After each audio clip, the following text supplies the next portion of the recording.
Uh, I probably won't end up doing it. I'm not gonna I'm not gonna argue that no one should, but oh, got to put this back. Everybody loves a little scuff.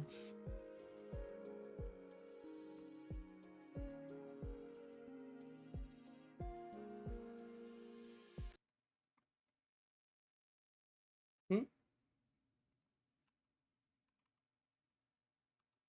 Oh, just let me set something up real quick. It's okay. Boop, boop, boop, boop, boop.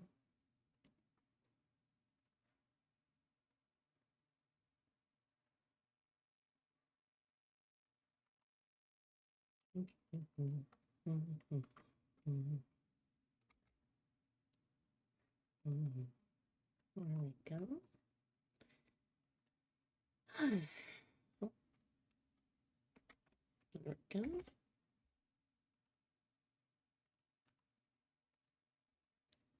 Everything's running a little slow today, but that's no problem.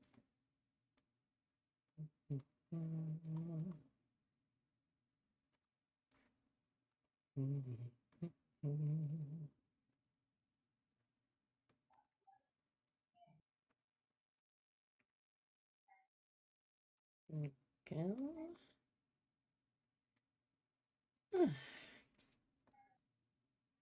Been a while since I've had a nice scuffed start to a stream. Feels refreshing almost. Welcome everyone. I am B as usual, and I'm gonna be working on some artwork today. Got a couple of things going on. We're gonna be working on primarily, at least for the first half, we'll see how I feel after that, but primarily we are gonna be working on a commission. Gonna continue our digital demon commission. Ooh, sounds cool. And apparently my son might have something to say about me doing any work, so we may be a bit delayed in actually getting going. We'll find out together. Yes, Totoro, can I help you? You want to come up? Are you coming up, baby boy? He's taken to falling asleep inside one of our closets, and the amount of times our son has came out of the closet to us is truly staggering. Like, we get it, you're fabulous. All right, overlay widgets. Let's turn you back on. What is this 504 gateway, huh? Let's find out. No, not that. Ah! Hello, hello, hollow girl. How you doing? Just figuring out. Okay, it's not that. It's not that. Hmm.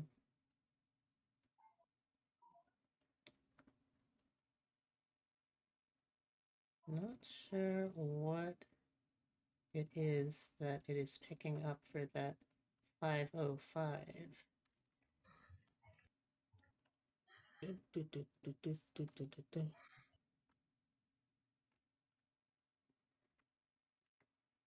Not any of those.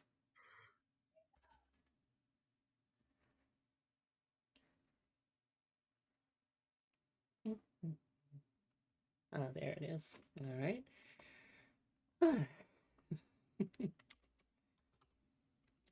Oh, honestly, I feel a little bad streaming this week, but it is my job. Why would you feel bad for streaming? Because there's general strike going on for Palestine this week. Ah, And one of the things you can do to support it is not work if you're able. But one of the things was also that you could take an hour off stream if you can't afford to completely not stream. And this is my only livelihood, so I'll be taking an hour off, I guess. All right, got that. I got that.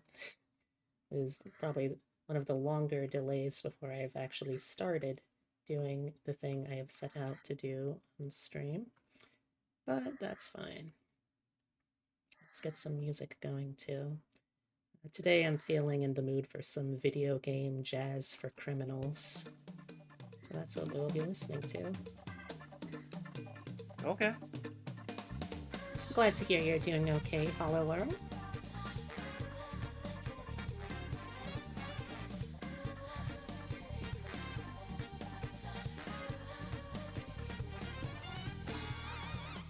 It saddens me, the whole Palestine situation. Mm. Any conflict situation, why do we as a species have to make things harder for other members of our species? It's largely a case of people being able to isolate the idea of there being just a us as a human race, and the first step to it is thinking that there is a other involved. Yeah. Because once you have a separation between groups, then you're able to justify treating those groups differently. And if you're able to justify treating those groups differently, you're able to justify treating those groups poorly, and so on and so forth. Yeah. It's a special kind of stupid, in my opinion.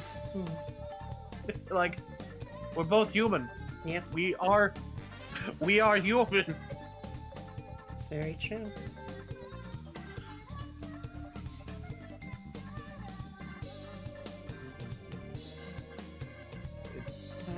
But to answer your question from earlier, I don't think I'm really going to be participating in the latest streamer craze of Pal Worlds, and I'm probably not going to talk too much about it because I don't want to make it seem like I'm just unnecessarily being a hater or whatever. Because I'll be honest, as much as I grew up with Pokemon games and still enjoy them, I am not under the delusion that Pokemon games have not been guilty of some of these things as well. But for me, my objections with Power Worlds, if you want to do a game where it's dark and edgy and you're working with themes of exploitation, of labor and stuff like that, sure, whatever. It's not something I'm personally interested in, since there's enough of that in the real world. I don't really want to have to deal with that in fantasy world I opt into as well. But there's all of the plagiarism that went into it.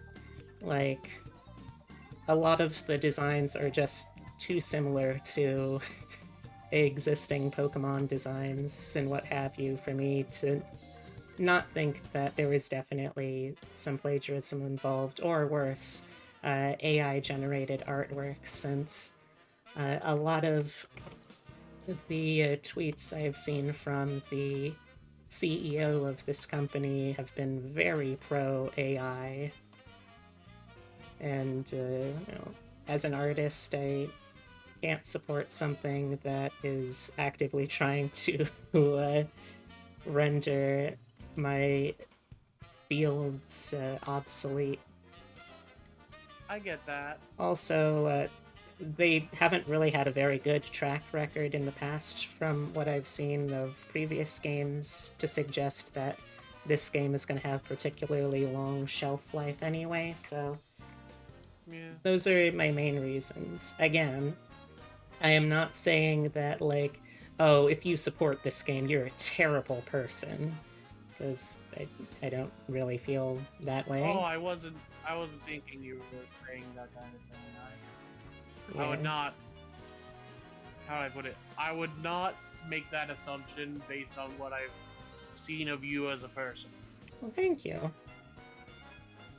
But, I hope I didn't put my foot in my mouth. no, I I don't think so. Like, Okay, cool.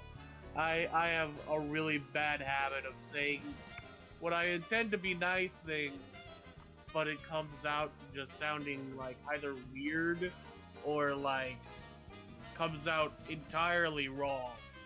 that's fair. Like, I mean, I get it. I'm autistic. I am oh, me too. well familiar with, hey, I say this thing and turns out, whoops, not the correct thing to say. Oh dear. Yeah. Like, one of my favorite examples from my childhood is I tried warning someone that, hey, this card feels kind of like this, those holiday cards. Mm-hmm. This is made of like the firmer paper. If you get a paper cut, it's gonna suck. Ooh.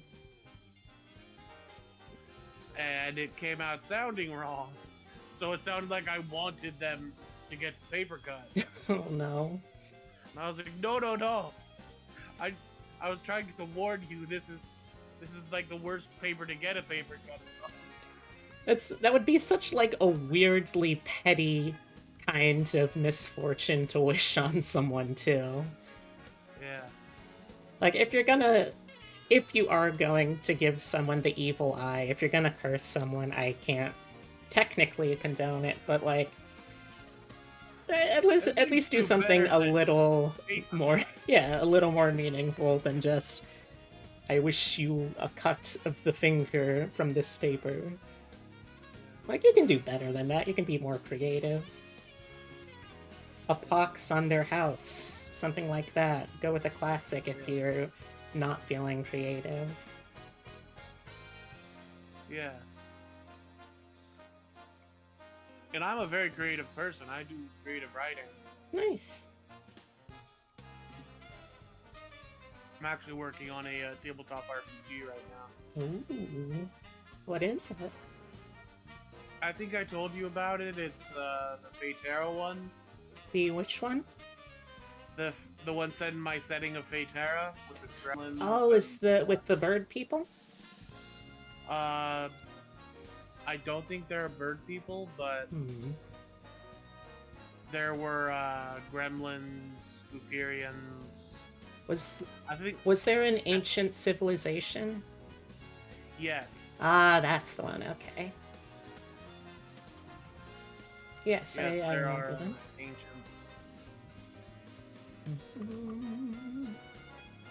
Technically, I mean, they're all undead now. But...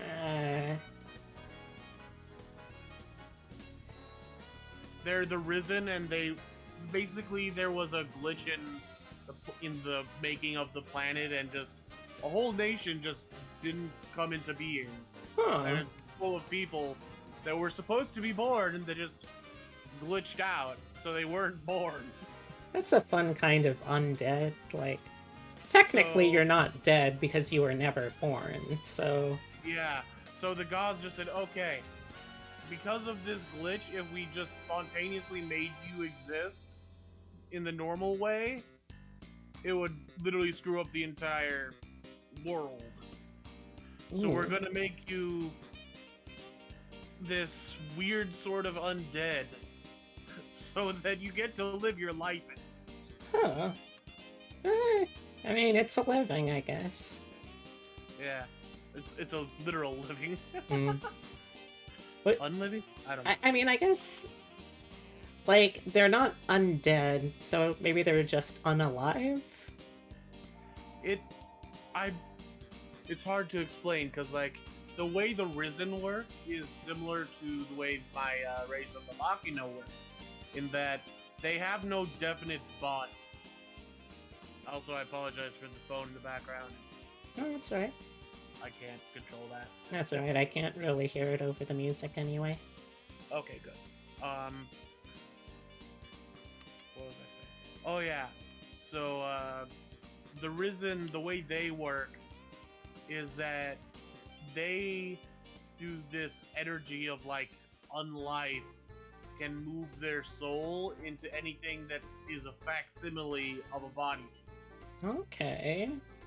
So So like, effigies, puppets, dolls, mannequins, yeah, statues. Okay. exactly. And they're actually two separate races that make bodies that way in my setting: the Risen and the Ixiomites, which causes some confusion for some people because they're like, "Wait, are you a Risen or are you an Ixiomite?" Understandable. And the the base difference between the two races is Ixiomites are born of magic, whereas the Risen are not born, they're just souls that never got a body. Hmm.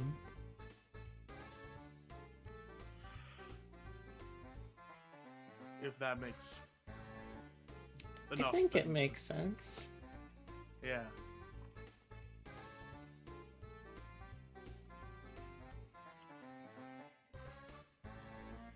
E. Sorry, I get excited when I talk about my setting. Hey, that's alright. I would not be a very good host, or I guess even general autistic person if I wasn't like, yeah, man, special interests. They're pretty cool. Yeah.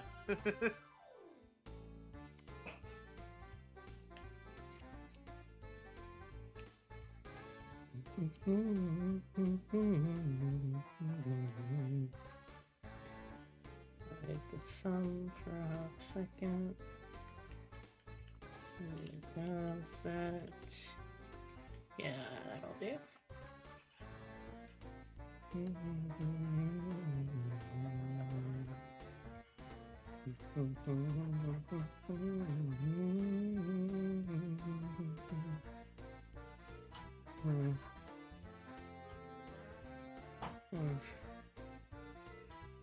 Let's see. Really ought to consider raising my prices if things continue to take this long, usually. Yeah. Oh.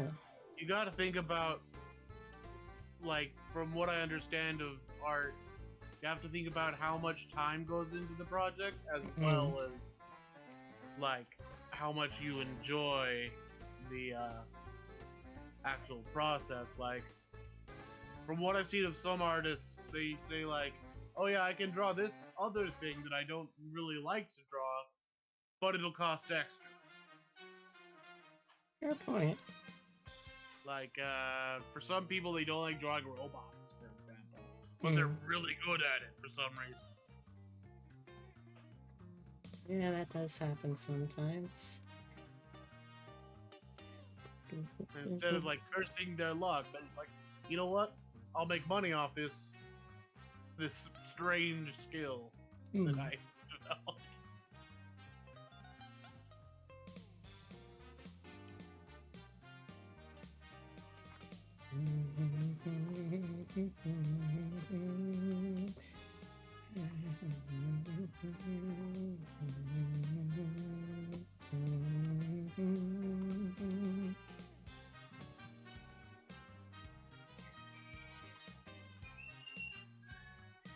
Dad, why are you making lunch at 11 o'clock? It's 11:20. Oh, Half an hour early, I guess. Yeah. We do? I thought usually you make a fuss when I bring it up at 11:30, so I thought it was supposed to be 12.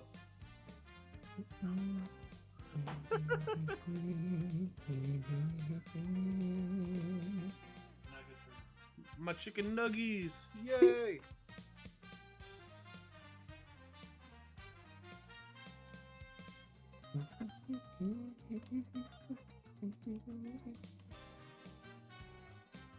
Yeah. I gotta say, starting to watch any show on the Food Network regularly has been a, a boon and an absolute curse. Yeah. Because now I have gotten, like, the energy and the impetus to learn all sorts of new cooking techniques and ingredients and Yeah. stuff, but now I'm no longer able to enjoy just the completely simple lazy foods. Like I if do a little bit if of I both. make like mac and cheese, it's like okay, so I gotta go thaw out some of the shrimp, and then I'm gonna spice this up, gonna mix in some of my like aged cave cheddar. Or something, yeah. I Mm. get you. You were saying something? Oh, I was saying Gouda. Like aged Gouda. Mm. Haven't tried that You one mix yet. in I'll have multiple to see. cheeses.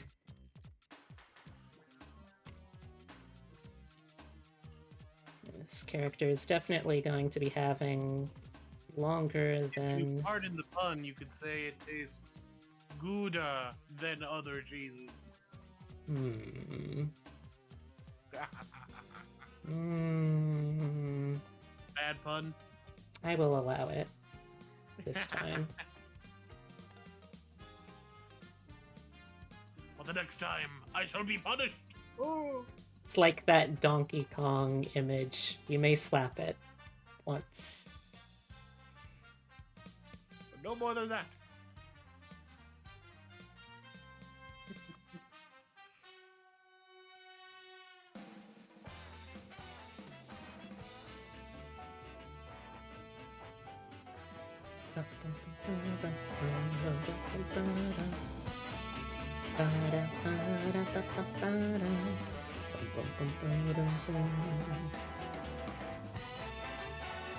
Okay, I'm gonna mute myself through my headset and BRB because my food is ready. Alright. Go, have a good lunch. Yeah, I'll be right back.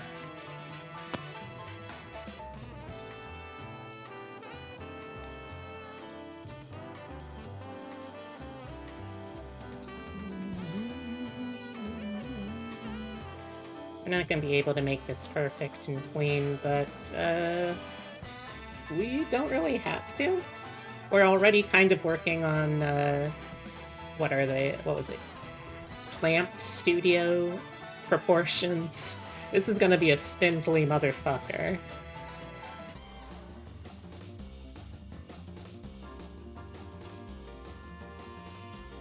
I have come to terms with this fact. Like, look at how long the torso is going to be. And, like, in general, this is just a tall, lanky-ass motherfucker, so might as well lean into it, right? I'm gonna correct this finger, though. It's not great.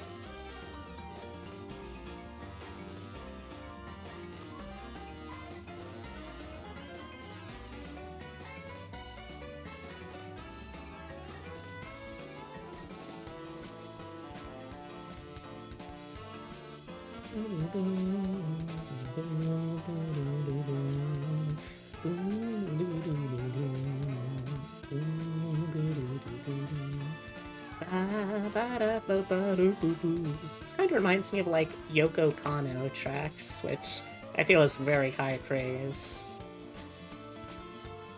This god dang Yoko. He does some damn good jazz.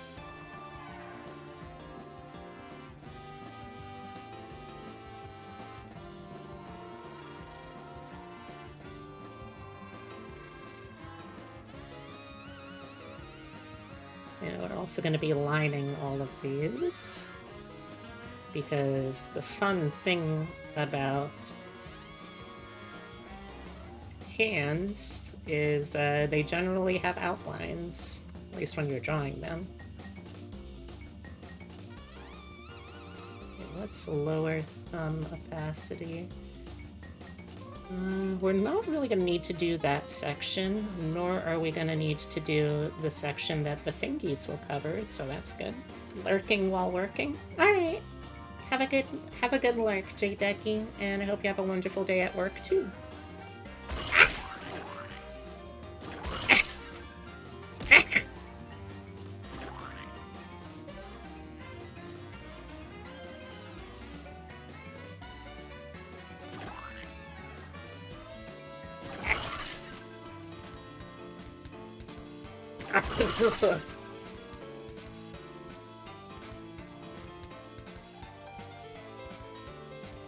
Okay, I think he's done.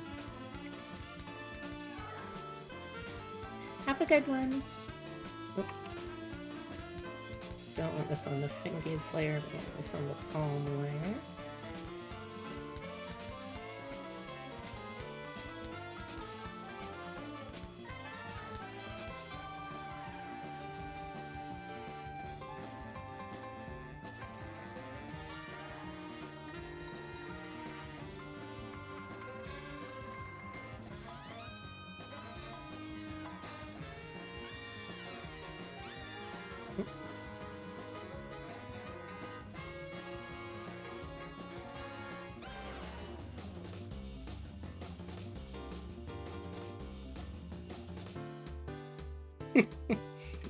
Flexing on me. I see how it is. And I really need to update my emotes. Maybe that'll be something that I can put some of my birthday donathon cash towards, assuming that I actually raise anything with that. I know I got a lot of people that support me, but at the same time, it also feels kind of sometimes like, all right, you know, I don't want to plan for too much. Yeah. In 1 month, 1 month from today is going to be my birthday. I don't know if I'm going to be starting the donathon on my birthday itself, but I would like to try and start it sometime around then. And then from there, you know, like I have no illusions that it's gonna be this super huge success that's gonna go on for ages and ages, but like, you know, we'll just see how it goes. If we make it past 1 day, I think I would be surprised, but we'll see.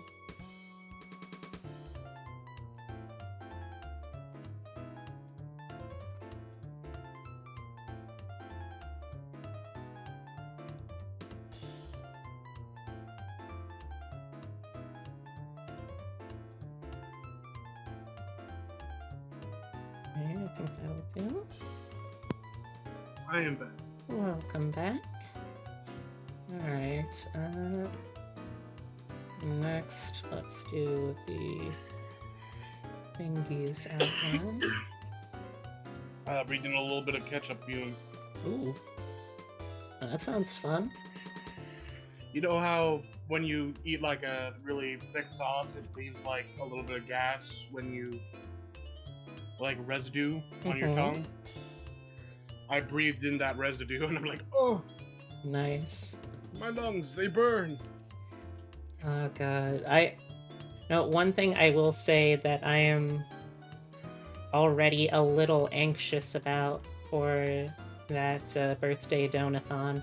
I haven't thought of many incentives for it, but one of the ones that I did is well, we recently found, finally, a nearby Asian market, so we're able to get some of the foods that I haven't been able to work with in ages.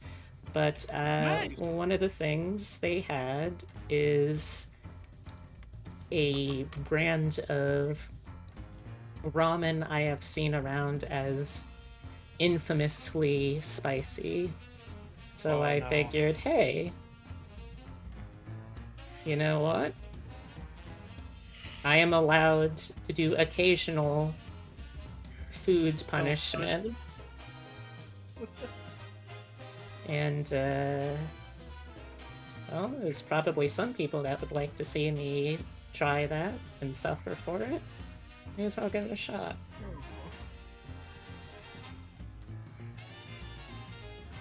Well, we got I an don't ad get. coming up. I don't know why. In my OBS, it says I only have one snooze left, and then it says that I've got two up there, but I feel like it should be three at this point. Oh well. Oh well. Ad coming up for y'all. Ollie. This is the price of no pre-rolls.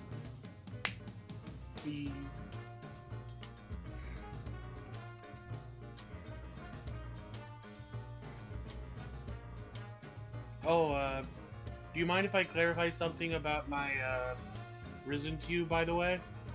Sure. I feel like I miscommunicated, like, how they come about. Mm-hmm. It's, like, all the gods in my setting work off a timetable, sort of. Okay. So, like, the god of life and birth and stuff, goddess, actually, she has to make she makes souls, and the god of, and works together with the god of death to find the right body for them, right? Mm-hmm. Well, when they work together, they can't control when it's designated to what body. So if it's a body that's on a continent that just doesn't exist, they're kind of screwed normally. Mm-hmm. So that's why part of why the Risen have come about.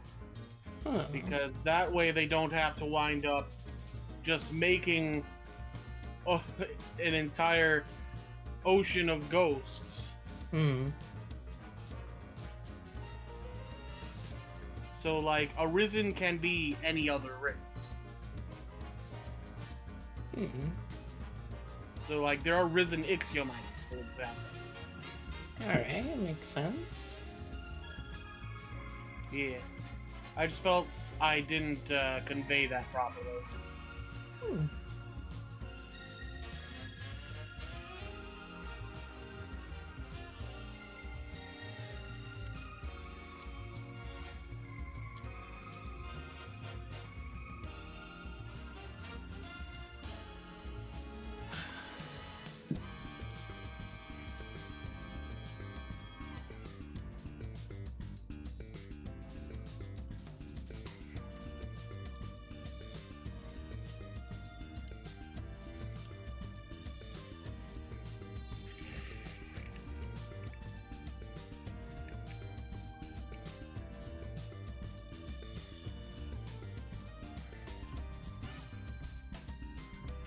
So,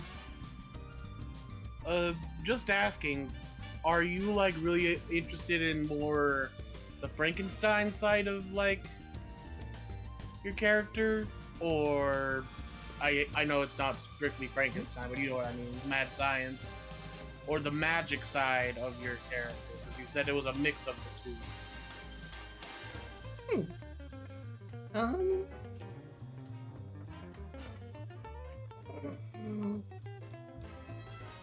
I guess. I'm just curious. I don't know. I guess I don't really draw a distinction between the two. Fair.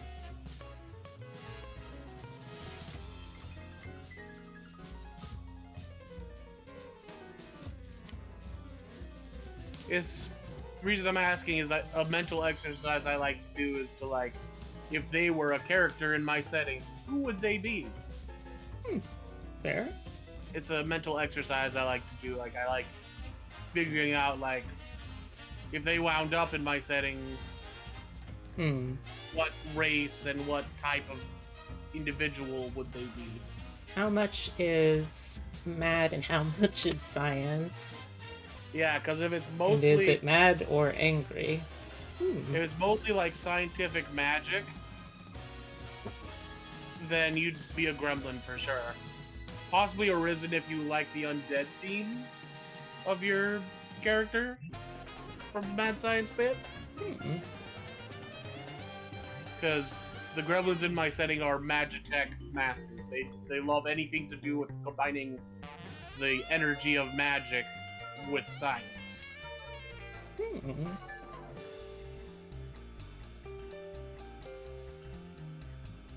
Depending on the setting, all science is magic. Fair. That's a fair point. Yeah, I can agree with that. Asimov was really cooking with that one. Yeah.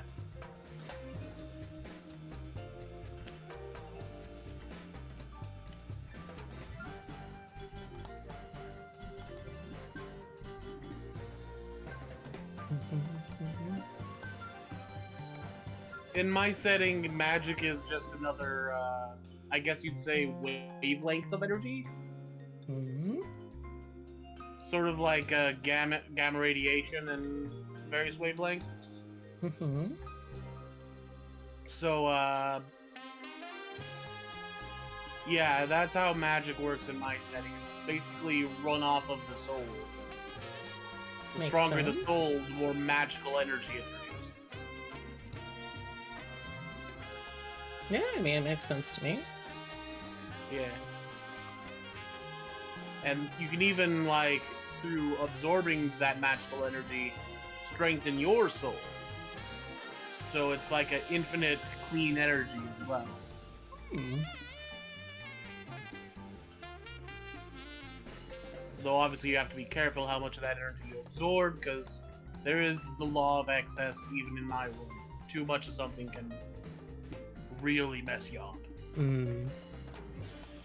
Such as, oh, I absorbed too much magic too fast, and now I'm going to explode. Yeah, not ideal. I'll grant you that. Yeah.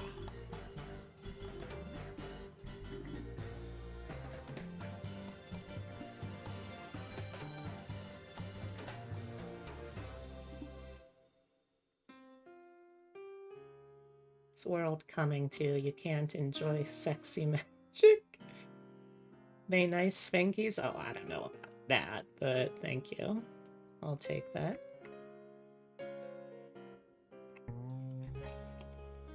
I mean, magic can be used for anything in my setting, but you just have to be careful how much of it you use.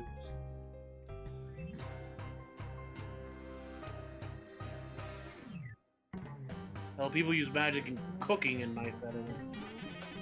Just, Oh yeah, gastronomancers. I know about this. yeah. It's mostly just for the stuff that goes into a person. You have to be really careful not to overcharge the magic. Mm-hmm.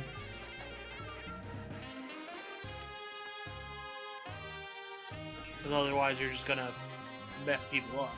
It's gonna be offensive attack magic instead of, oh, this will heal you, or oh, this will heal you.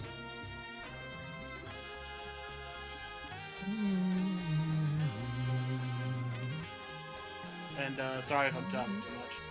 It's fine. I start to yam. You've read that hentai Dojin fanfiction. I'm sorry, Jay Daggy? Do you want to elaborate on that? Do you want to share with the class what you're talking about there, bud? I don't know if we want. This is Twitch. That might not be Twitch friendly. No? Fair. Correct answer.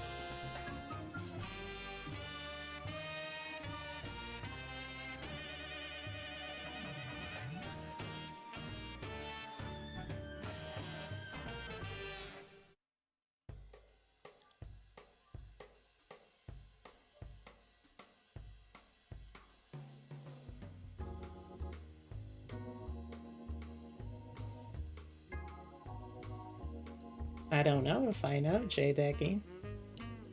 I couldn't possibly know until I know if I know or don't know. That's how that works, bud. I don't know until I know if I know, you know? Mm-hmm.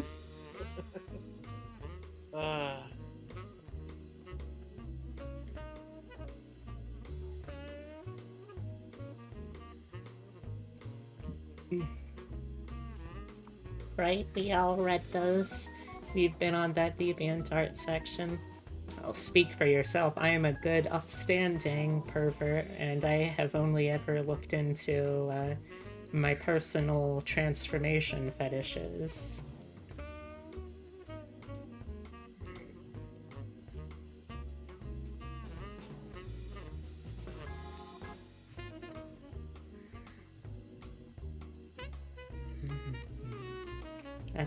That's another one of the ones that I'm definitely going to be adding to the Donathon incentives. Sharing my fetish tier list. At this point, I'm just trying to think of things because I don't know what is gonna stick. What people will actually want to see. Yeah, I get you. One that's always fun is dancing to ridiculous music, from what I understand.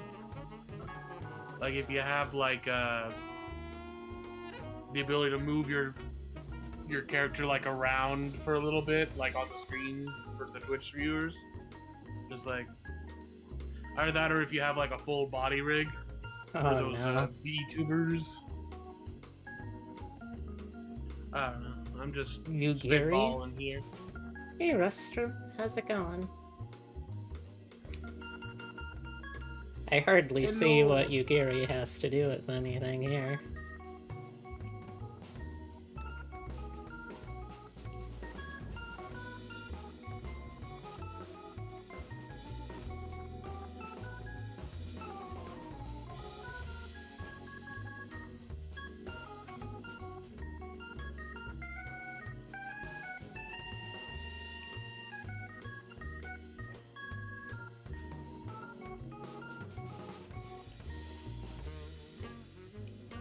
You're not sorry that you made this chat horny. Oh, Jay Deggy. You could do that just by sharing a selfie, but what are you talking about?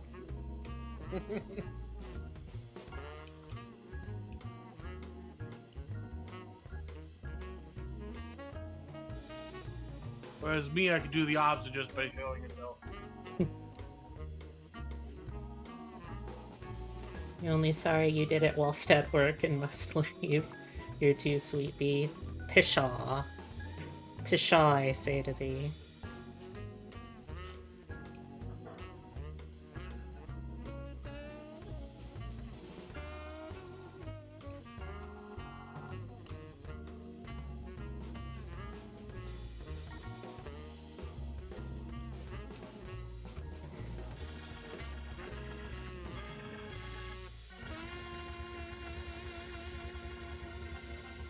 You're on camera going crazy for her.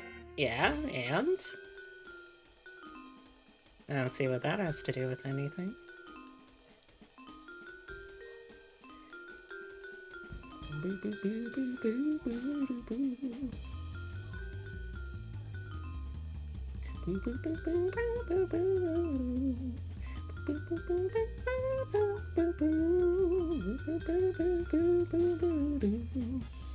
Oh, here's a question that I find an interesting topic for fellow autism enjoyers.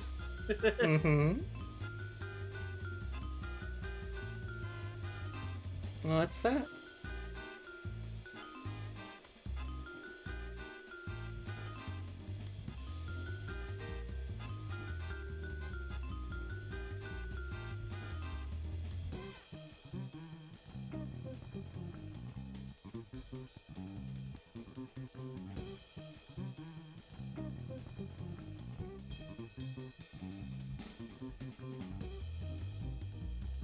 Did you not hear about the strike for Palestine going on this week?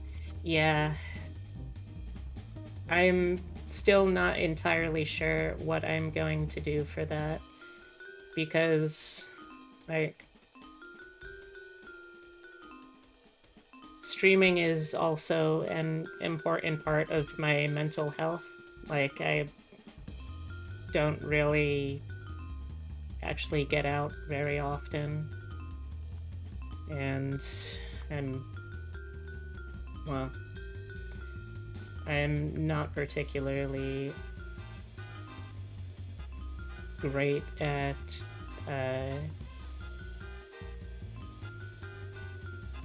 maintaining some of my own things without the regularity of streaming. But at least for this one, since I already feel like I've made my my client wait longer than I'd like. I want to try and finish it sooner rather than later. At the very least, though, Rostrum, I am going to be doing the secondary thing that they recommended for that. That being if you can't strike the whole time, to do an hour out in solidarity. And I might still change to try and do more than that. I don't know. I'll be honest, I don't know.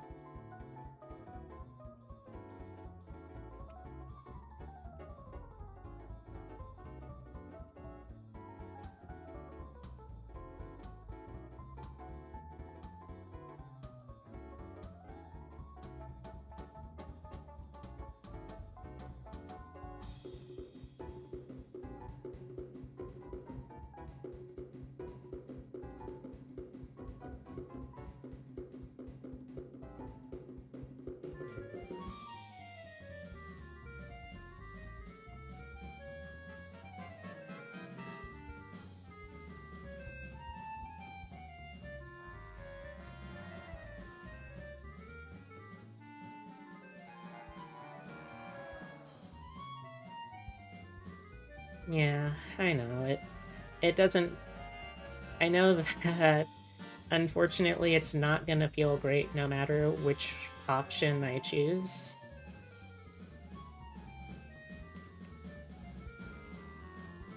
No one's asking you to do more than you, any more than you can give. Yeah, I know it still doesn't feel great. Regardless, either I have to pass on an element of my socializing mental health, or I have to pass on being a part of the protest, which also doesn't feel great, you know?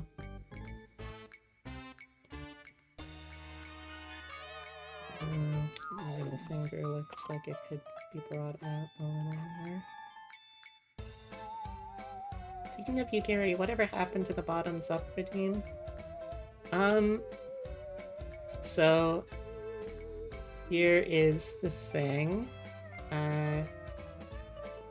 One of the incentives I'm considering for the Donathon next month is going to be to have me just whatever audio line people want to hear, up to a couple of minutes long. That's one of the incentives you can donate for. So, you know, if people want to hear me bottoming again, they're gonna have to pay for it, you know? It feels a little mercenary, but at the same time, I am trying to raise money for the thing that I do, you know?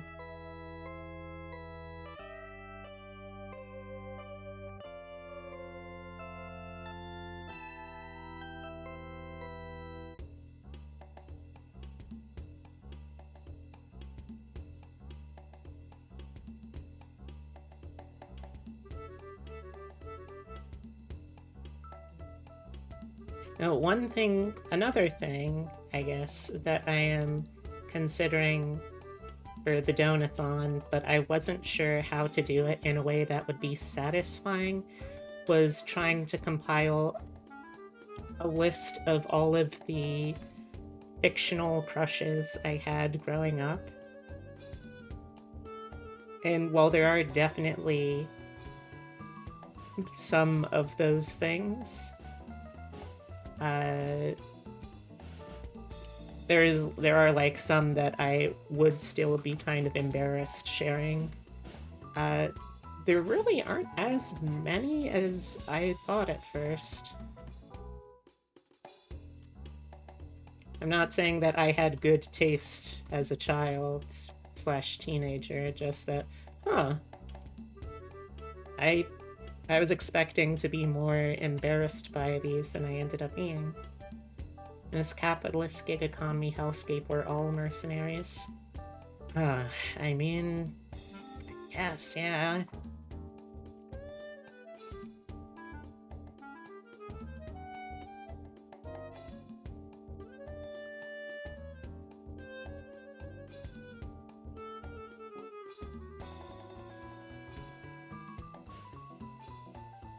Being a merc is cool as fuck.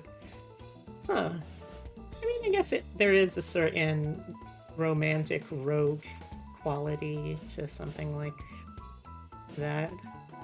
It's been a while since I've thought about that in terms of like being cool. You're not wrong. I've got to say, y'all, I have drawn a lot of, not to brag, but I have drawn a lot of fingers and hands in my time, and this might be the most clamp publishing ass hands that I have ever drawn.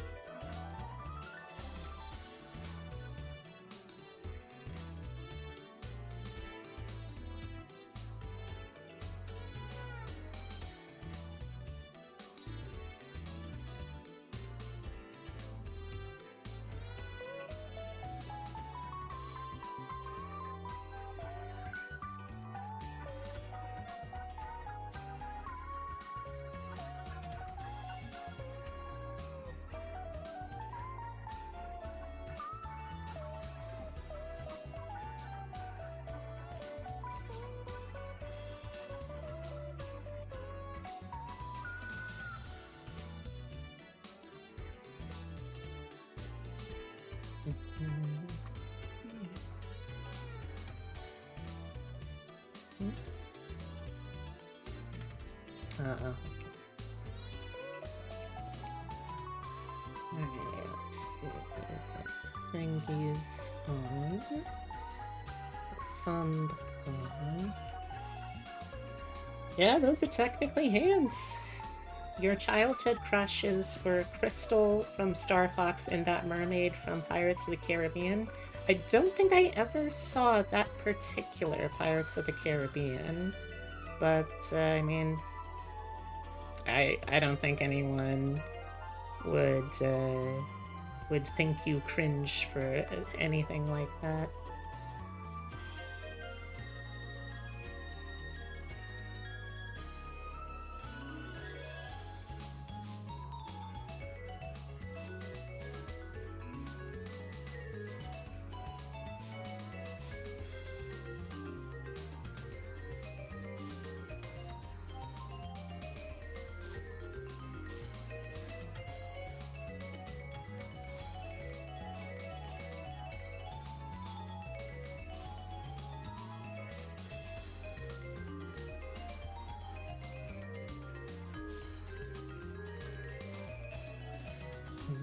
Okay, got that.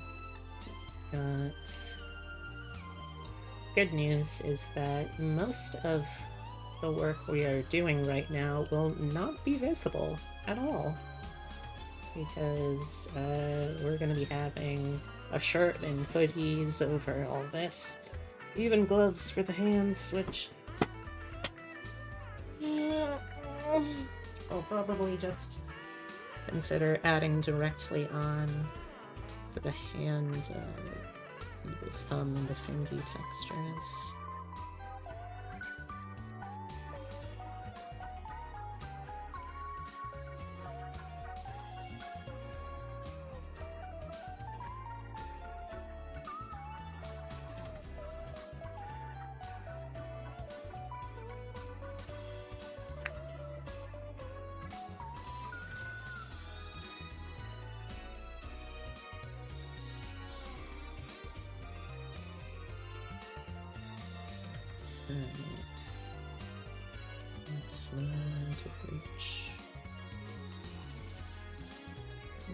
start with the thumb.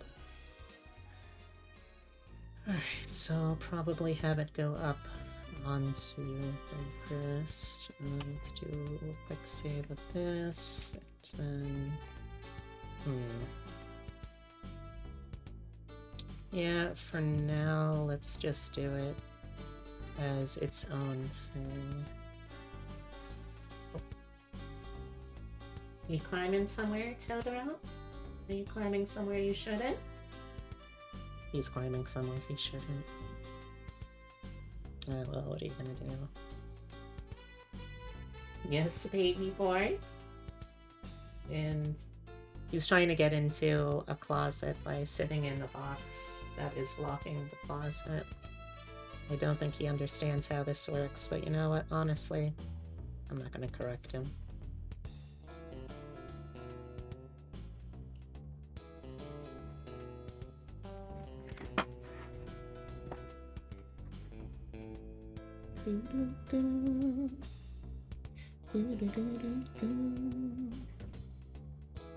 Totoro, the door is not gonna open. You're literally part of what's blocking it now. This wonderful, dumb little guy. It ain't working, son. It ain't happening. I swear.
Okay. Let's get back to Fingy's the thumb.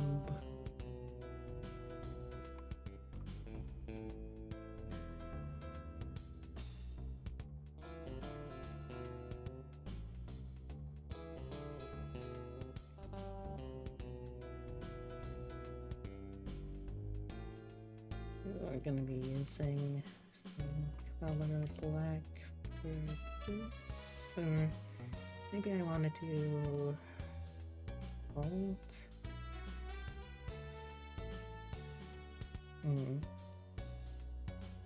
Let's do gold edging. Yeah, black with the gold edging.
Yeah, I'll probably just need to make them separate hand parts for this. That's still doable.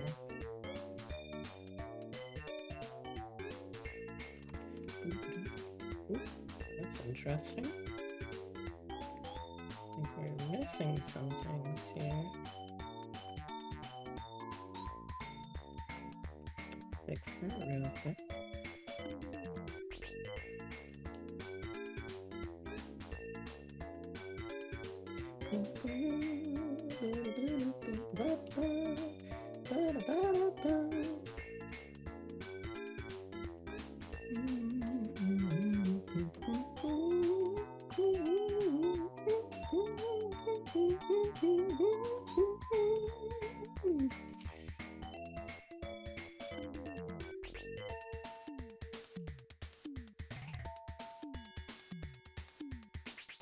So we kind of want this to go a little above that onto the lower horn.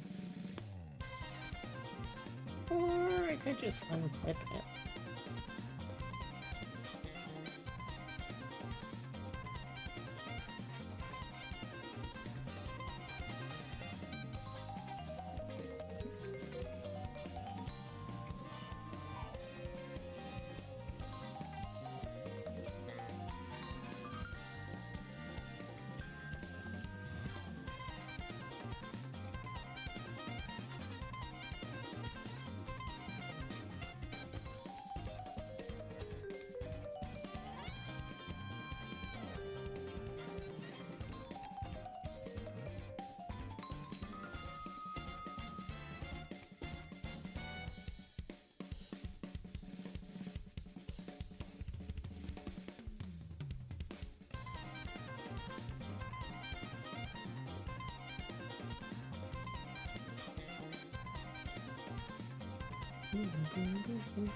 Yeah, let's just make the cuff a little looser. I think that will help.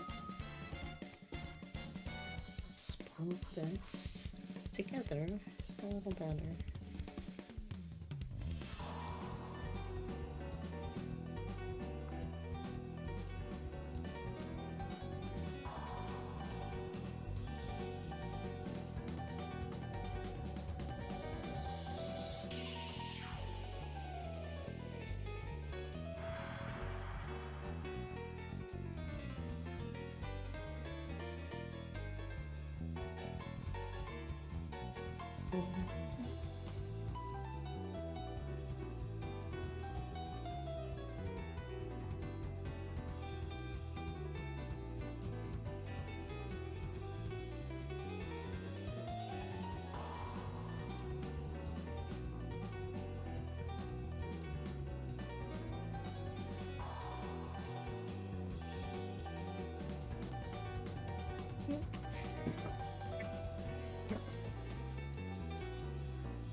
Yeah, that'll do.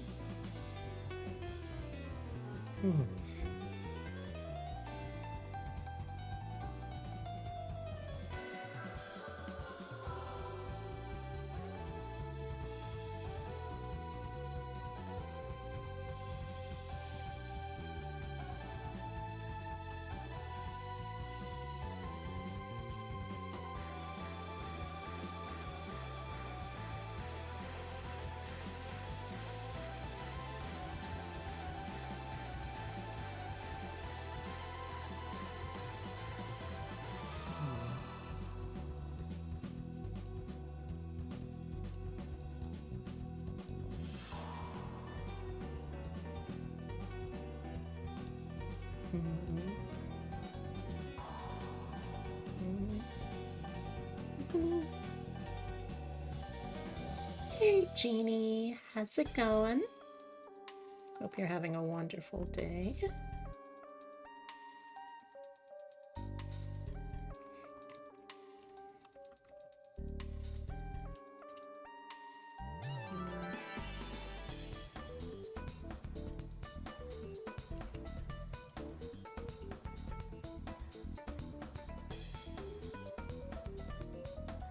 How you doing?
A little perturbed this week since I've got a doctor's appointment and it's always getting me kind of anxious, but at the very least, I also have later this week the second of the two Gurren Lagann movies released to see. I'm very excited about those. Can't wait to cry like a fucking baby again. It's gonna be nice.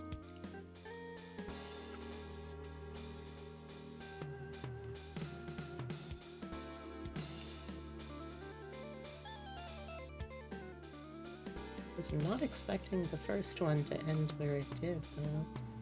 I was fully expecting it to go all the way through to the end, in the anime at least, of the childhood arc up to before the time skip, but no.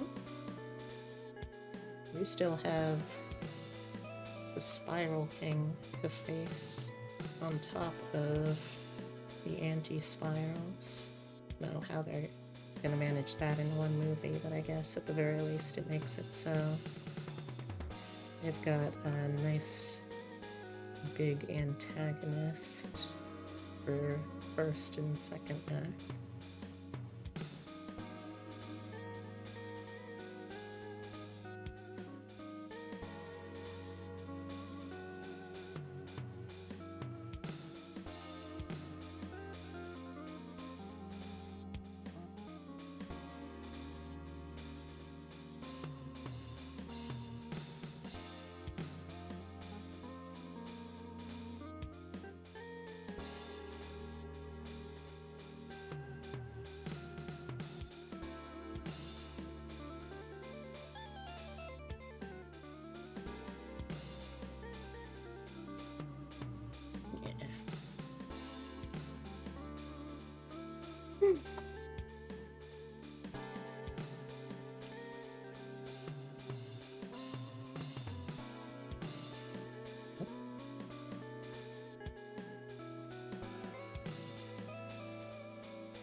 the first draft, I think that I'm just going to have the palm and the glove over it be one solid layer.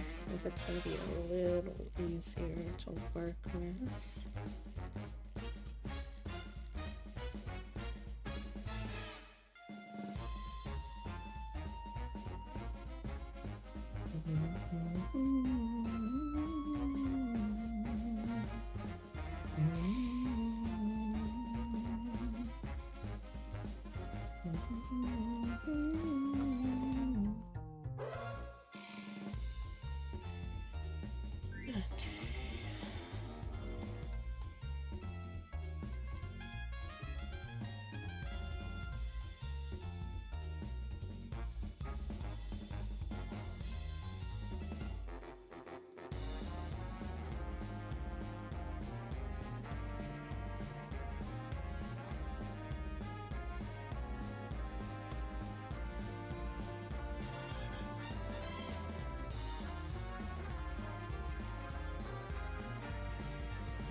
Also got a lot of GDQ to catch up on this week, so that's gonna be fun.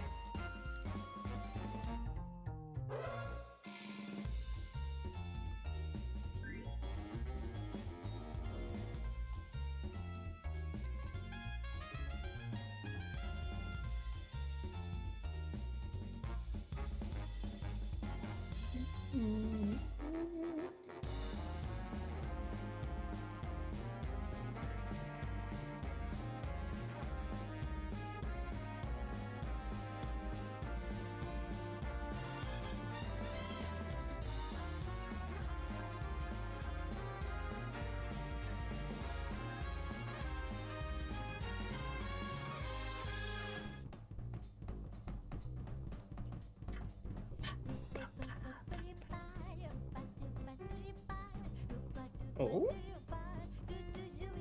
Wasn't expecting lyrics.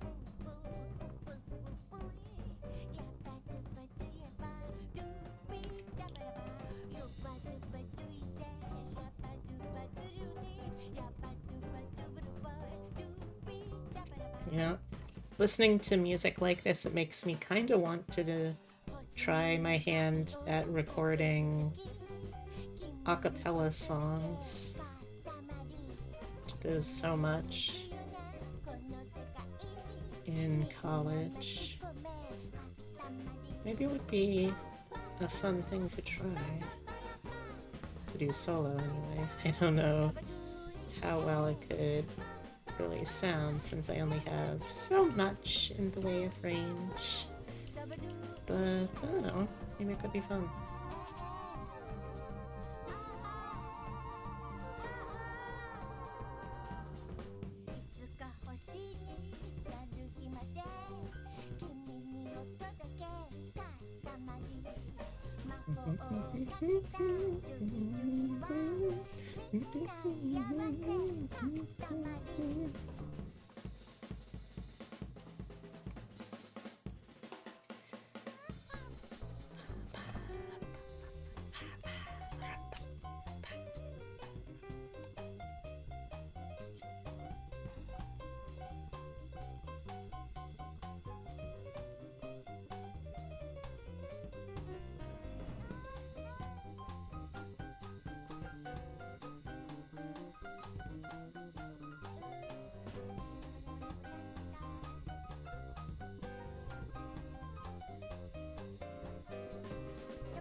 How you doing today, though, y'all?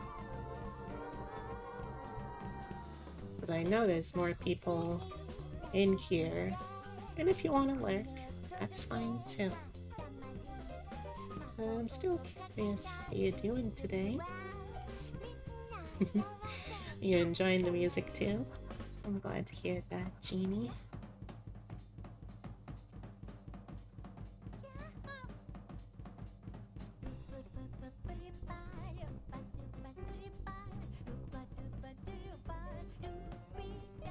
You're doing good? I'm glad to hear it. Does anyone have anything they're looking forward to this week? Like the Gurren Lagann movie is for me?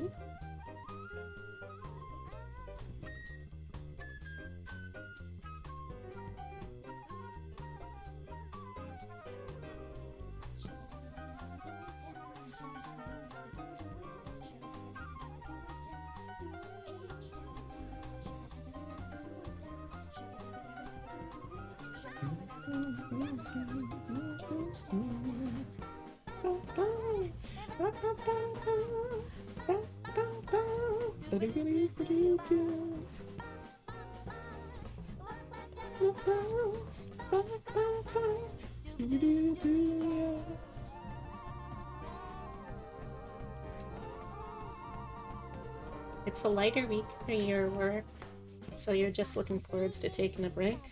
I'm glad to hear that.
Yeah, wonder how that got out of there.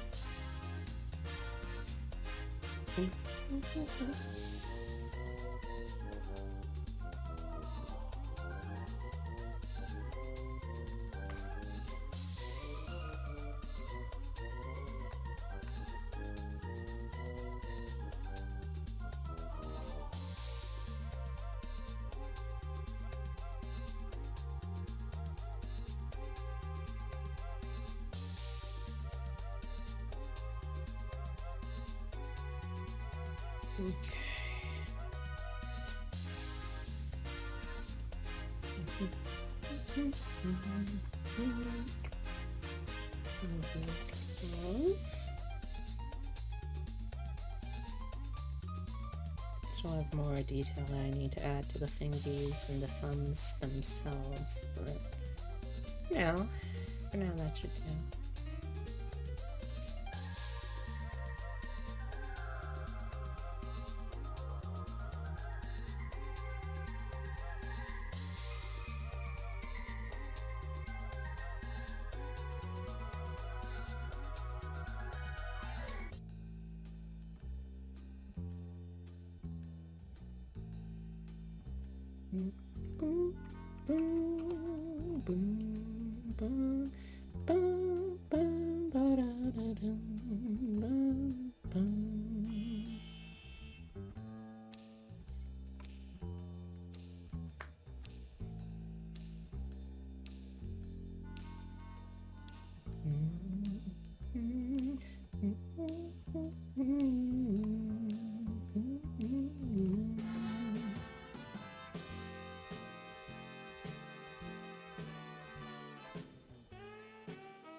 I grew up listening to jazz music, so I guess it just hit different for me.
Oh, I am in a silly mood today.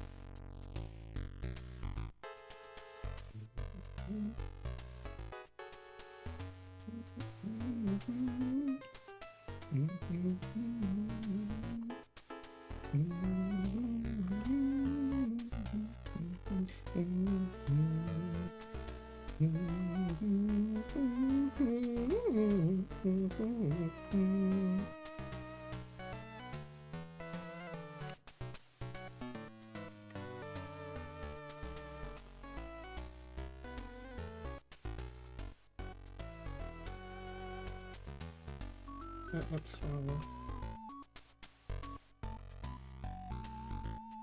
There we go, that's better.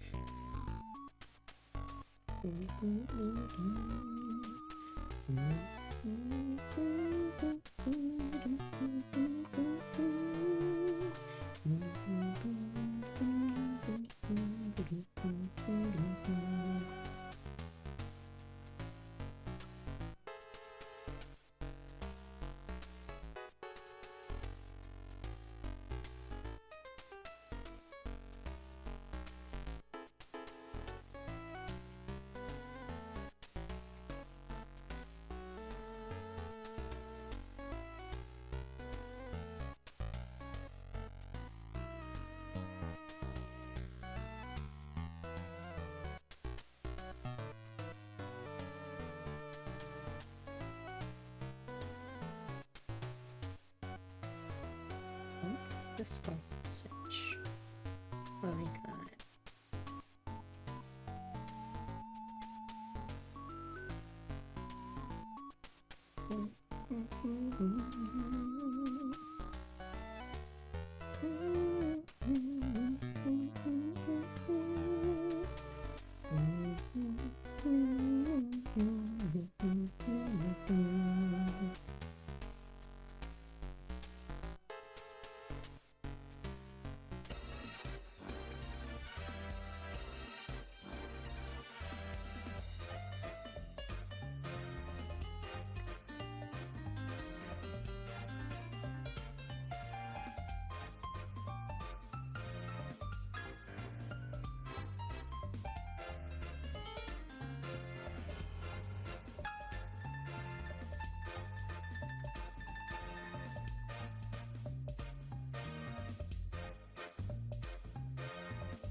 Oh, TF2.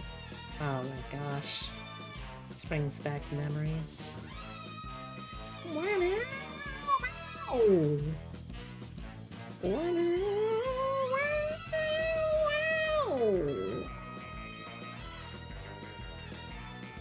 Man. I fell out of playing that game back in college, but these songs do still slap. Even if Valve has gone on to other things. It is a shame, though. Like, all video games have their own lifespans, obviously. And sometimes, you know, it's just a game's time to go. And, like, Team Fortress 2 had a very, very good run. Like, well over a decade of active player base, but maybe it's time to try and move on to other things, or at the very least, maybe Valve should just let the community make things. The tribute games, the spin-offs, all that. I know that they've been really cracking down on those, which sucks. Like, if you're not gonna do anything with your own game, at least let someone else.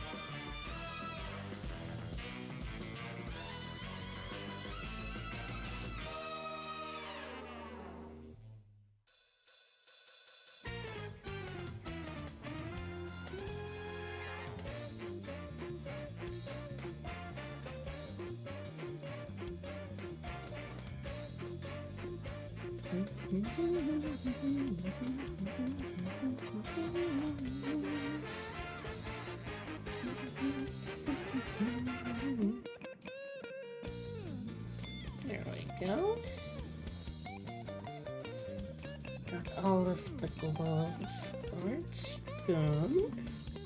Yeah, looking schmancy.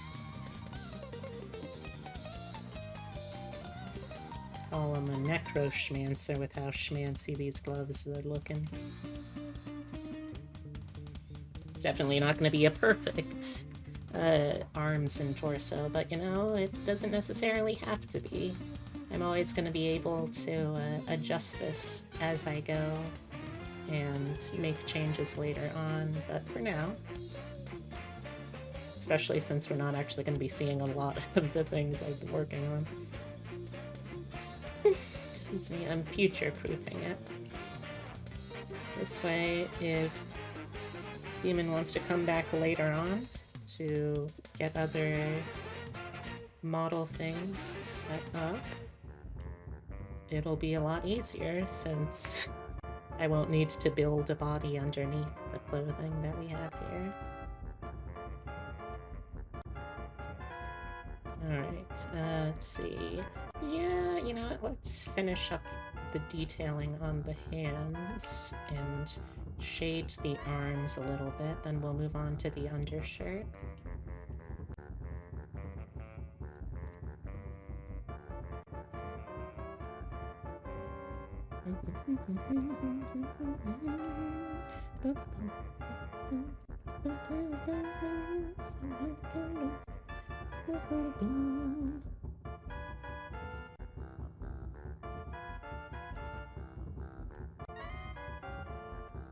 Oh, wait, no, hold on.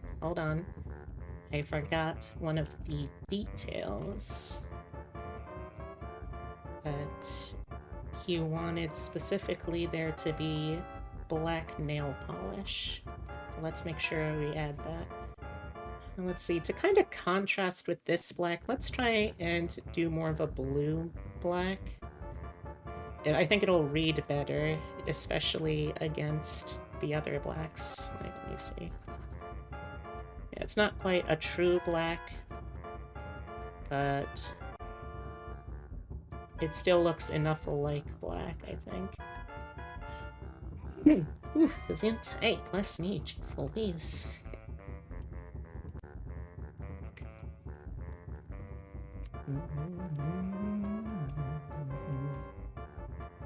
I'm pretty sure that Demon's lurking in chat too, so I'll be able to check with him.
Hopefully these will be black enough nails for him, but again, if not, it's very easy to change. It'll also probably look better once I get a nice kind of glossy finish effect going on them.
Nope.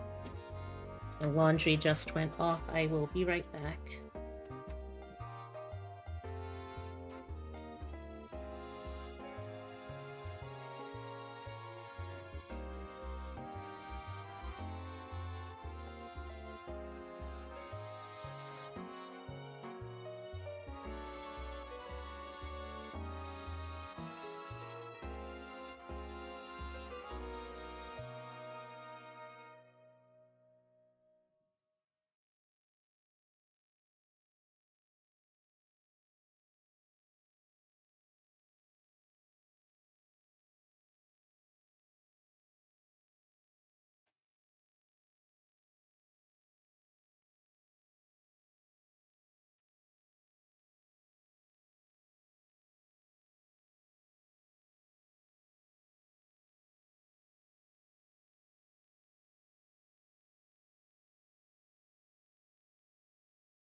Alright. I am back. Oh, the music ended. Alright, well, time to pick another one.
Yeah, I think that looks okay.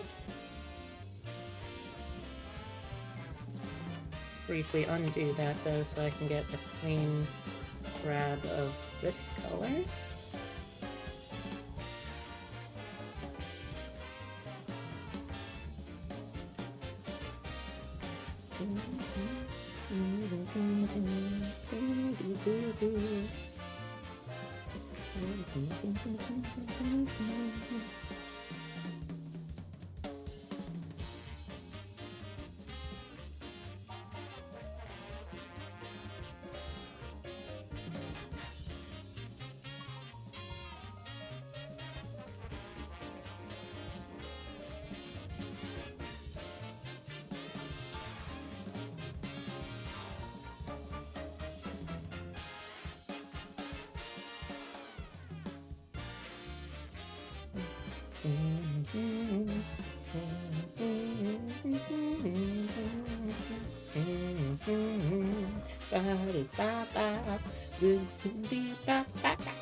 And sometimes I worry that all of the work that I put into the little details on these ultimately is not nearly as important as it feels like.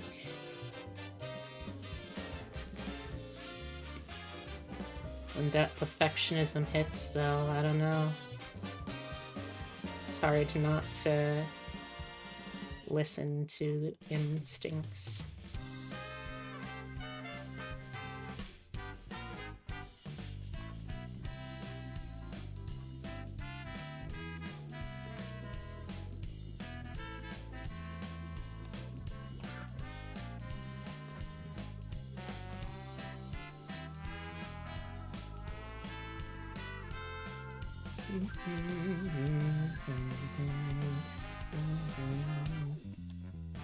Leave that for sampling for the other fingies too.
Ooh.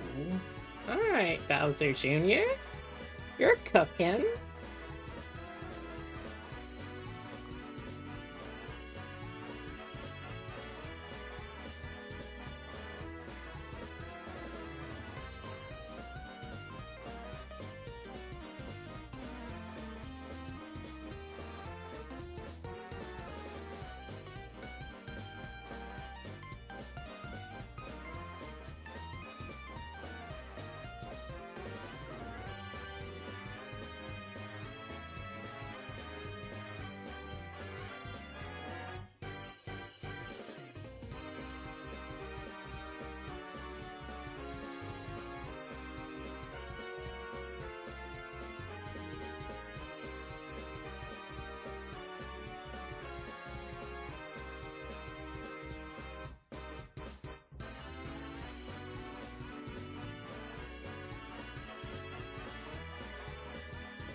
Thanks.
Another save of our progress. Oh, that's 3 fingers down, just 2 more to go.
Hey, Jar, how's it going?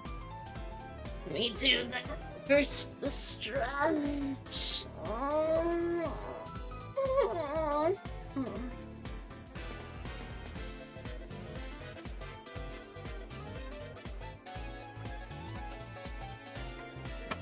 And the posture check, then the hydrate. How you doing, Jar? Excuse me.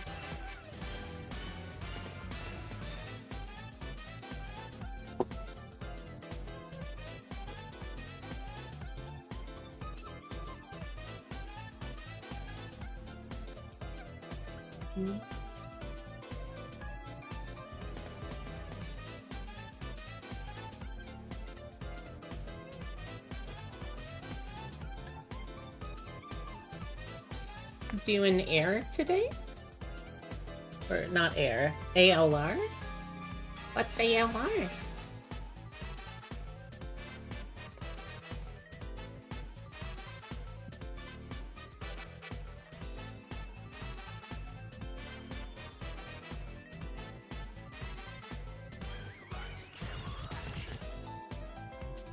All right. I see. I'm learning things. Well, I'm glad to hear that.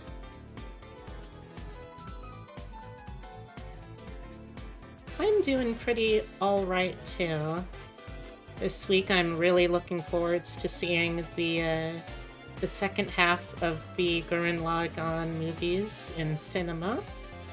I'm a little stressed though because I also have a doctor's appointment later. And I'm a little guilty of feeling about the Palestine strike, but I'm trying to do what I can when I feel like I can.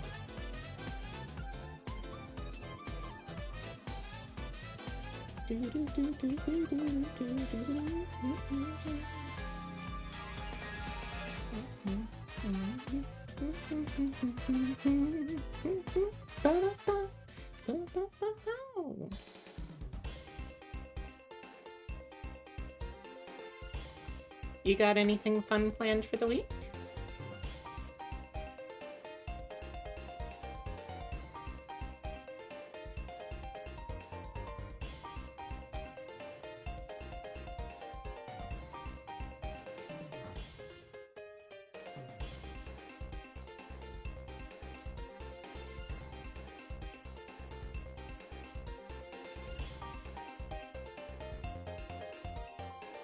Sounds like a busy week for you. I hope the doctor's appointment goes okay. Thank you. I do too.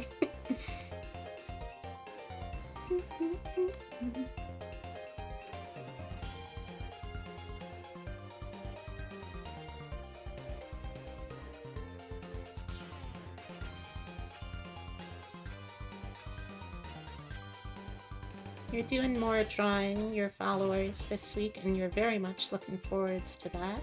Drawing is just good. It is good, you know? Agreed.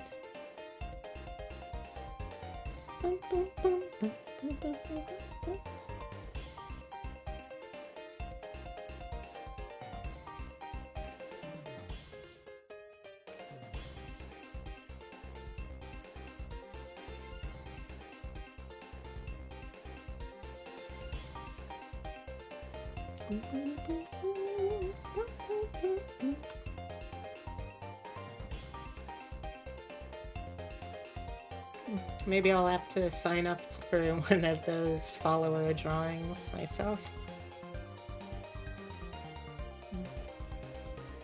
I can wait for now,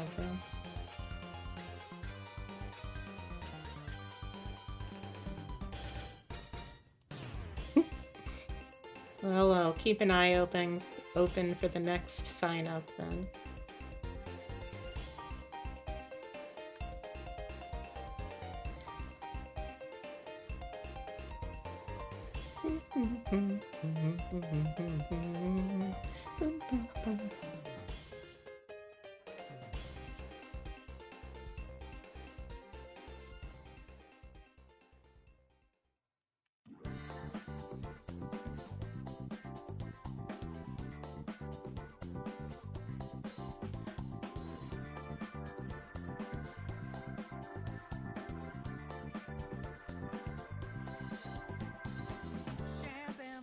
Oh, hell yeah, we got ourselves some P5 music.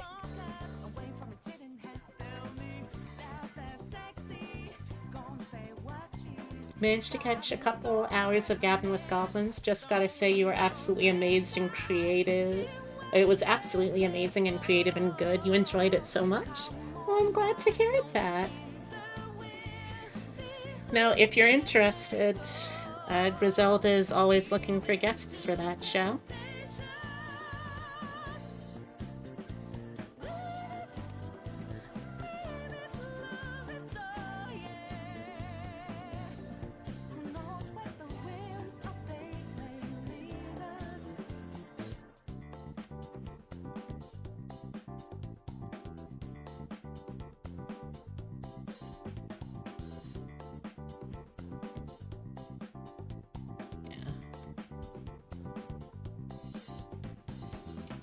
Just one more little mail.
Love a good gobbo gabbin'. That's a big mood.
once you know what you're doing with yourself in general, you'd be down to be a guest, maybe?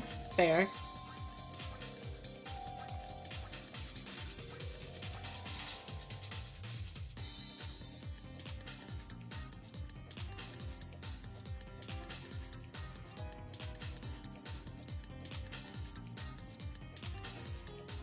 It's still very much in its early stages of development as a show. You know, and part of that is, I think, just going to be a matter of getting things out there and getting people interested. But, you know, we'll see. We'll see where it goes. And hopefully where it goes is someplace fun.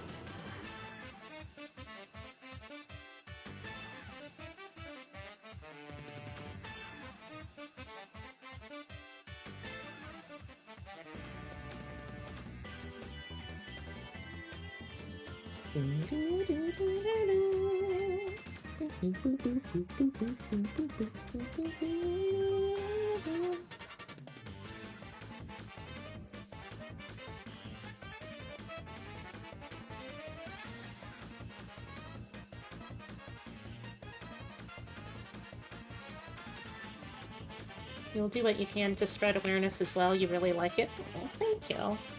Yeah, I've been trying to drum up interest by working through some of the existing Goblin networks, like the one that Twix C Gobbo set up.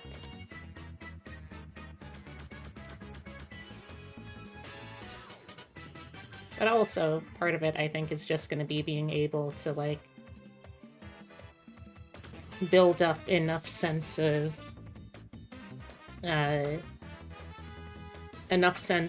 like, not honesty, that's not it, authenticity, maybe? I'm not sure what word I'm thinking of, but enough clout. Enough clout to feel like I can just slide on into people's DMs and ask if they want to be interviewed by Griselda.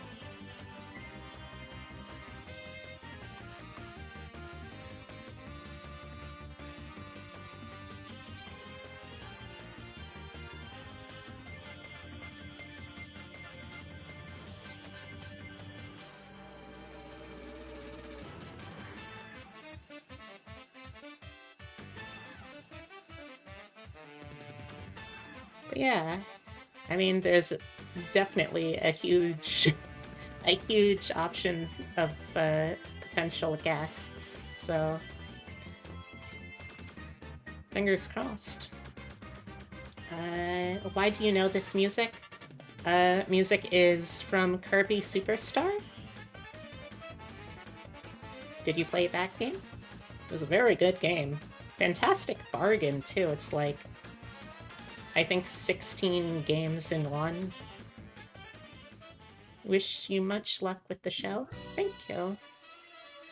I mean, obviously, I can't do it without Griselda either. Like, she's the host. I'm just the producer and the tech support and all that.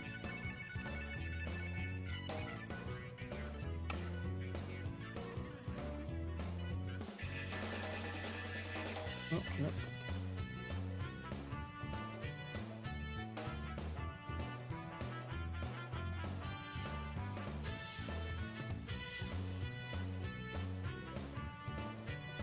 Grizz has such a good vibe, A++ auntie. Oh, I'll pass the word on to her.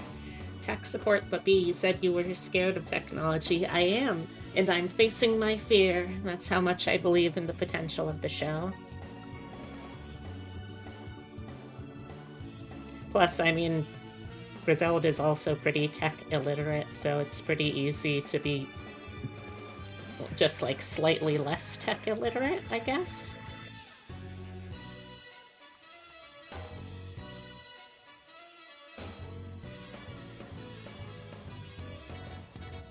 Be confused together. Yeah. You're not wrong. Oh, no, we want soft gear things.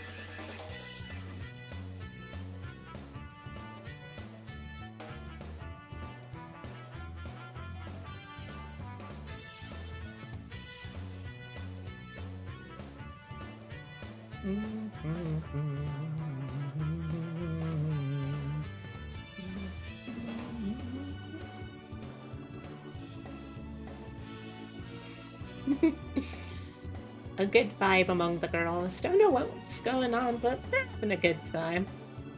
You know it.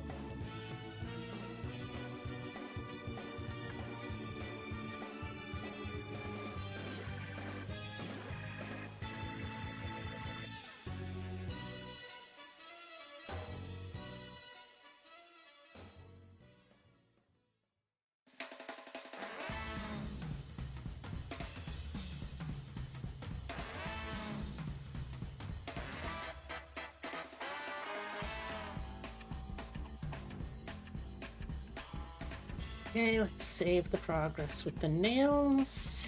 Now let's go back in to do the shading on the fingies and the thumb and all that goodness.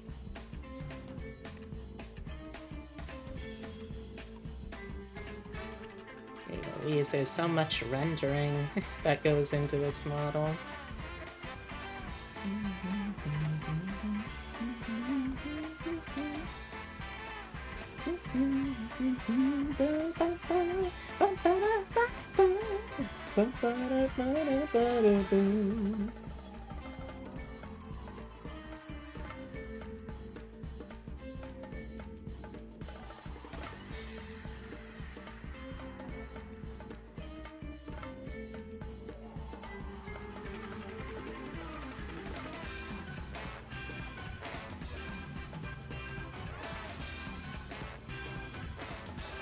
The amount of work that goes into these models from you is incredible, and it's looking so good. Oh, thank you.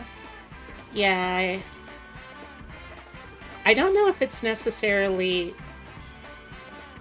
good, but I do really appreciate that I've found an outlet for my my perfectionism that feels like, at the very least, it's making people happy. That's pretty nice. Hey, Giga. What's shakin', Shakes?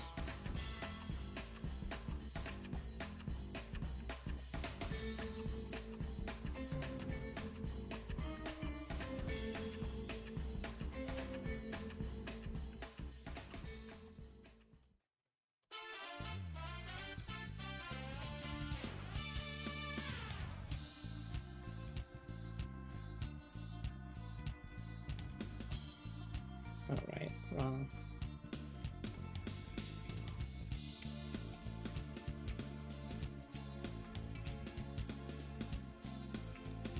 Pretty good. Just got home from work. Okaeri nasai. Yeah, I hope work went well for you. Might shave and try and to get cute later if you have energy. Well, I think you're capable of looking pretty cute already, but I wish you luck.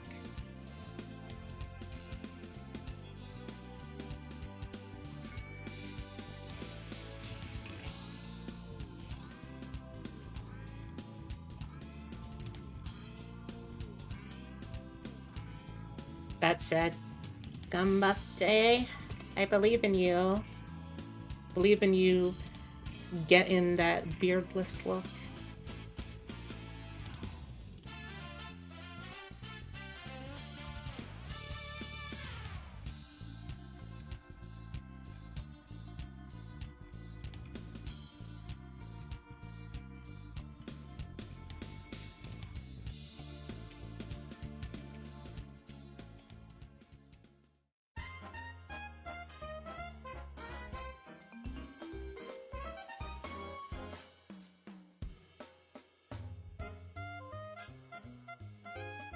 I gotta say though, definitely one of the best purchases I've made in terms of my transition has been getting laser hair removal. That has been huge for me. Like, it's not a complete removal of all hair, but it does cover pretty much over 90% of it, I'll have like a hair sometimes that I'll need to remove.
And of course I'm gonna try and boost you up, Shakes. I'd do that to any trans sister.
Maybe also I've just kind of gotten warped expectations from being an artist and not having the best opinion of my own work for too long. Maybe this is also just like me expecting too much of myself or having unreasonable expectations, but like it doesn't particularly feel like it is excessively detailed.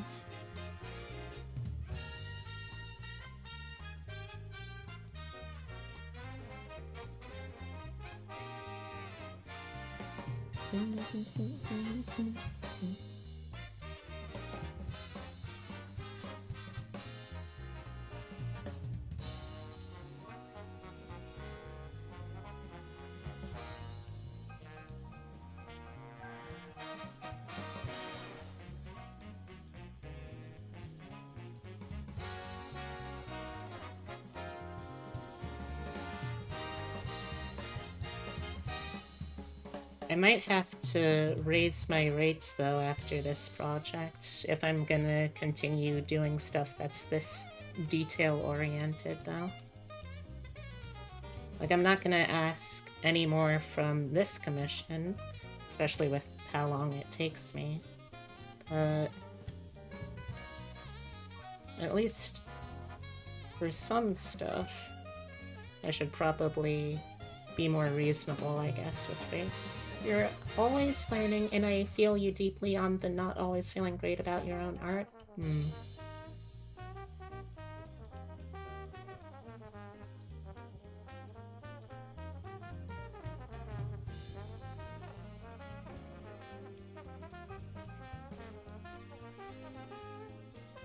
More money for all these good work. I support. Oh, thank you. Okay, so let's see.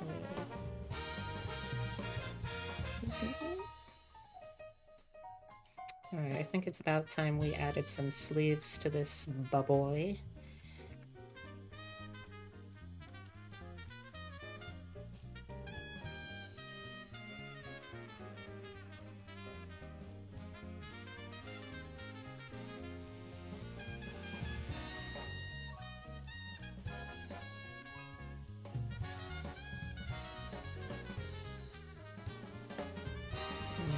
This was roughly what I was thinking, huh? Okay.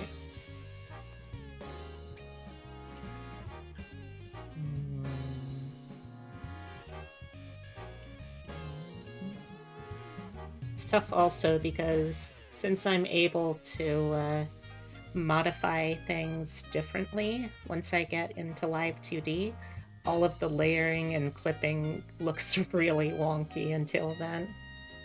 And I've got to really put things in pretty weird orders of visibility to actually make things visible.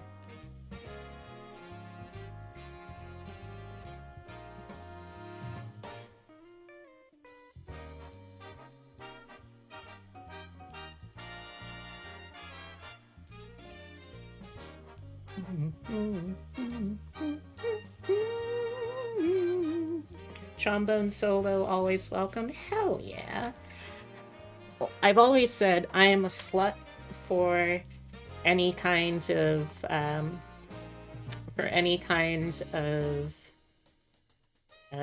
strings in music. But I gotta say, brass is also pretty damn good. Brass kicks ass.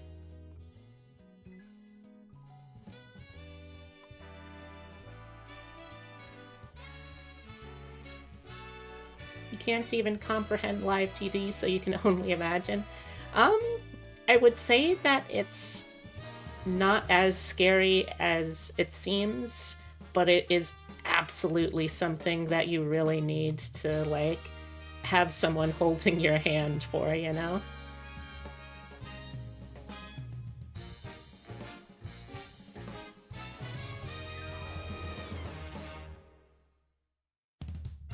That's why you like a lot of ska. But you used to play trombone as well, so there's bias. Hey, you're allowed to be biased for, like, childhood and teenage years instrument. Hell, any instrument that you play and enjoy, or played and enjoyed, you're allowed to be biased for.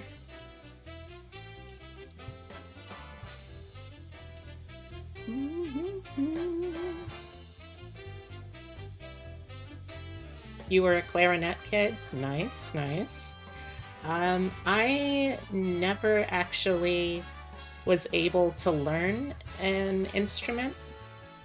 I always really wanted to learn an instrument because I have always loved making music, but I could never figure out something that worked for, like, the specific kind of, not even hand-eye coordination, but the specific kind of general, I have got to be able to move this part of my body this way and to coordinate between all of those different things. Like, I tried playing piano, and even that was too much for my head to keep up with. That's why I can't play most rhythm games either.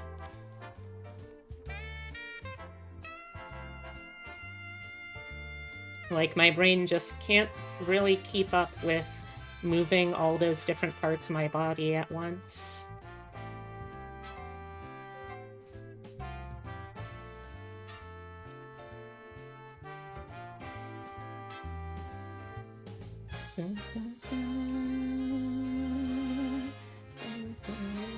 Since we're gonna be slimming this down anyway, I may as well go real big for this first pass.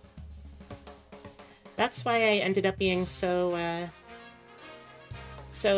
big in singing and chorus and all that, because, like, hey, if I can't make music with my hands and my, well, I guess sometimes also, like, my breath, I can kind of make music in a different way, and that definitely helped. Unfortunately, a lot of the kids that were in my high school chorus class were only really in it for the very easy A, because the teacher only ever graded on, okay, did you show up to the concert? And then everything else was secondary. So, like, as long as you showed up and you didn't make too much active trouble for him, you were basically guaranteed an easy A.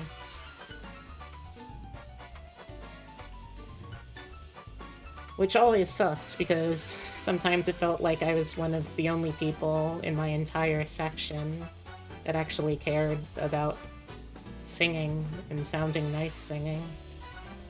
And let me tell you, when you feel like you're one of the only people taking something seriously as an autistic child that hasn't really developed all of the social skills I will need to navigate a largely neurotypical world, it really fucking sucks.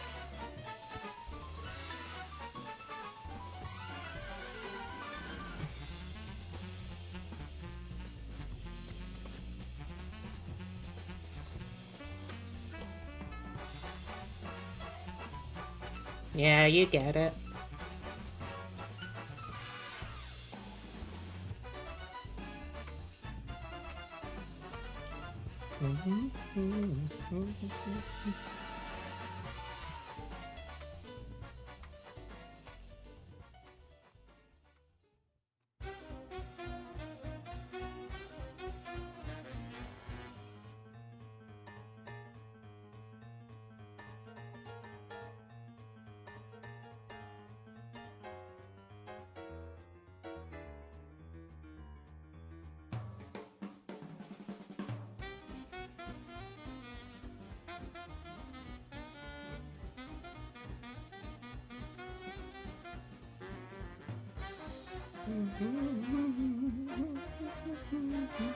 Your choir was pretty well put together, but your senior year you got a new teacher and she was bad. Ugh, that sucks.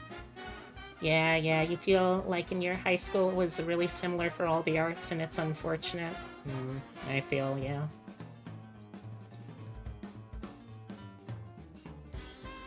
The problem also was, like, there was a choir class for if you were someone who genuinely, like, really, really cared about choir and wanted to be,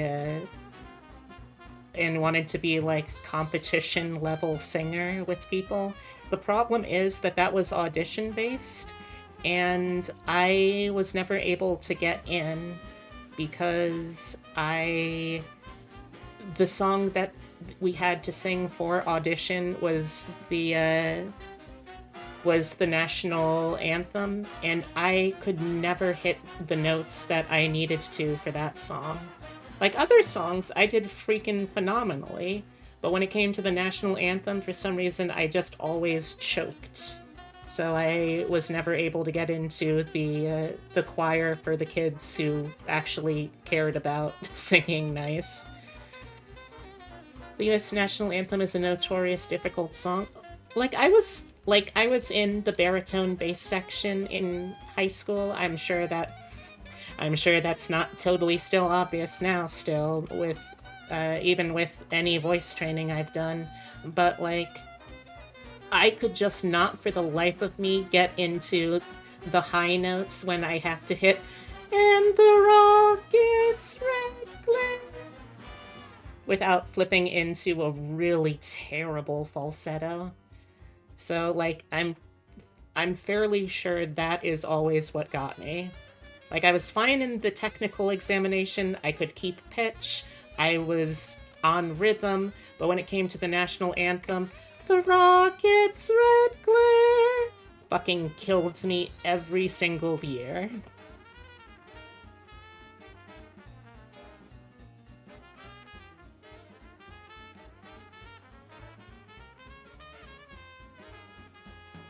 There's a YouTube video explaining it. The range on it is silly. Very true.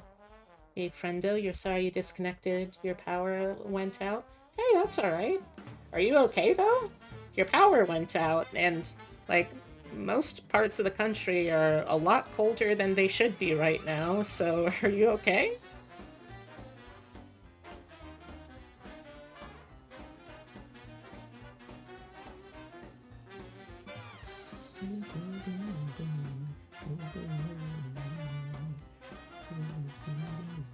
Okay, I think this is a decent upper sleeve to work with.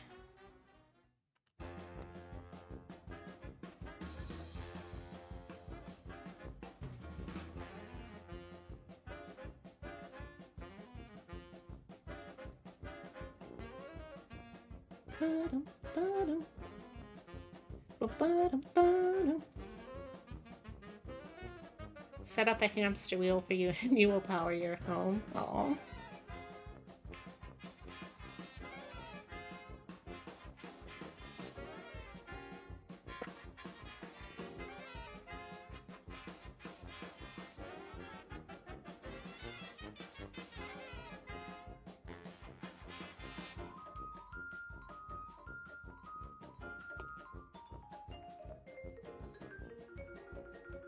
Your PC just finished booting back up? Awesome.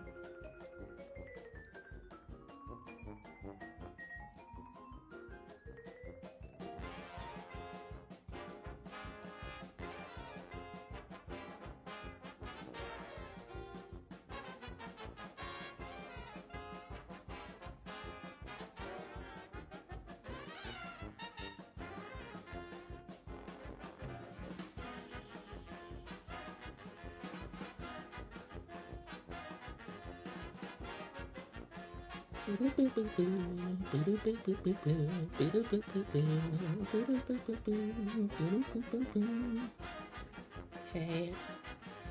Upper sleeve.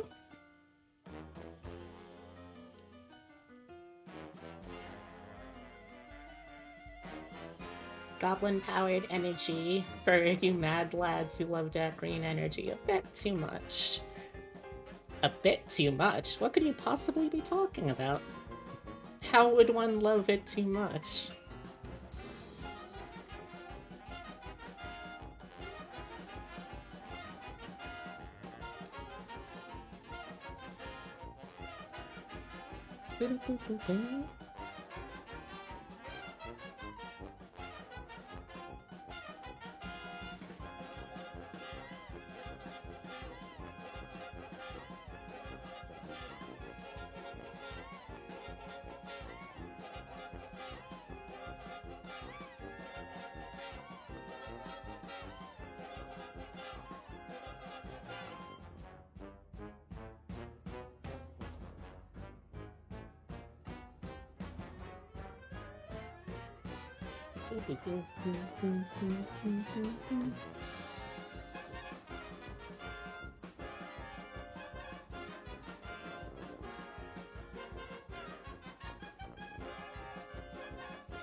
Just some spots here.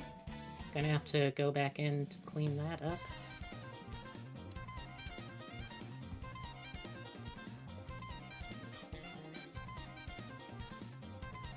Does anyone else find that when you're drawing on angles, or not angles rather, curves, that your handiness makes it so you're just naturally really prefer one type of curve over the other.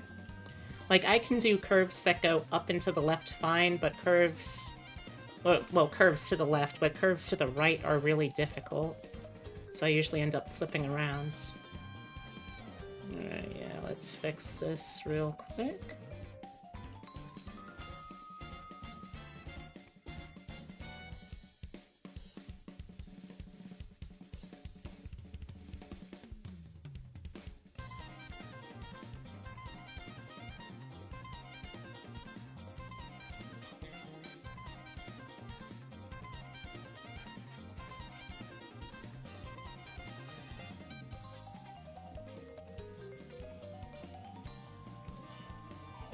You also have to go back in to take care of all the circuitry.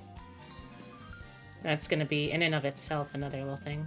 Why commercials weird? Literally got a life insurance and chocolate candy commercial after a Bachelor commercial. Wait, like, a commercial for the show The Bachelor?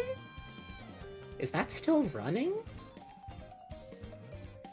That's wild.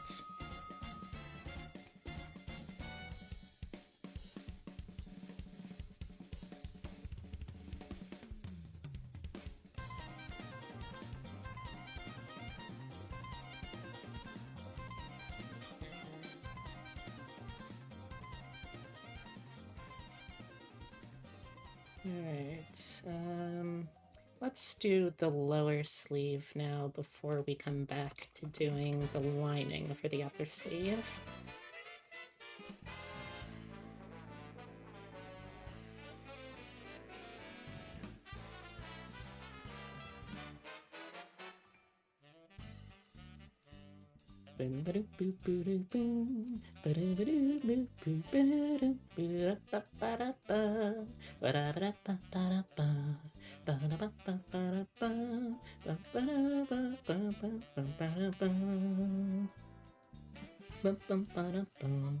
I gotta say, this model has also been an interesting challenge because I rarely draw mask characters, period. I don't know why, I just rarely end up drawing masculine characters.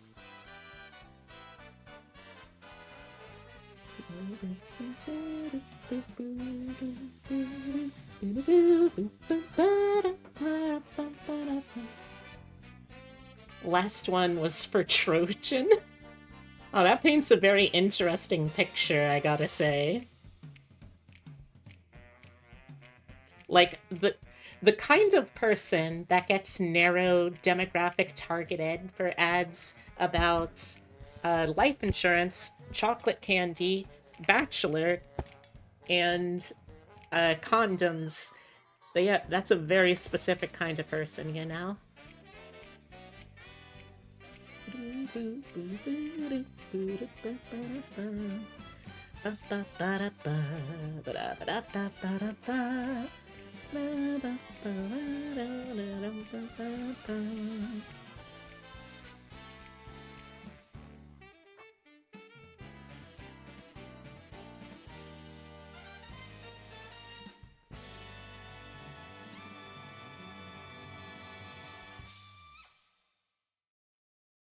Oh, guess I need to pick another thing to listen to.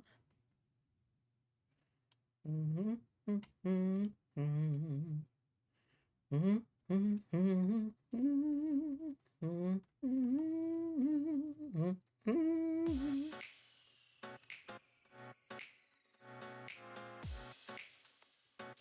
okay. None of these applies to you. 0 out of 5 Twitch ad algorithms.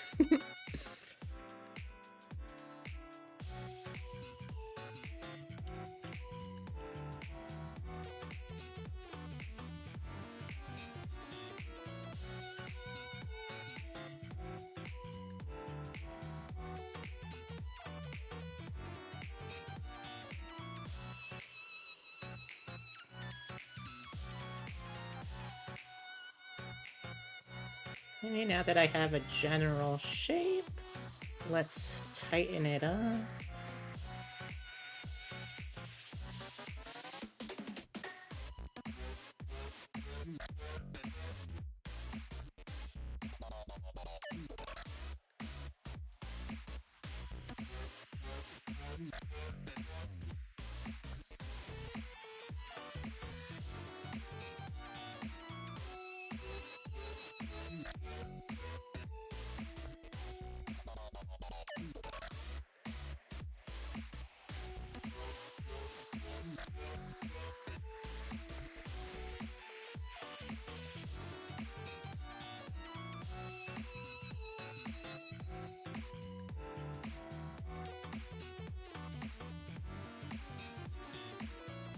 Your ad sucked too. The combination of masculine and feminine elements in a character is probably your favorite vibe. Oh, alright.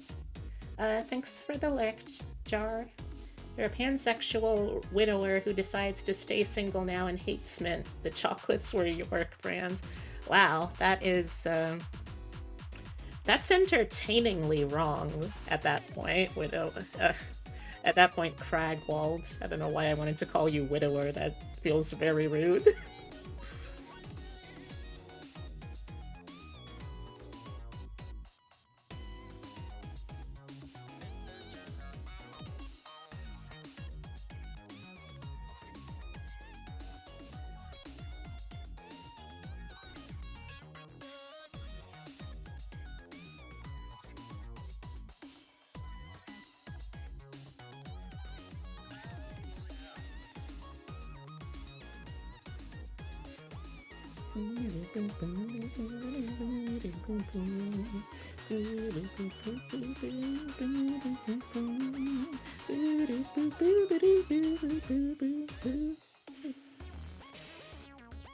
Why are goblins tasty? You making a cannibal in? Wait. Who? Did I say they were tasty? Did I black out and say something like that?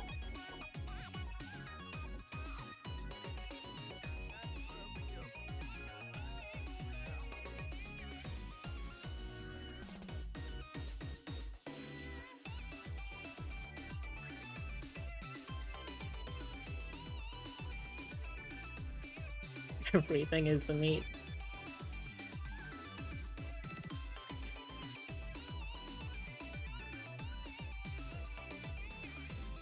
I'm getting flashbacks to that terrible Johnny Depp, Willy Wonka, and or Charlie and the Chocolate Factory movie. Technically, everything in this room is edible, even me. But that is called cannibalism, and that is frowned upon in our society.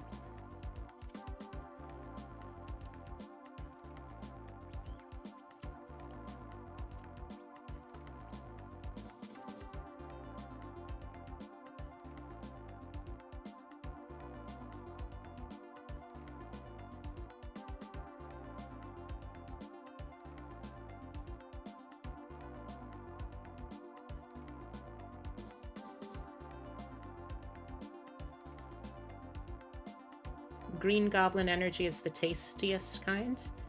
I mean, they're only talking about energy then, not goblins. That doesn't seem that weird, does it? Maybe I'm just biased? Nah, couldn't be.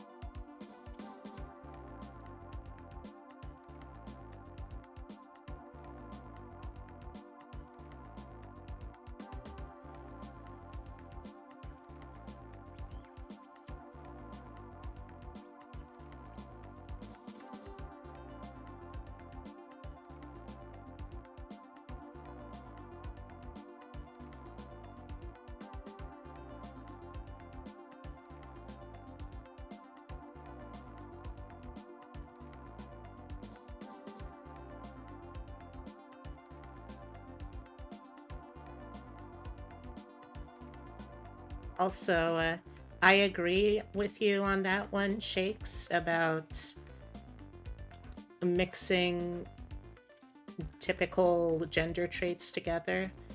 But I also, like, that's not always what clients particularly want.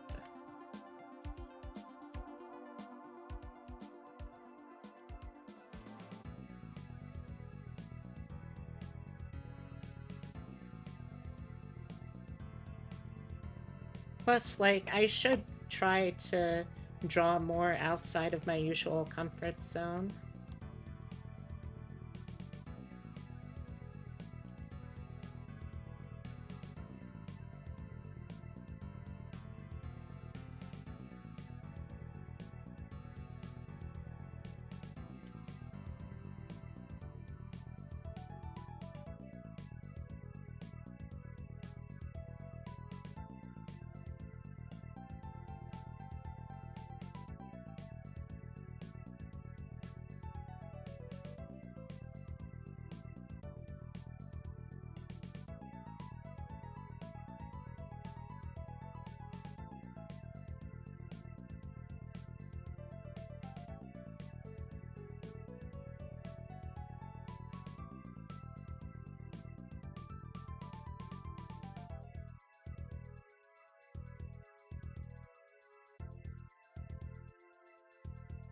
Come on.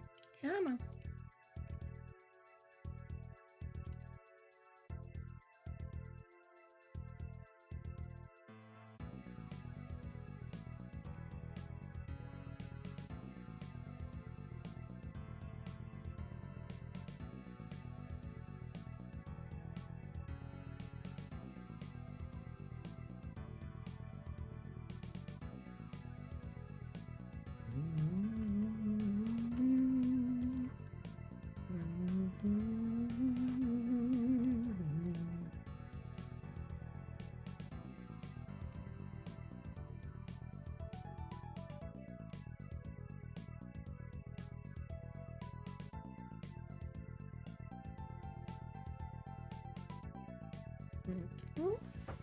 You're a fan of variety when it comes to character and body types?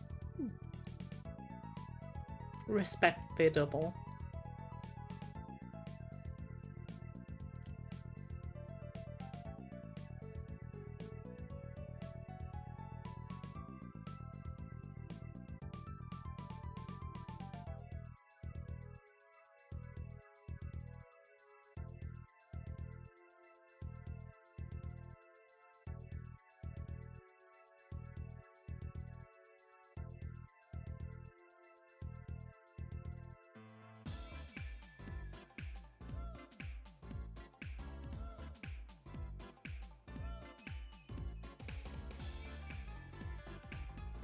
Alright. Can't have a Genshin Impact situation. What's that when everyone just looks the same? Or sorry, there's 3 body types. Dude, lady, and tiny lady.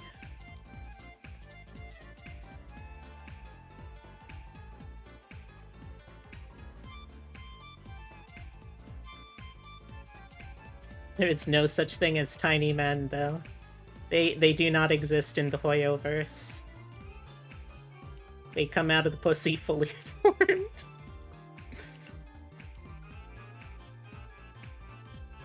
Especially in the skin color department as well. Oh god, yeah. All half them at least got custom arms. Oh, did they?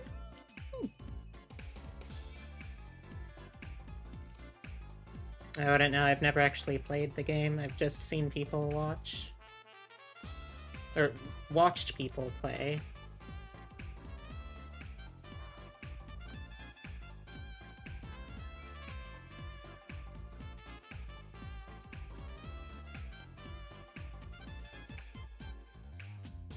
So I don't know how much you've seen of what we've gotten done so far today, unseen.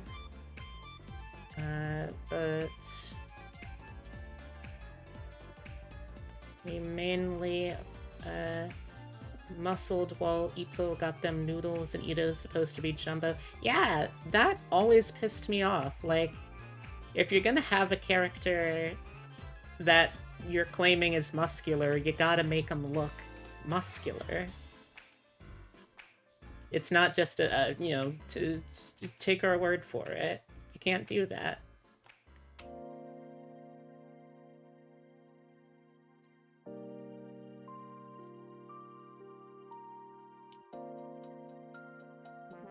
But yeah, the main things we got done so far today unseen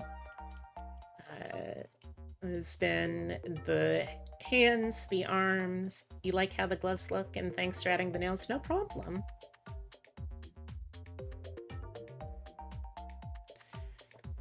Ooh, excuse me. I'm not happy with how the torso looks right now, but it's one of those things where hopefully in time I will figure out how I want to do it.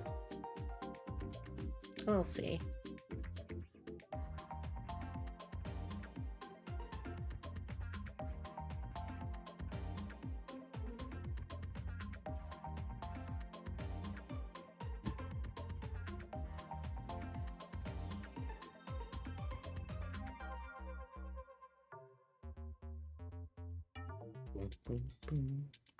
Alright, so now that we've gotten that done, let's go in to do the sleeves detailing. And I think I'm gonna keep with the same theme of having the cuffs be the same kind of mustardy gold. So to keep things feeling distinct. We can hide that for now.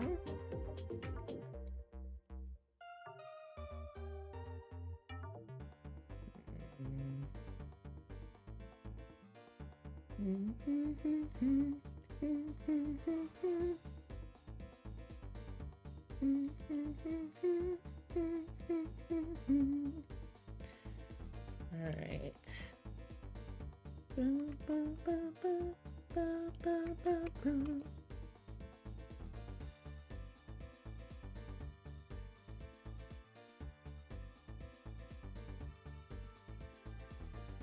Let's do this part at least the easy way.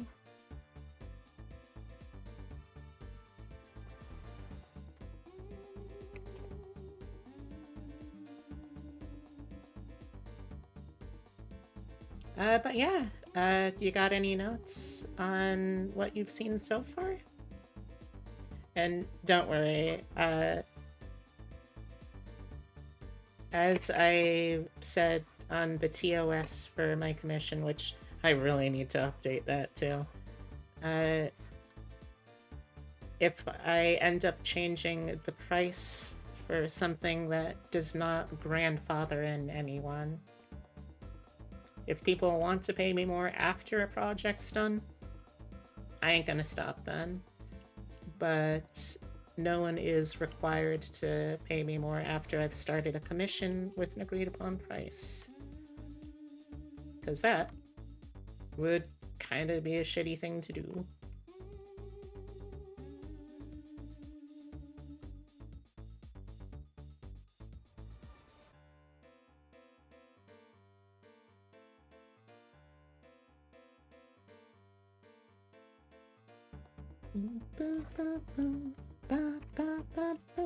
You can always DM me if you need to double check something like the torso.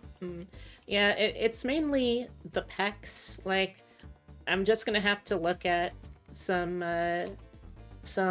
like example reference pieces of like people with flat chests that have that got, just to see how like physiologically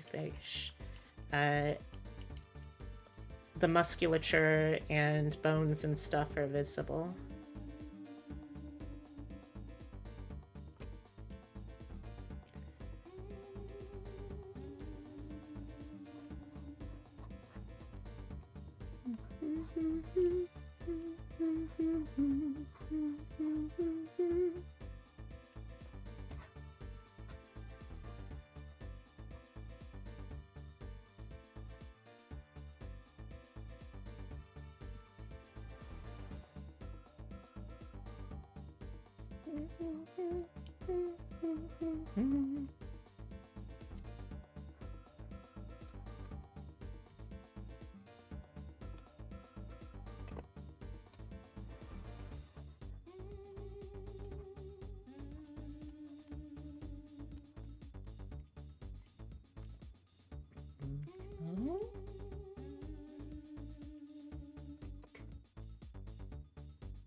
Got a little off on the coloration for this part of the line. Thank you, Perfectionism, for letting me catch that. Even if it does mean that I've got to go back to correct it, I still appreciate it.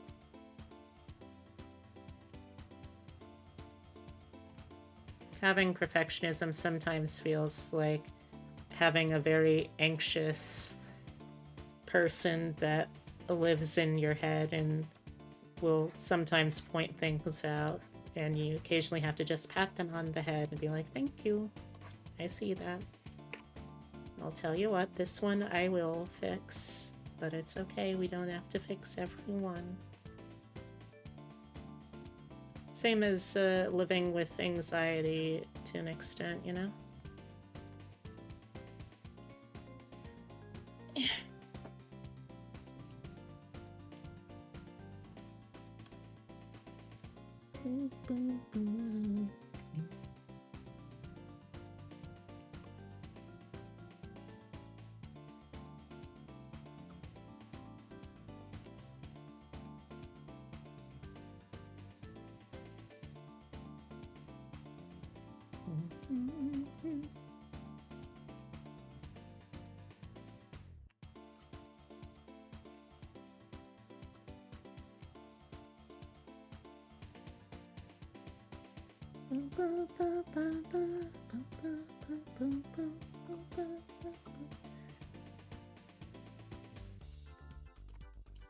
I will say though, this design has been a challenge with how much black that has been worked into the design, since like you can't really actually use true black because that doesn't actually look very good, and you kind of need to reserve that for a lining where you need to. So it's been an exercise in kind of reproducing that one painting that someone, God, I wish I could remember who it was that made it, but it was basically just a ton of different shades of colors that are like really, really, really close to being black, but none of them actually are true black. So it just forces you to really carefully, closely examine everything in an interesting way.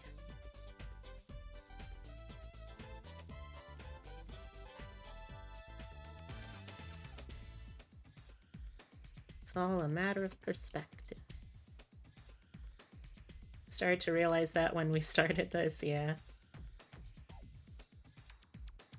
Well, if it ends up being too dark, you can always mess with the color scheme then.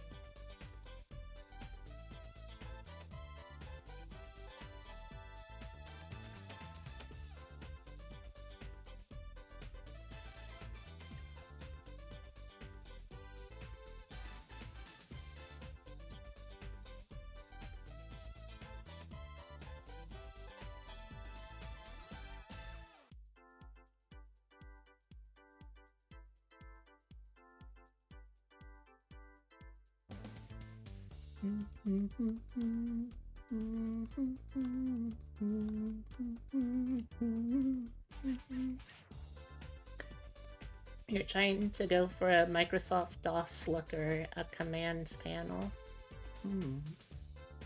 I see.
We're gonna need to winnow this back.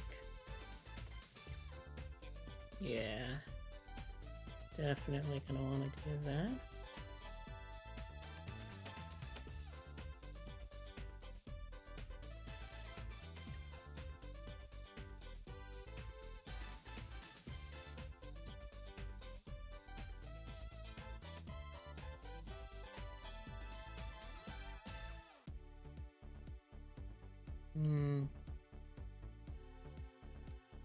Yeah, we can probably push that back a little further still.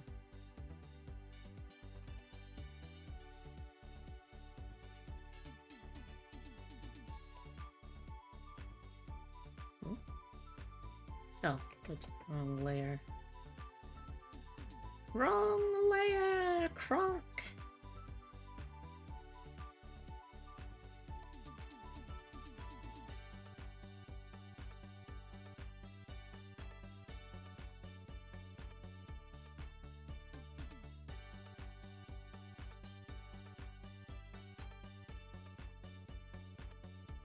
Yeah.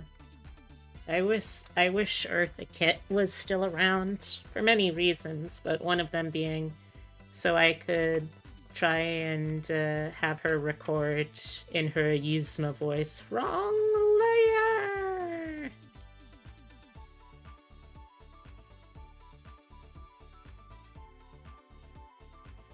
Wrong layer, Kronk.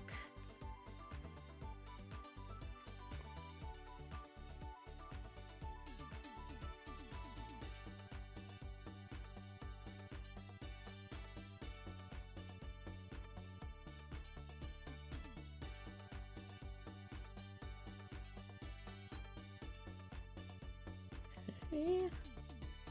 Takes care of the lower sleeve. Onto the upper sleeve.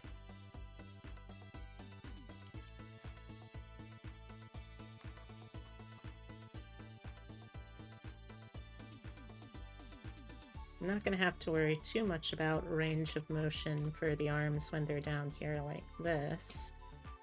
But since I might be trying to have these double up as the arms, at least part of the arms, for when we get to the claws. Well, actually, I guess I could just use the same thing for that, huh? Yeah, okay, that works.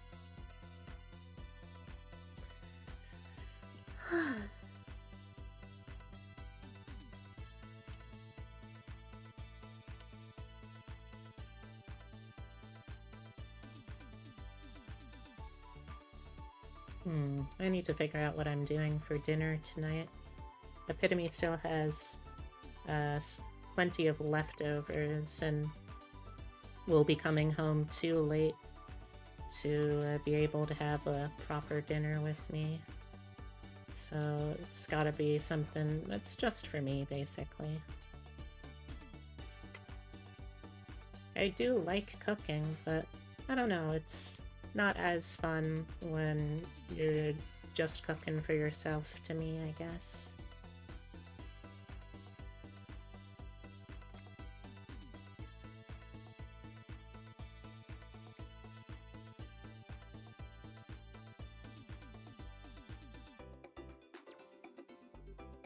I'll probably end up doing soup tomorrow.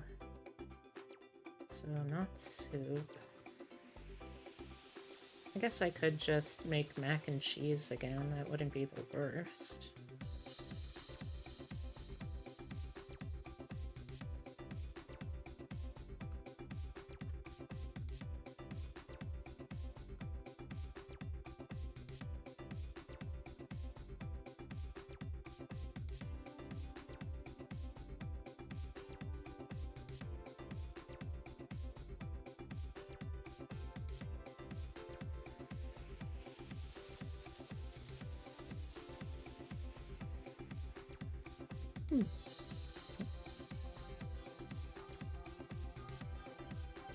Nothing wrong with pasta and melted cheese. True.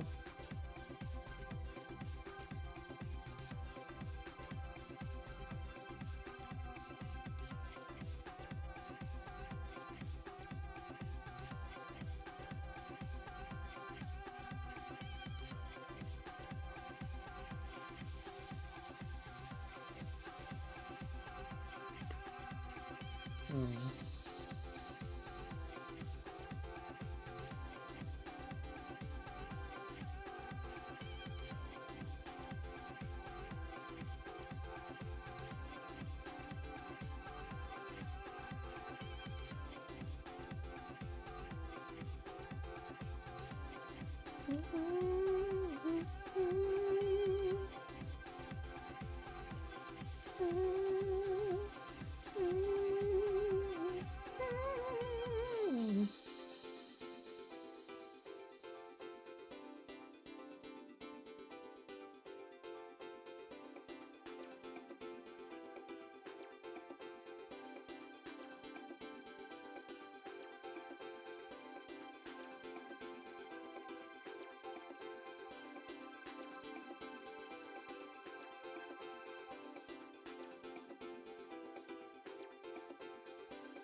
All right. Hmm.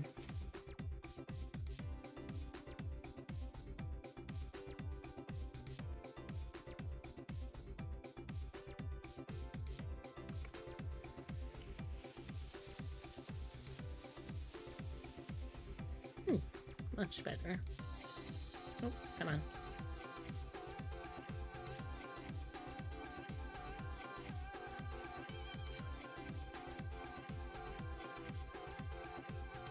Oh, come on.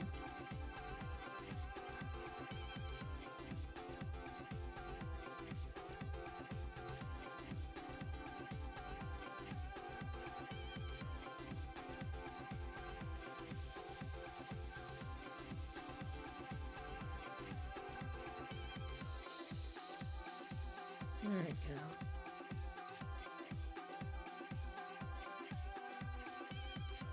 What am I looking at here?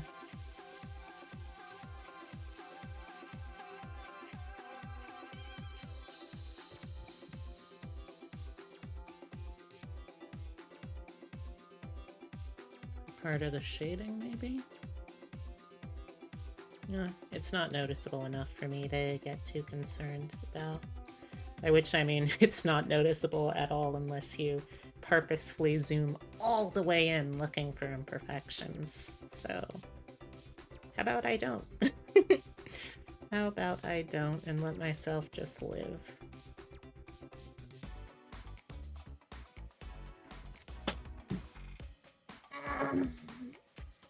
Doing a little stretch. Gotta remember every now and then to do those things for myself. Okay, where was I? Right, the upper sleeves. Still gotta do the bottom half of those. I'll also probably want to keep this behind this layers to show that part, which means, okay, I am gonna have to change this bit.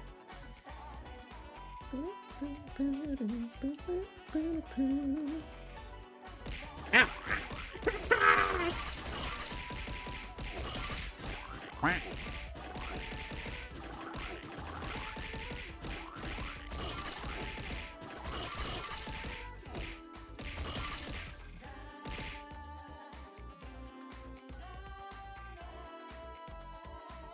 Hey Hazel, how's it going?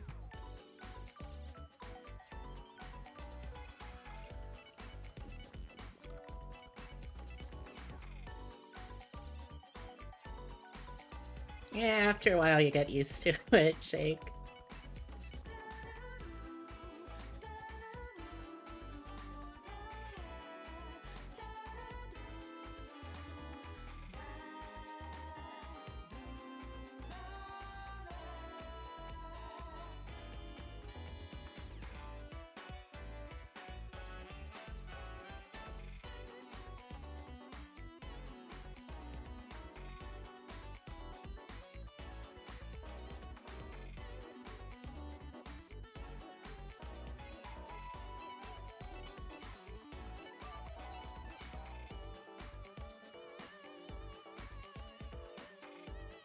Means I can take the upper sleeves part up a little further. How you doing, Hazel? You're alright? You just saw the new promos for Magic the Gathering, and you need them so bad. Oh. What are they doing in this latest edition of Magic? Did they learn how to pull a rabbit out of a hat yet? I would imagine that's pretty fundamental in a game of Magic the Gathering.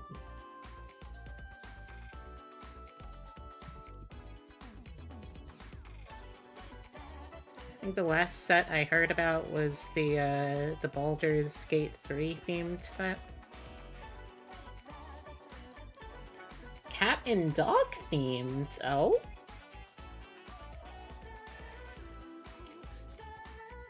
How's that working out exactly?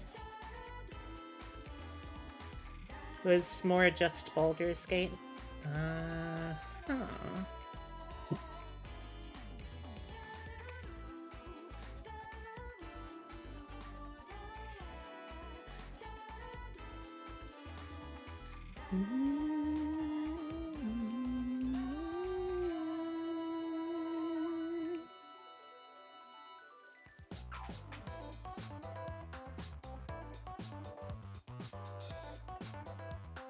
So what kind of cats and dogs did they add? I hope very good boys and girls. And also cats being cats.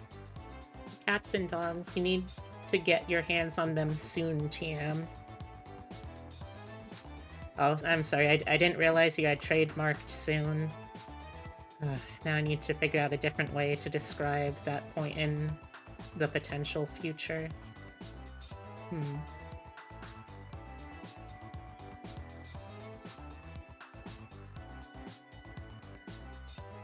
So what kinds of cats and dogs?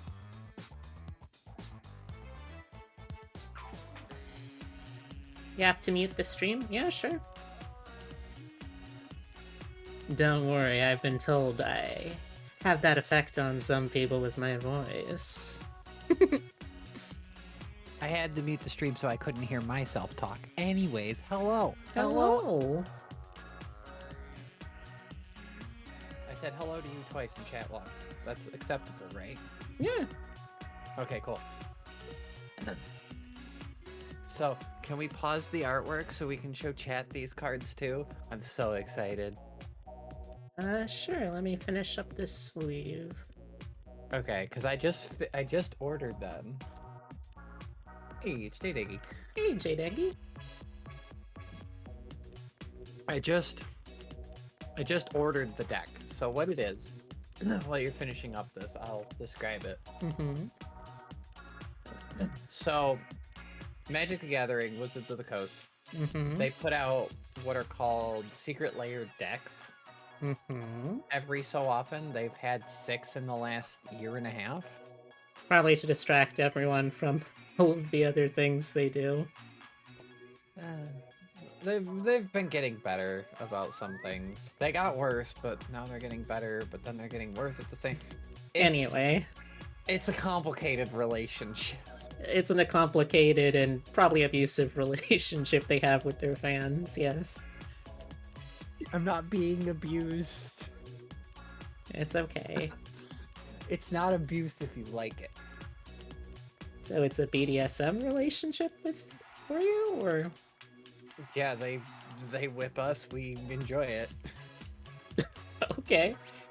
Alright, I've got into an okay stopping point. What is it that you want me to see? I have to find... No, that's Abby. That's you. I haven't messaged you direct. We've been talking through that group chat for so long that I forgot. It's been too long. This is the deck if you want to pull it up. And I'll tell you where to scroll so you can see. Yeah, sure. Have it all up.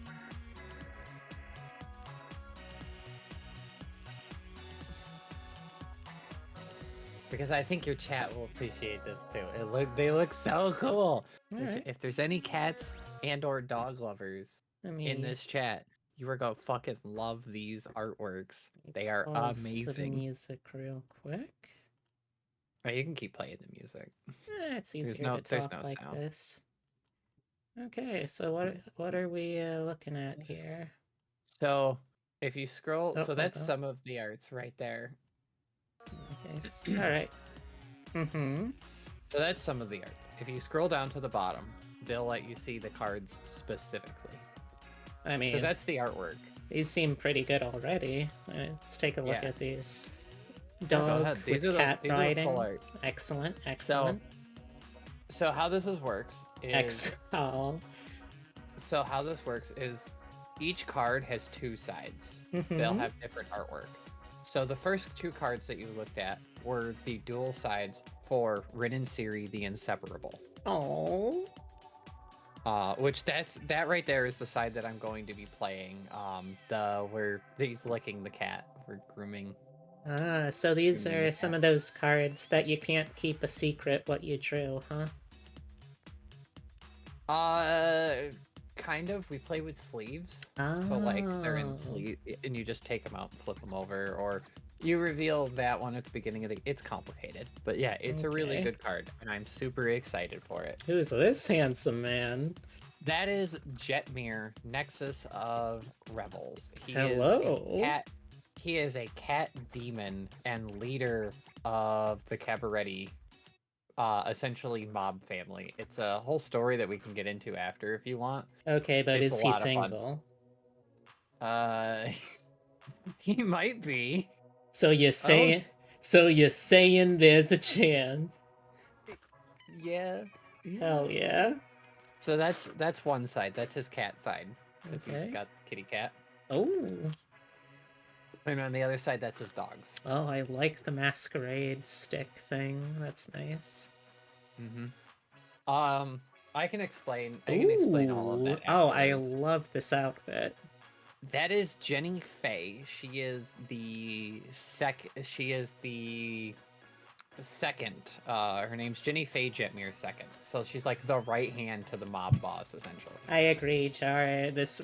I could eat this art up. Right? It's so good. Like, the outfit alone is serving so much cunt. It feels like I've already had bottom surgery.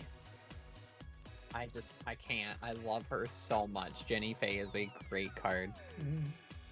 And then you go to the next one, which is another artwork of her. So each card has been drawn by somebody, I think somebody different. Makes sense. So they're in different art styles. Serving up 5-star dining experiences. No, actually, you know it. Actually, both those. So each card has both sides are by the same person. Yeah, that makes sense. But that is her cat side. She's an elf.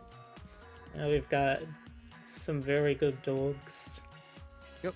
That is a card called Anointed Procession. It is a very expensive card, and it is very good.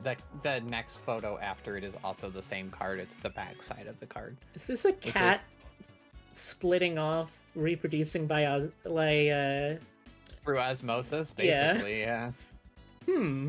Okay. Yeah. Gotta just do this. Oh, there's. If you go down to View Gallery. I can have a little rings as a treat. I say every time I try and play Sonic. When cool, I'm Yartson. When we look at the cards themselves, the flavor text are gonna make you laugh so hard. Oh gosh! All right. Let me also. No, not that. Actually, maybe that? No, not that. God. Can't remember how to do screen share in just the one-on-one, so that's fine. Then we got the dog version. Oh. Oh, I love how warm the color palettes are for this. There we go. That was weird. Love how warm the color palettes are for this dog and cat. Oh yeah, I love the Soul Ring color palettes. They did a really amazing job. Okay, then we've got a whole bunch of dogs and some cats. Pretty good mix. You can see Lance in the background there. You can see him right in the middle. He's kind of walking horizontally. He's right above the dog that your pointer's on. The black one. There he is. It's Lance. It looks just like Lance, doesn't it? How much do you have to pay to own your son a second time? I had I don't want to talk about how much I just paid for this fucking deck. Okay. That's all dogs. So MSRP, $140. With shipping, $149. I think I would rather just like download the PNGs, print them out on a nice big poster size, and get it framed. Sure, you can do that. Oh, we got some. These are like some Norwegian forest cats. You are the second person I've heard say that. Well, yeah, I mean, those are also like I would say the most fey folk of all cats. You will 100% when we actually look at these cards again, but through the card perspective of them. Mm-hmm. But honestly, one of the biggest mischance that I see in these secret layers that they produce is they don't give you art cards. What? Yes. I'll explain that in a minute. We'll go through the rest of the cards, then I'll explain art cards, and then I will explain Well, at the very least, I imagine there's going to be a pretty good aftermarket for people who take these cards and then just paint over all of the boring text and frames and stuff to expand the picture. Oh yeah, there might be. This is the cat token. Oh, this is a messy little baby. What are you doing? Right? I love it. Who, me?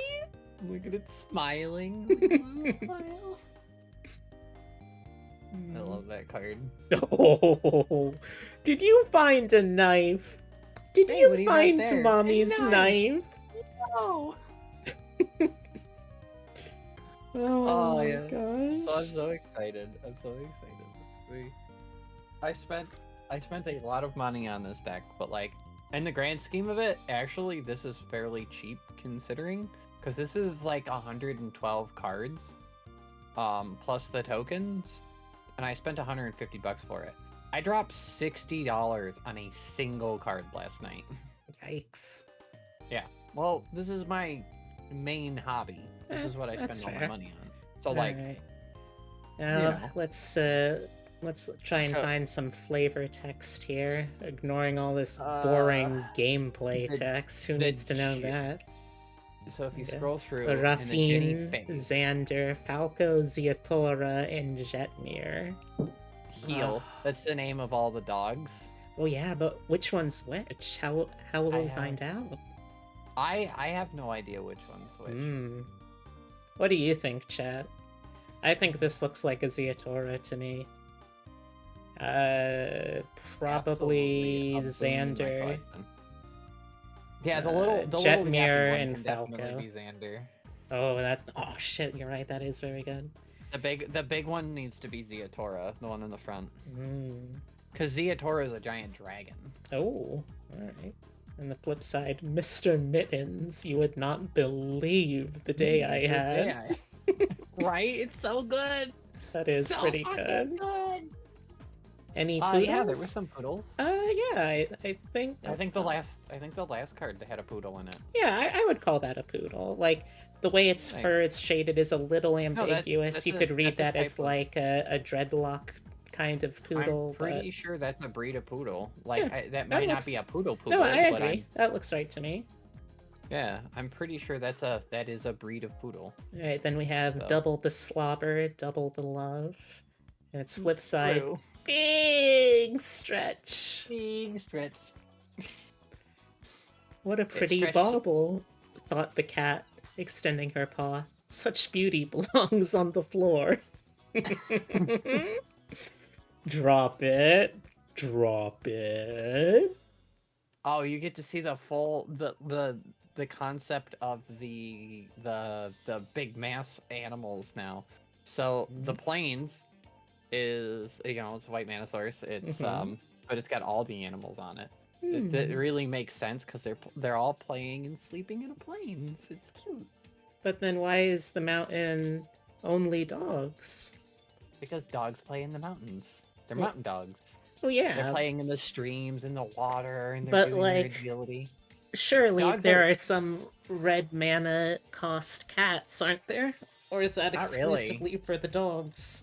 So dogs are generally white mana and red mana, whereas cats tend to lean into the green mana. Oh, okay. So they're green and white. That explains that then. All right. Yep. So the cats have their forest because you know that's generally forest where cats like trees. That's true. So yeah, so cats are more white green, dogs are more white red.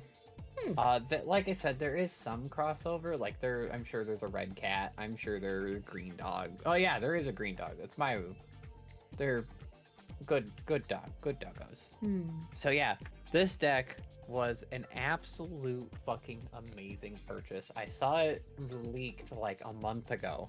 Like they leaked the Rin and Siri arts. And I was just like, I don't know what this is from. I don't know what it's going to be. But I will own it. I will say though, huge missed opportunity in not having the categories written as cat dog. Yeah, a little bit. So they did release their bonus cards already. Let me see if I can find those specifically images.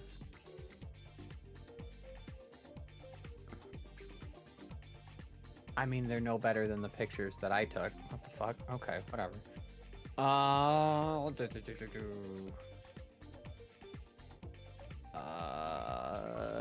The Shokukan. There we go. So I'm going to have to send these to you individually because I had to screenshot them from a YouTube video. Incredible. So if anybody plans to buy this and does not want spoilers, I would say look away for the next couple minutes.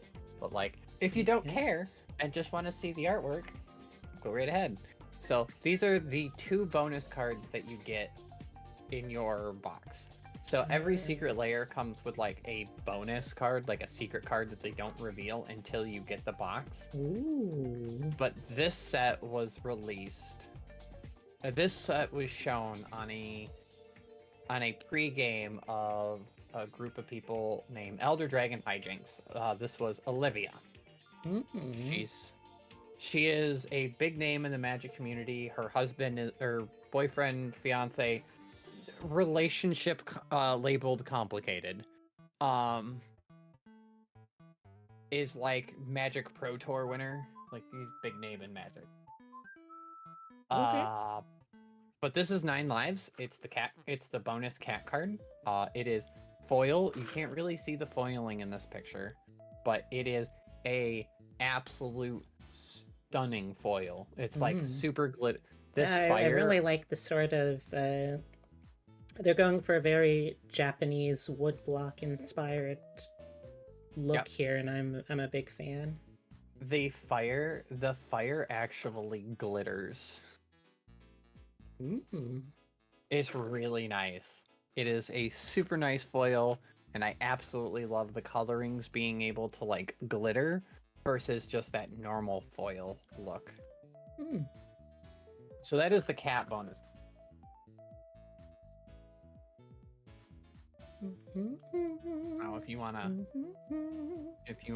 pull up the next one, the next one is the dog bonus card. And this card has been a very big card in the Magic the Gathering community, just as a whole, because it's really good. You can't see the flavor text at the bottom, but it says reunited again. Aww. Because his Yoshimaru the Ever Faithful to the ruler of the plane Kamigawa, who is the Emperor, aka her. She's the Emperor of Kamigawa. Sounds like a pretty big deal. Yeah, so essentially there's like a TLDR of the story. There are things called planeswalkers. Yes, I've heard that term before. I've used that term before. Yep. And what powers their planeswalker abilities is a thing called a spark. But her spark was really like unstable and would cause her to planeswalk at random. So so you're saying this is a Hachiko situation, basically? I have no idea. Hachiko was I always forget if it was an Akito or a Sheeb. I think a Sheeb that like went to meet its owner at the train station every day and kept showing up even after the owner passed away while at work. Kind of. Yeah, except in this context, the Wandering Emperor never died. She just had troubles getting back. Because she can never be in one place for too long because of her unstable spark. So Yoshimaru sat on the throne waiting for her to return. And he is essentially immortal, I think. There's something to do with those two. I don't completely get it. There's some story elements there that I'm not 100% sure on. I'm glad he's immortal. I would have been very upset otherwise. After there was a big battle in the recent story, and there is essentially, in Dungeons and Dragons terms, it's like the outer space. You know, the space between worlds. Well, there's a thing like that in Magic the Gathering. They call it,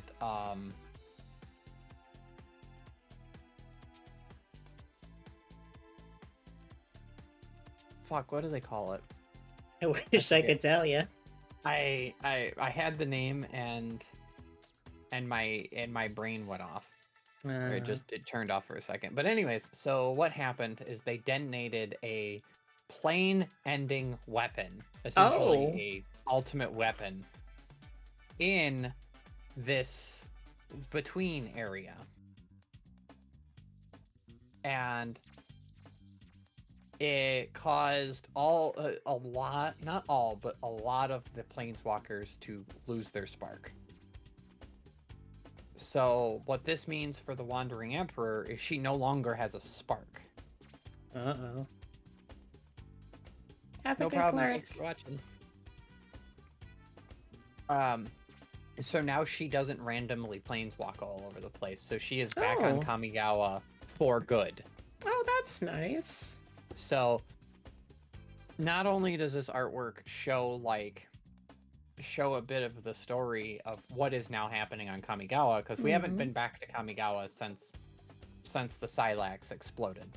That's what it's called. It's called the Silac.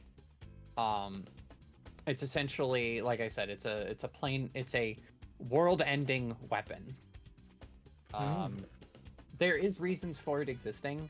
They're called the Phyrexians. Think of the Phyrexians as kind of like, have you ever seen The Last of Us, the fungus? Yes. Except imagine it's oil and it's sentient. Oh. Yeah, that's the Phyrexian. We can, if you want an entire Magic the Gathering lore breakdown day as just like a collab day for the two of us, I am 100% down to do that. I might try and do something like that. It would be fun to...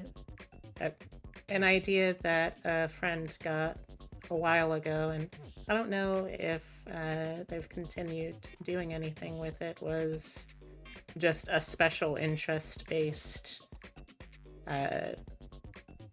talk show podcast. Might try something like that.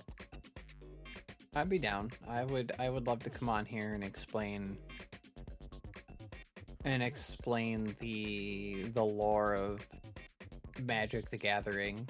Like, obviously, I wouldn't be able to, I don't think I'd be able to do it in one sitting. Like, there's 30 years of lore here. But I could sum a lot of it up and kind of like cliff notes a lot of things. You know, kind of like there's a character named Chandra, and then there's a character named Nissa, who are gay for each other, like super gay. Oh, good for them. Yeah, like there is canon stuff. There's. What are the worst songs to hear while doing the deed? Oh God.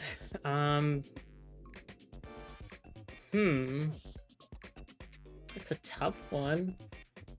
I feel like there's a lot of terrible things that you could hear.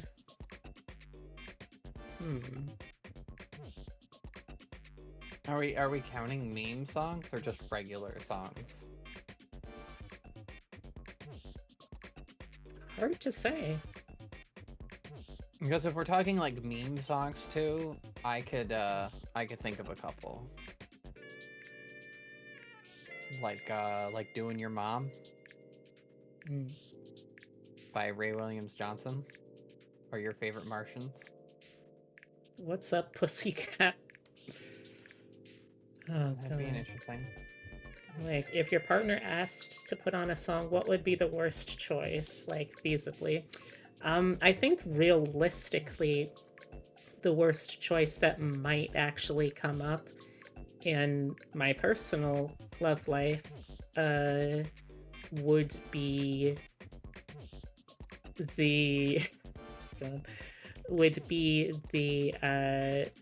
the Cantina song, that, you know, that jizz music from Star Wars. Just hearing, especially if it's the version of the song that never plays past the first two notes, so it's just perpetually do do do do do do do do do do do do do do do do. Oh god. Listen, you're thinking too small. Like that would be a great song to hyuk to. I probably should also get back to work. Listen, there could also be the DuckTales song. You hyuk to that all the time. I'd do it. Well, I mean, then that doesn't sound like it's a bad song to fuck to. We're talking about what would be the worst choice. Doing Your Mom definitely would be a really weird one. It's a very narrow cast, but you have to have a girlfriend who is named Stacy, and then just always have it be Stacy's mom has got it going on, but different cover versions. 100%.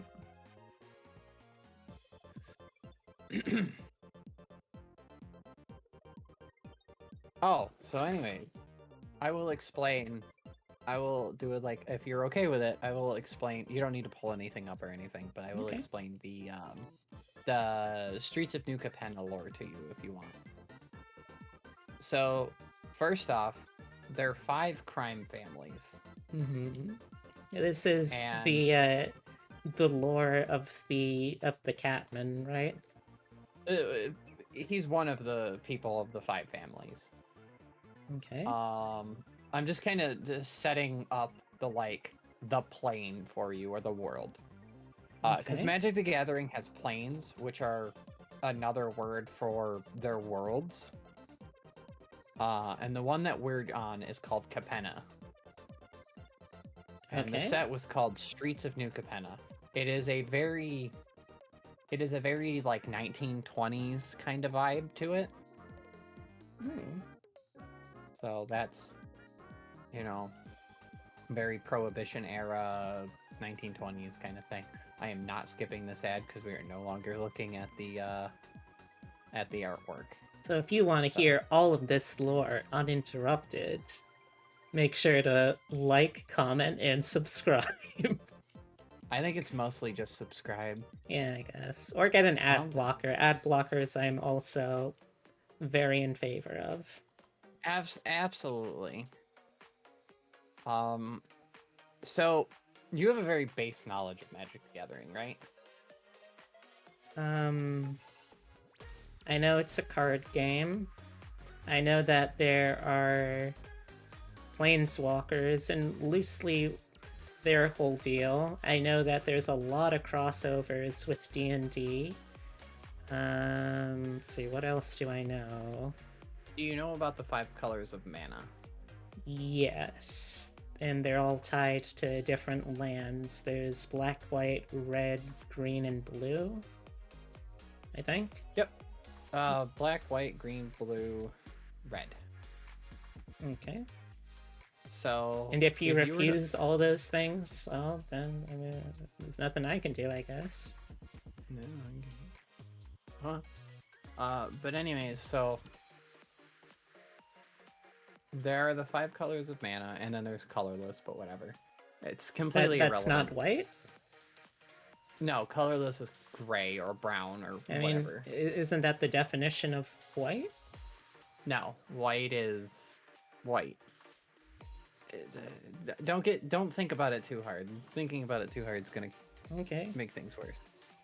So, the 5 crime families are based on the black white is a good one. The 5 crime families are based on the different shards of what they call shards of mana. Okay, which are essentially the main color. So they have to take shards in order to use their mana. No. Okay. Shards. Oh, okay. You know, like a crystal. Okay, yeah. You know, Makes like Yu Yu sense. Hakusho. I'm sure you've seen Yu Yu Hakusho at some point. Yeah. I follow. You know, the crystal breaks into shards. Anyways, that term comes from another plane called Shards of Alara, but like it's completely different. It's a whole nother topic for a whole other time. But anyway, so each crime family represents a main color of mana, and then its 2 allied colors, or what they call it. So like, the Cabaretti, which is Jetmir's family, represents the color green. And that is the Catman? Yep. Okay. He represents the color green, but a lot of the cards in his family have green, red, and white in them. Okay. So that is the concept of all of the families in Magic the Gathering, or in this plane. So you have the Cabaretti, which are Jetmir's thing. Okay.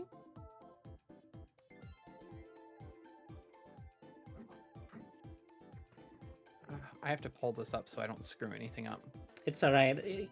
You don't have to get any of this right, to be honest. I will pretty much accept anything as truth. That's the fun thing here. Is that Freddy Fazbear? Could be. Nope. It's not. This is a commission that we're working on for Unseen Demon. I am very curious, though, what part of the design made Freddy Fazbear a feasible choice. I'm not saying that out of, like, being insulted or anything. I'm genuinely curious. Also, how you doing, Quincy? It's nice to meet ya.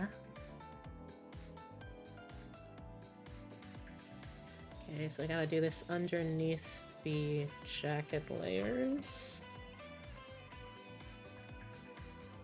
Undershirt, torso.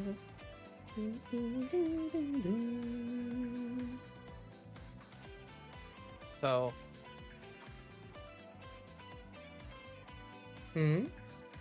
So anyways, explaining more about these.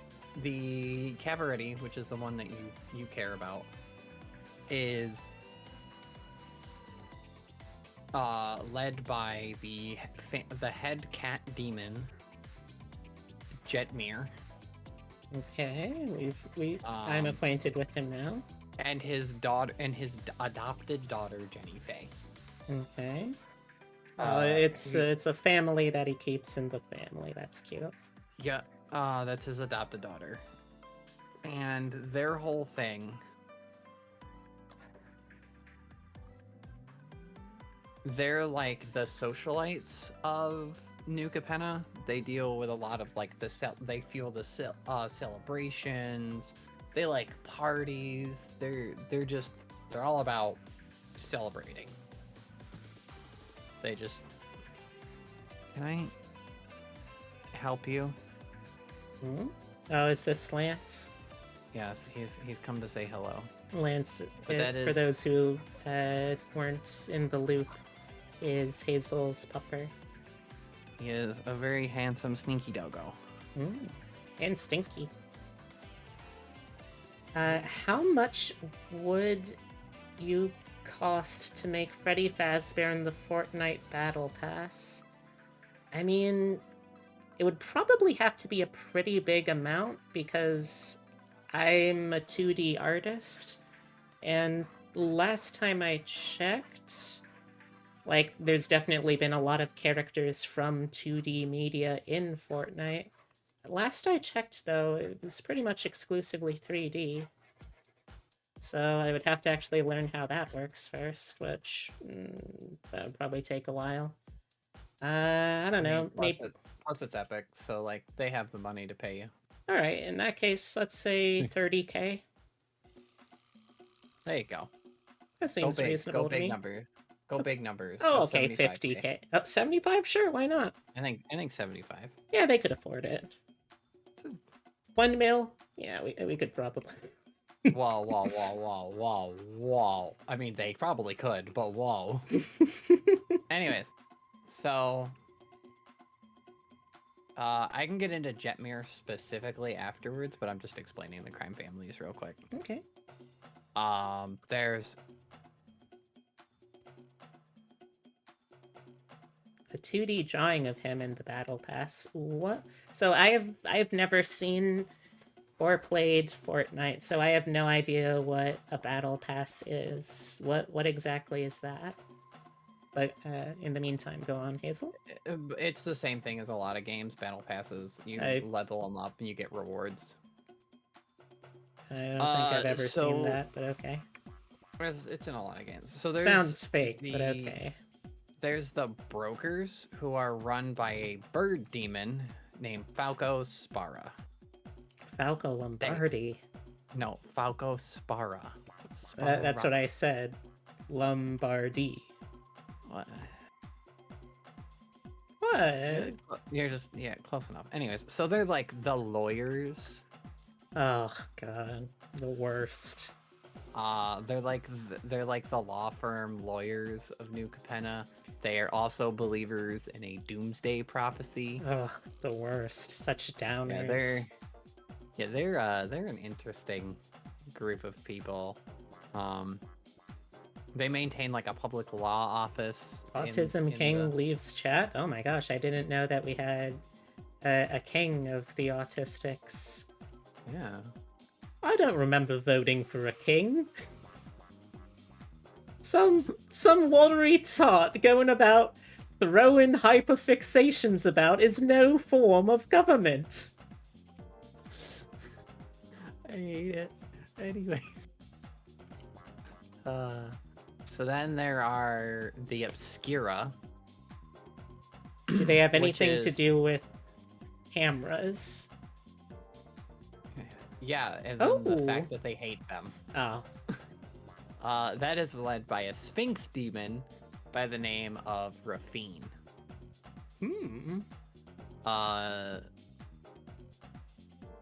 Their whole thing is they're kind of like, they like to blackmail people. They orchestrate things and scenarios where people might disappear. Information might need to be, withheld. That's their thing. Okay. Skira going to guess got a bit of the old black mana, says Unseen. Yes, actually, they are the representation of blue mana on the plane with their ally colors white and black. Oh, okay. If you've been playing Magic a long time, you might also know this family as the Esper.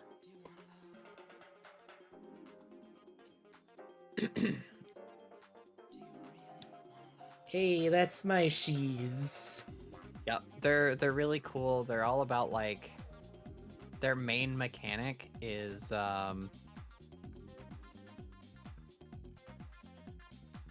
connive, I believe it's called. It's pronounced knife. No, connive with a C. Ah. Like you conniving bastard kind of thing. But yeah, their whole thing is they like to make back end deals, stuff like that. You know, they're brokers for information. Understandable. What they would consider the main crime family in the city is the Maestros, led by Xander himself, the vampire Maestros? Yeah, Maestros. Maestro. Oh, Maestros. Yeah. Okay. But that's just how it's pronounced in their lore. It's stupid. Yeah, I'm gonna just ignore that then. Yeah. I do not respect them enough to care to pronounce their name, their organization names, right? So they're like professional artists with like sculpting and performing and stuff like that. I mean, from one artist to another, then I definitely don't respect them. But more notably, they're actually the plane's premier master assassins. They're vampire demon assassins. Oh my gosh, they're Chunies.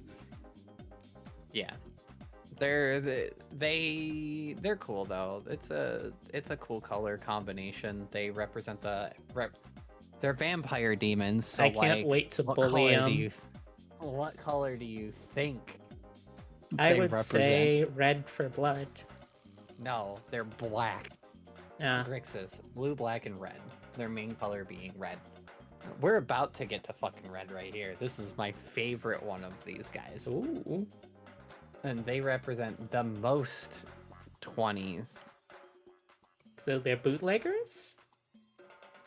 No, this next group. I will explain them in a second. But yeah, that's the Maestros. They're cool. And then the next one are your Riveteurs. They're the ones who run the underbelly of the city, the ones who fuel the furnace, stuff like that. Mm-hmm. Yeah, they were a Gatsby faction. But this one is they're the builders of the city. Rosie the Riveters. Okay. They're in charge of like the Halo stockpile, which is like their special thing in their plane or whatever. But they're the ones who they like to build up the city. They know the ins and outs of the city. They keep the city's forges and furnaces going. They keep the city alive. They're the heart of the city. But they're also like a big crime family of like just general crime. Like one of their biggest things is all about strength and power within their group. So there's a lot of love that. Thank you very much, Gunfighter, for the continued subscription support. I appreciate that. Wow, it's almost been a whole year. But can I just say for a second, I love general crime as like a D-lister supervillain name. Just like someone who got dishonorably discharged and turned to a life of crime. Carry on. But yeah, they build up the city, but also they're not afraid to tear down buildings and tear things apart if you're not paying your protection plan. These are the guys that they're the muscle. Like they're the dumb muscle. They're the enforcers, the builders. And one of their biggest things is all about strength. So they have like underground boxing rings. And like whoever's the strongest is the leader. This is why their leader is a demon dragon, known as Ziatora. Yeah, I could see how that would turn out. And in her, she's a female, might I add you. Girl bosses, we love to see them. Out of the 5 crime families, she is the only female leader. Oh. Yep. Hello, because Xander's male. Rafine, I don't know what Rafine is. They're a Sphinx, so they might be, I don't know, they might be genderless. Sphinx are usually genderless. Jetmir's a guy. Xander's a guy. Falco's a guy.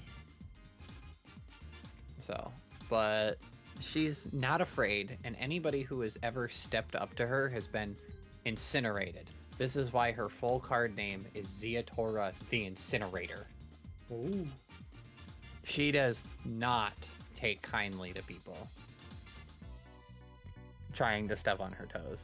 But they're all about... I mean, she's a dragon. She would have very big toes, I imagine, so that's understandable. Yeah.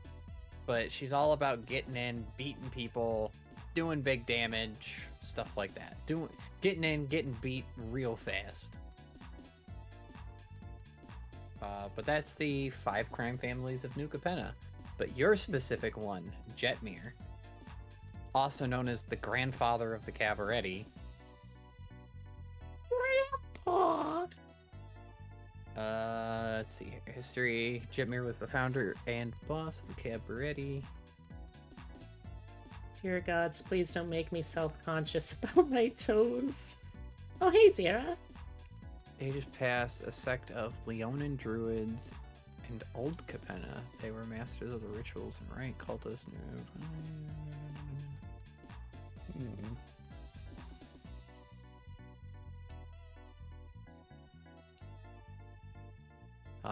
To answer your question, it does look like he's single, though. Hey, let's go. So you're saying there's a chance we're gonna fuck ourselves a cat demon. Rolling up to Jenny like, hey, what's up? I'm your new mom. Your new mom. But yeah, so that is the 5 crime families of New Capenna. I am, so there was this whole, like, gang thing when the set came out, like, gang themed, and everybody was part of a crime family. Mm-hmm. What crime family did you think I was part of when I did my pre-release? Oh, gosh. I think you girl bossed. I did. I am a riveter. Yeah. I'm all about getting in there, beating some face, and calling it a day. Like, and whenever I've heard you talk about, oh yeah, I'm all about accuracy by volume, it's like, yeah, that sounds about right. In real life, I'm not. But in gaming and stuff like that, it's I mean, in real life, you're also an engineer, so I should hope you're a little more accurate.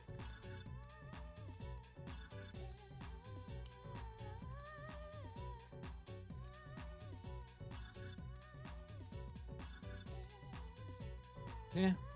So, one of the cards in New Capenna is called Call in the Professionals, or Call in a Professional. Mm-hmm.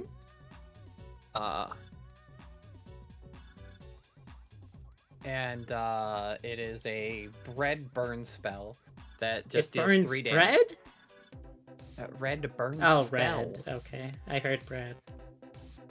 I mean, it could burn your bread, but... Oh no! Not my bread! Anyways, so how it works is it's all about, like, you deal damage to a target, and that damage cannot be prevented. So, like, any ways that would say, like, oh, you can't do that damage or stuff like that. It's all about just beating your face and leaving you with an infection. Thank you, Bika. To quote Quartermain, just like an American, fire many bullets, hope one hits. Oh my gosh, that is a callback to a really terrible movie that I still really enjoyed as a kid. I loved that movie. It was so bad. I like that they even tried to sneak in a sequel hook, as if, like, they had bothered to make sure that more would approve of this one. You are a Oh. little gremlin. All right. Just like an American, fire many bullets. I mean, it's true. Accuracy by volume. Come on, it's gonna work. Well, Yes, that is indeed the League of Extraordinary Gentlemen, which is oddly named because there's a woman in the League of oh, she's still a Extraordinary- gentleman. Yeah, I guess. Gentleman's a state of mind, not a gender. Fair. But I always thought the saying was ladies and gentlemen. Well, a lady is a rank of society, like lords and ladies. It's just the female equivalent. Men are no longer able to hold lordship, though, so it's just kind of an artifact of that. It's fair. So ladies and gentlemen. Mhm, So you're just so you're just addressing women twice. Yes. Alright. I dig it. You watched that recently, and it was not how you remember it. Do you remember it did you remember it fondly or poorly? Because I will admit, it's not a good movie. It's not a well-made movie. It's kind of fun though. In like oh, I know this is junk food. I'm just having a little indulgence.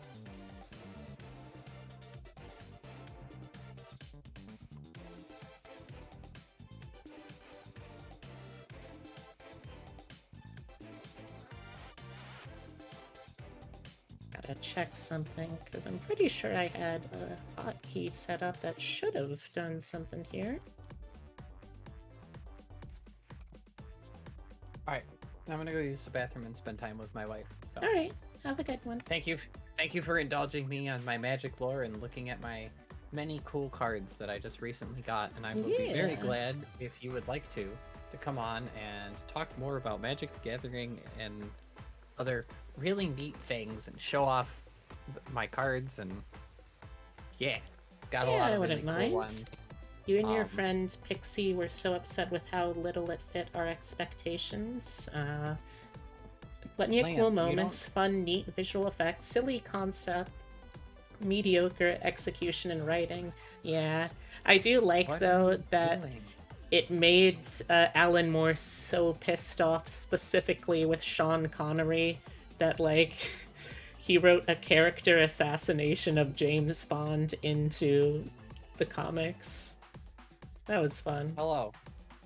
Can I help you, Lance? Can you?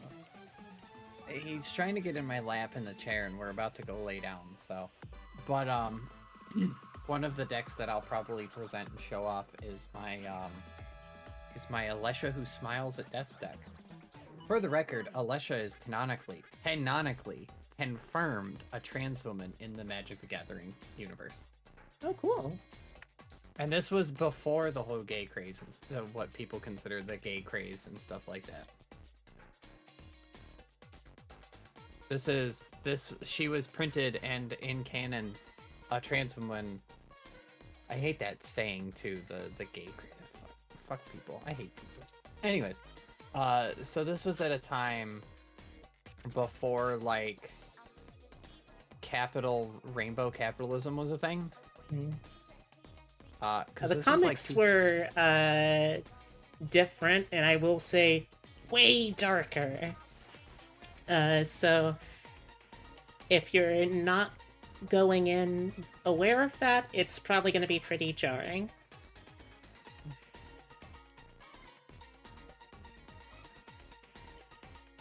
You were saying?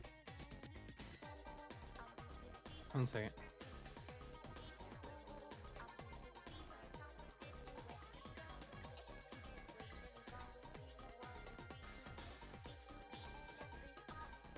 But yeah, no, so she was written back as in a character back in like 2012, 2013. Mm-hmm. So yeah, it's pretty cool.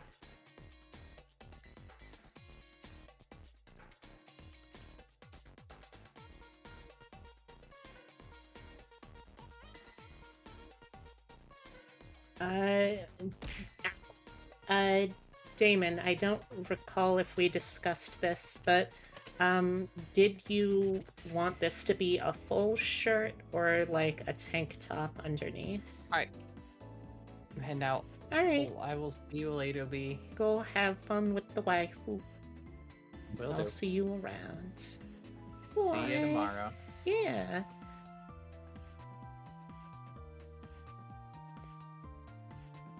It's okay, Zebri. I'm filled with stuffing, so it really doesn't bother me. But I like playing it up because it's more entertaining that way. How you doing? I lurked in a little bit on your play session with Roselia the other night.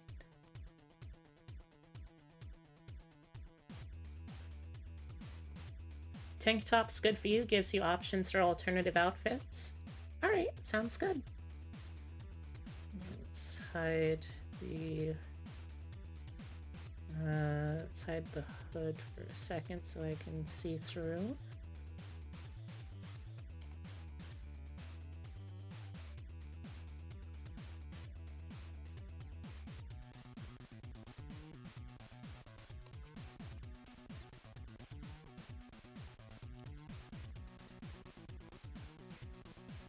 No, I gotta say, one of the things I was never expecting my streaming career to help me with was I feel like there are some things that I actually kind of remember better now. I have still, I think, a pretty bad short-term memory, or sometimes long-term memory too. But I don't know.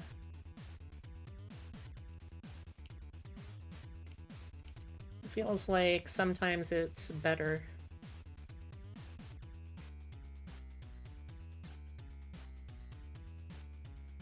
Okay, let's see. Oh boy, we're gonna need to bring these all the way down beneath the torso.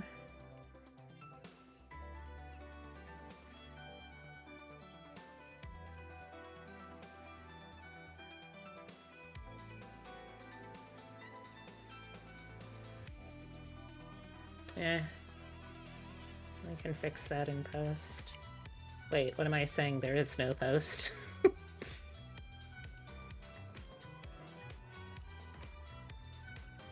still gonna also need to split all of these into upper... or not upper and lower, left and right.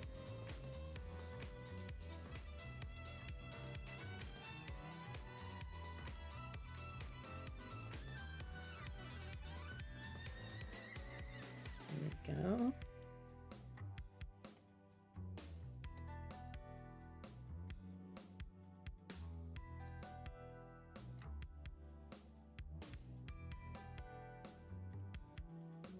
That's a little better. You're good? Just finishing up with work? Ah, what kind of work are you up to? Yeah, I'm definitely gonna need to practice to figure out how I want to illustrate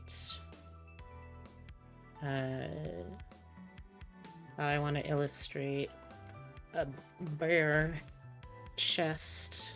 Don't draw enough of those to have a solid plan yet.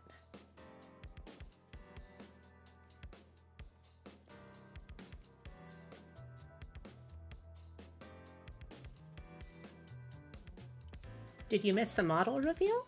No, I've had this for a while. This is a model that my dear friend Hemlock made for me. But yeah, I've had it for a while. I don't think I've been particularly secret about it before. It's always been there under the gremlin model toggle.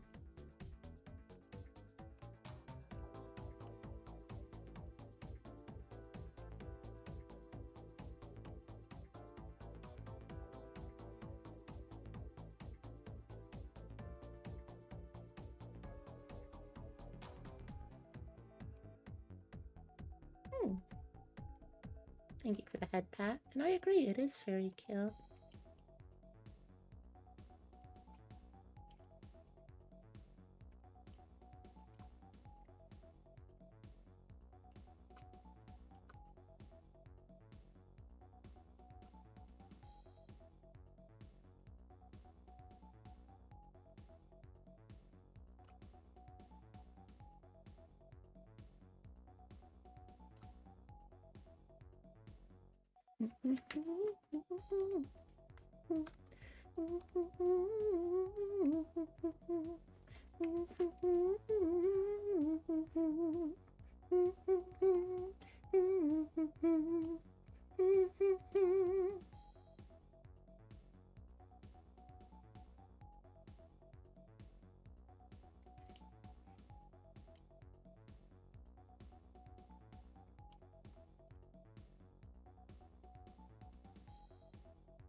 Come on.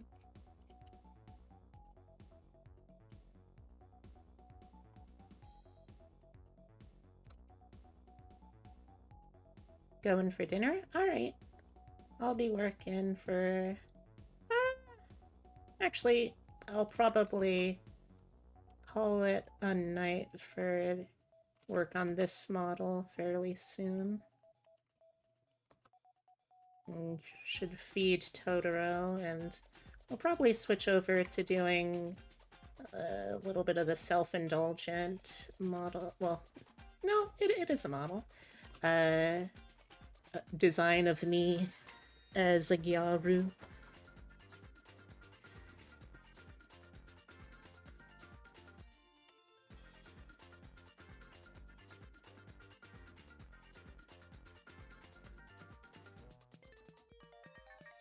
Okay. Definitely gonna need to shade this, otherwise it's just gonna look like a weird square.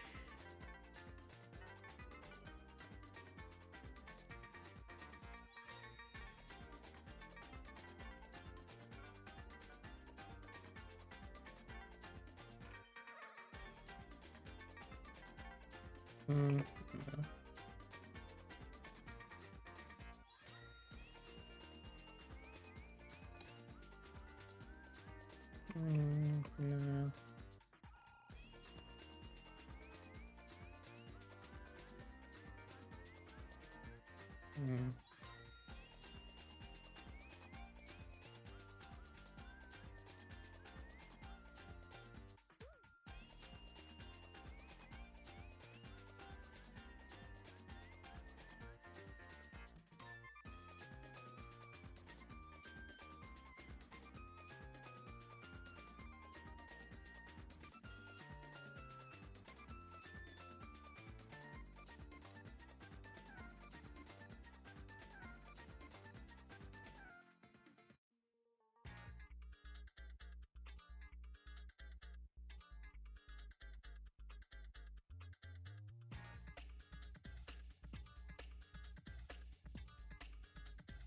Definitely going to be another one of those things where I'm not as confident as I would like in how I draw them.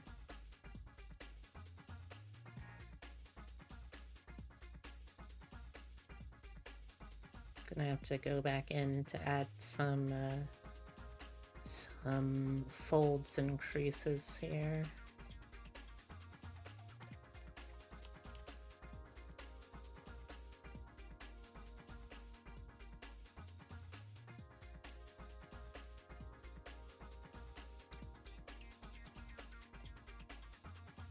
Gotta do the hoodie designs too.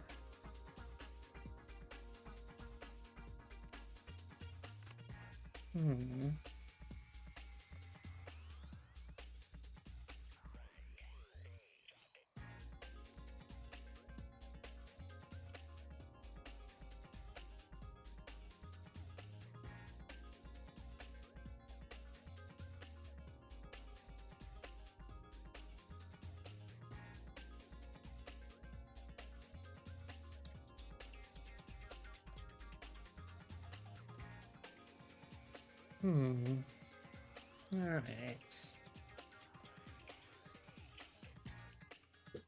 For now, at least, I feel satisfied with the progress we're making. I still don't know if it feels like enough progress, but if I'm going to do things in ways that I feel look good and are worth it, I'm gonna have to learn to know when to take breaks and let myself do other stuff as a rest. And I think that's what we'll be doing when I come back from break. No, come on.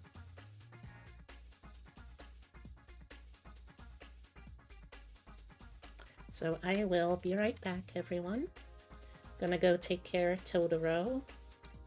And when I'm back, we'll be working on another project for a bit.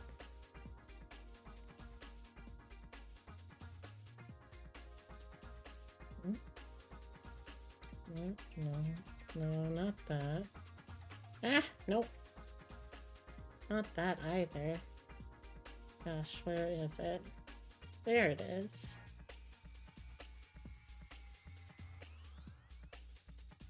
Alright, I will be right back.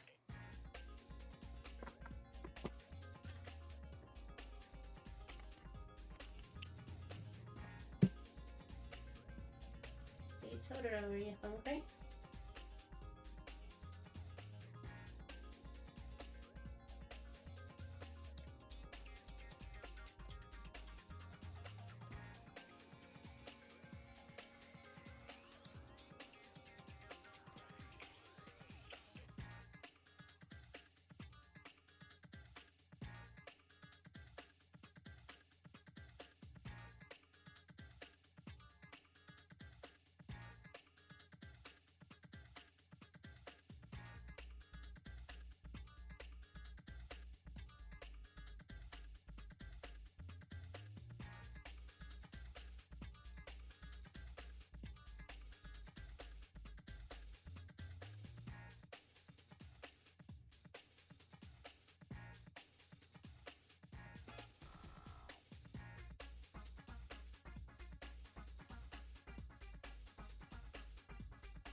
Bring him back.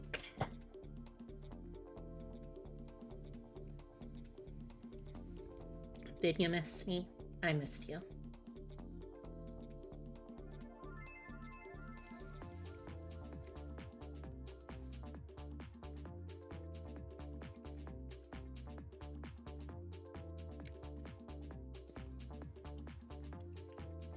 Thank you.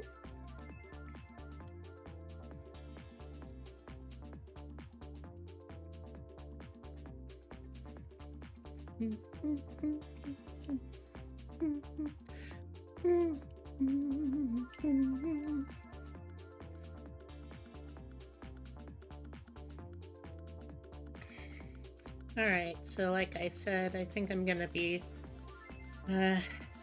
taking a break for now on this model.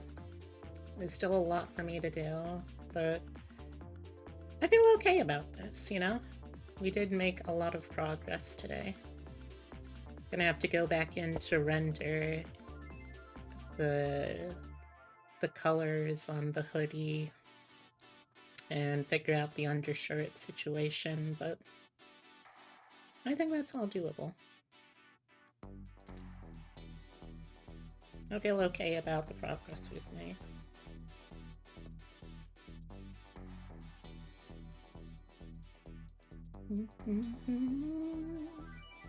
Can you send me?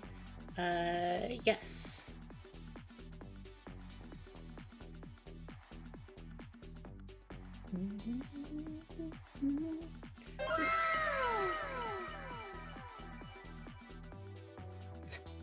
Thank you, J-Deggy. I appreciate that.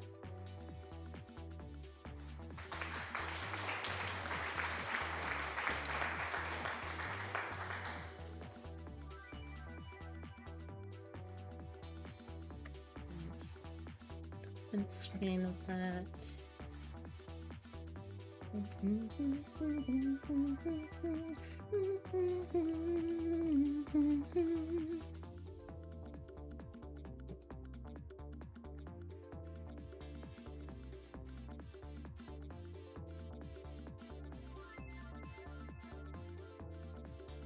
There we go.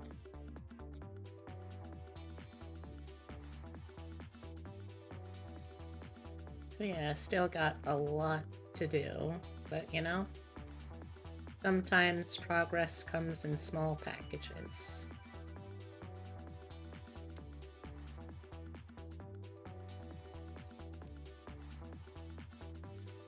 So let's see, next time I work on this later this week, I'll be working on rendering the shading, the claw marks, and then start thinking about the Robo Pelvis 5000. Don't ask me what happened to the first 4,999 Robo Pelvi, you don't want to know.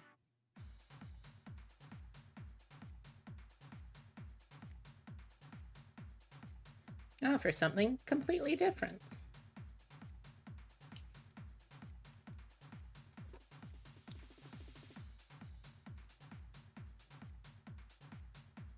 I really like this dumb idea of a Gyarus version of myself. I think last time we did the necklace and the womb tattoo. Well, let's see, where do we want to go from here? Probably gonna add more to this belt. I feel like it could use something. A buckle, maybe? I don't know. GalU is coming together. Thank you.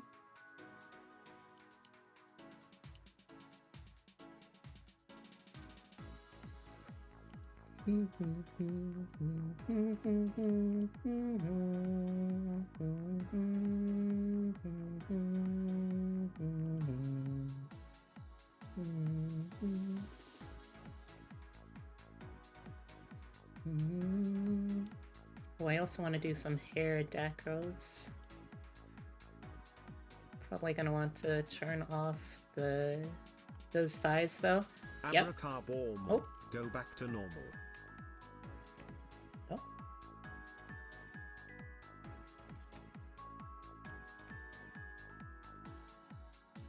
This will take a second. There we go. I don't know why it is that it doesn't seem to recognize my, trying to say, my hotkeys for the changing room curtain. I'm gonna have to figure that out.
Okay.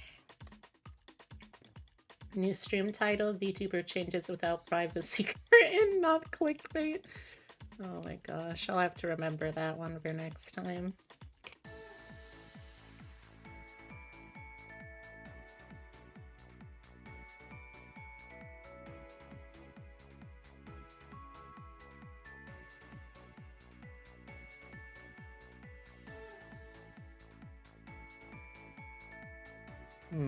What do I want to do for the jacket?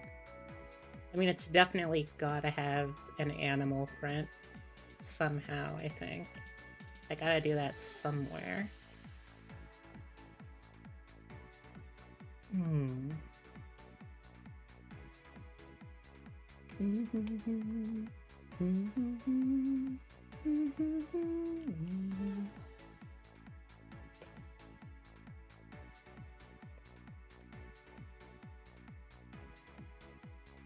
Bum, bum, bum, bum, bum, bum, bum, bum, bum, bum, bum.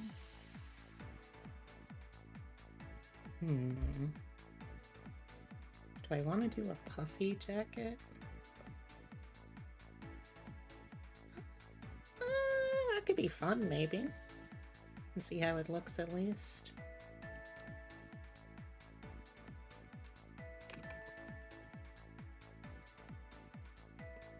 Oh, though that does mean I'll have to actually draw all those curves and like how they look. That could be a tall order.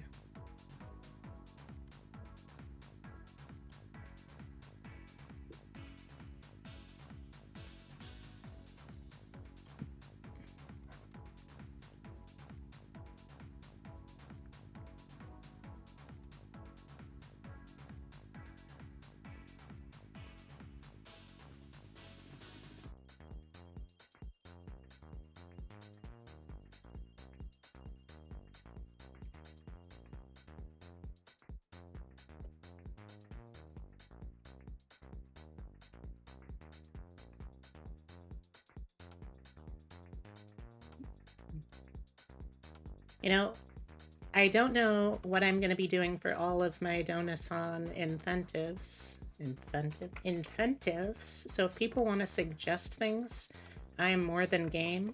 But one of the ideas that I did have, because I've kind of always been curious about this myself, is to try dyeing my hair.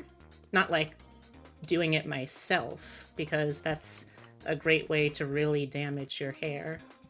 Horror games. That's a good point. I might have to add some of those. But, like doing it professionally, so I don't destroy my hair. But maybe a fun thing could be having chat decide which color to do. Like, am I blonde? Am I a redhead? Am I going pink, purple, blue?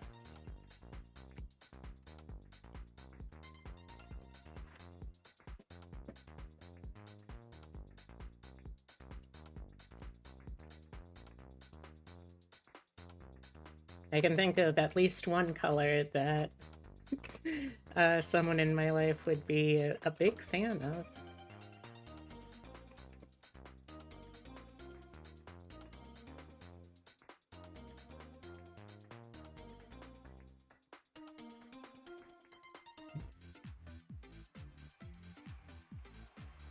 Neon blue? I mean, I guess if I wanted to have some more pronouns in my life, I could do that.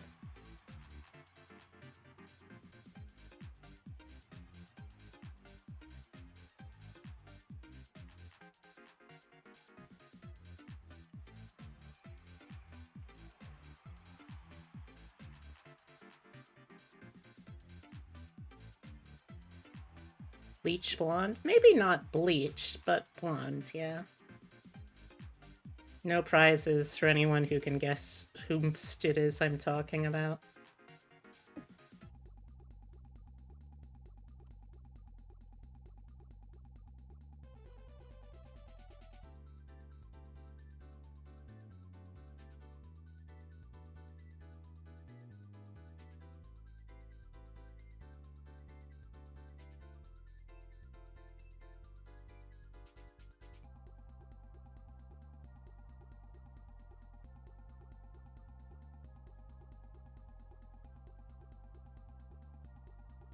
Rogue Stripe. Oh, you mean like the X-Men? You know, for a series called X-Men, I would really expect there to be a lot more trans femme characters.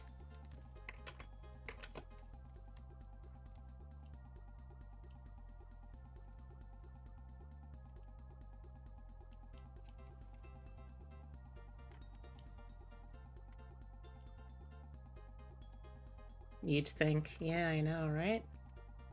Weird.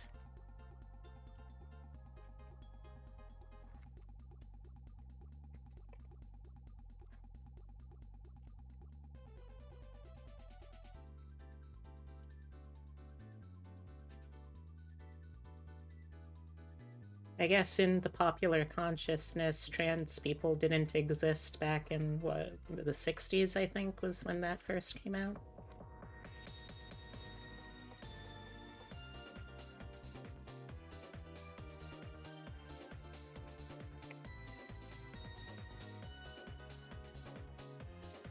It's probably the case, yeah.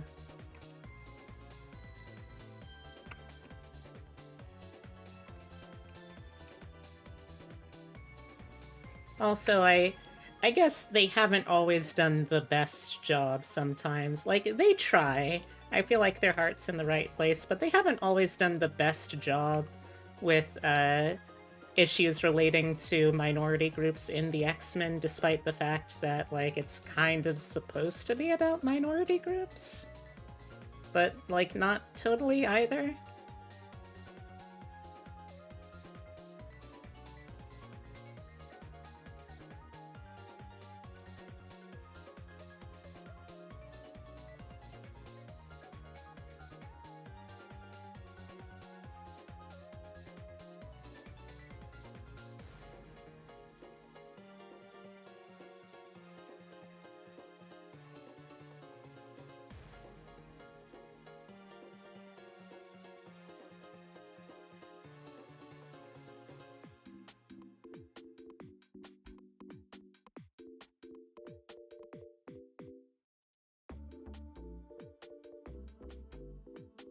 Which, I mean, always struck me as a little, like, heart in the right place, but not really getting it, because, I mean,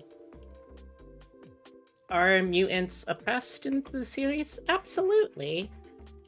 Do, like, the minority groups they are evocative of in the real world have the ability to do shit like shoot laser beams from their eyes? I mean, no. Like, I guess you could argue that trans women can double jump, but, like, that's neither here nor there, really.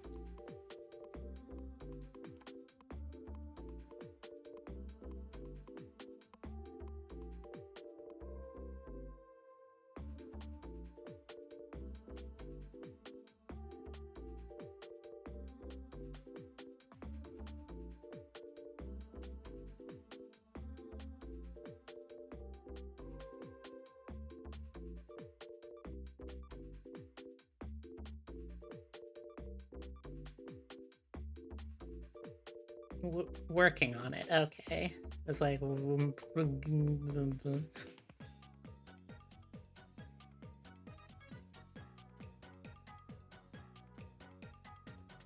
You can double jump? You just got here and are confused.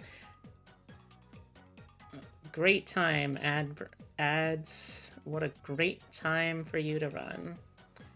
But yeah, that's what I have learned from playing Celeste. Trans women can double jump.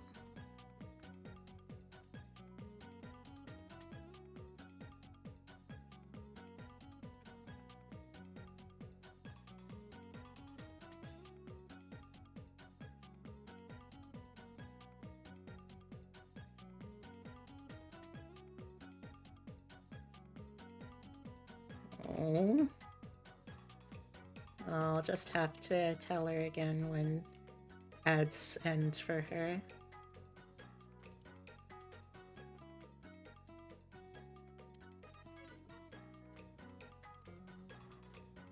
Well, let's see. What are games that have trans mask guys in them?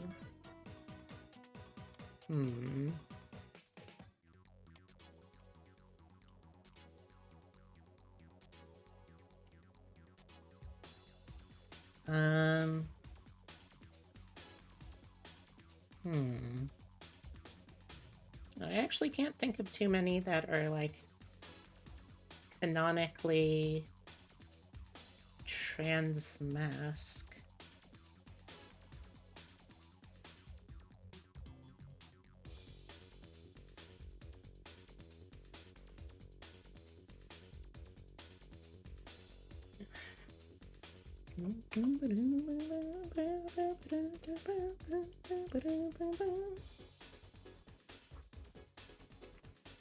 Welcome back.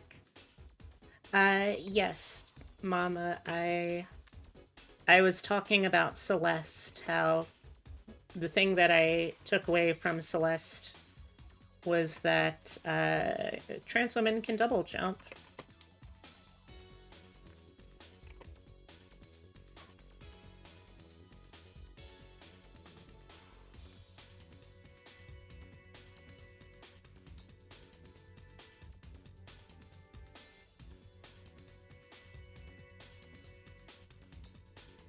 And then J-Daggy said rip to trans mask people, and I was like, okay, well, are there any video games with a canonically trans mask character that I can think of? Super fair takeaway. How you doing, by the way, Chelsea?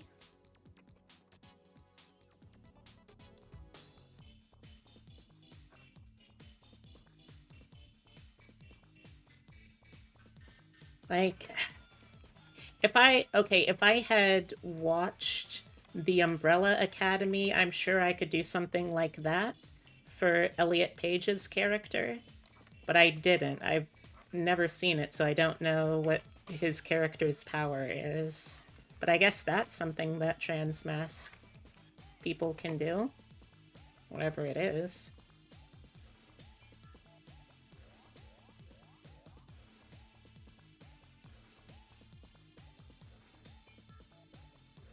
Doing good. Catch your stream from time to time and love the art. Thank you. Today we are making a Gyaru persona because I wanna. That's it. I think one of the characters in Borderlands 3 is trans mask. Oh yeah. The character Kieran Strange voices. I don't remember what he goes by in 3.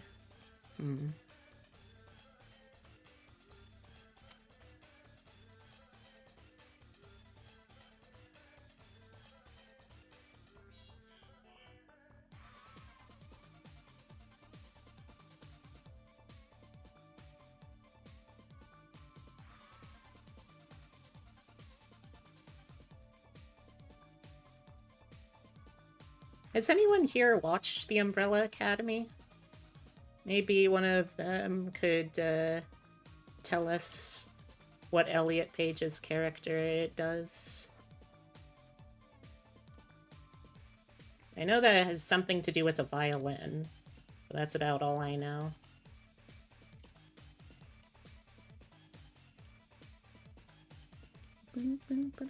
Sound amplification. Okay, so trans femme people can double jump. Trans masc people can amplify sound waves to super destructive levels.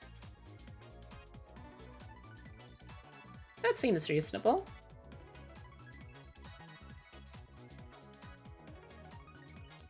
Lev from Last of Us 2 is trans mask. Ah! Does he have any powers, though? Like, the closest thing I could think of for that would be trans mask people can be persecuted by a religious fundamentalist cult. And that doesn't feel like a great compromise.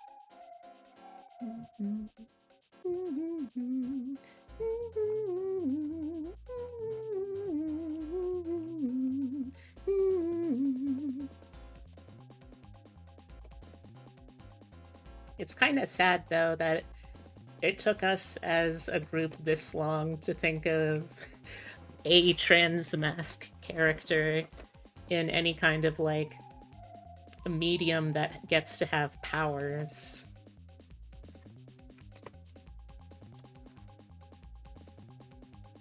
Ugh. Curves going to the right, one of my many weaknesses.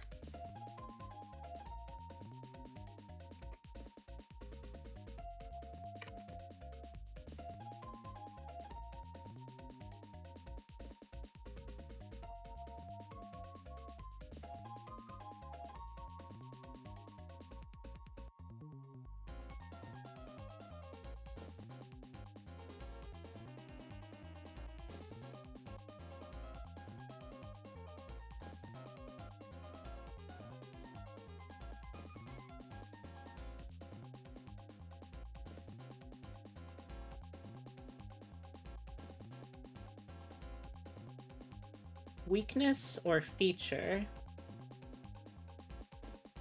I'm not sure.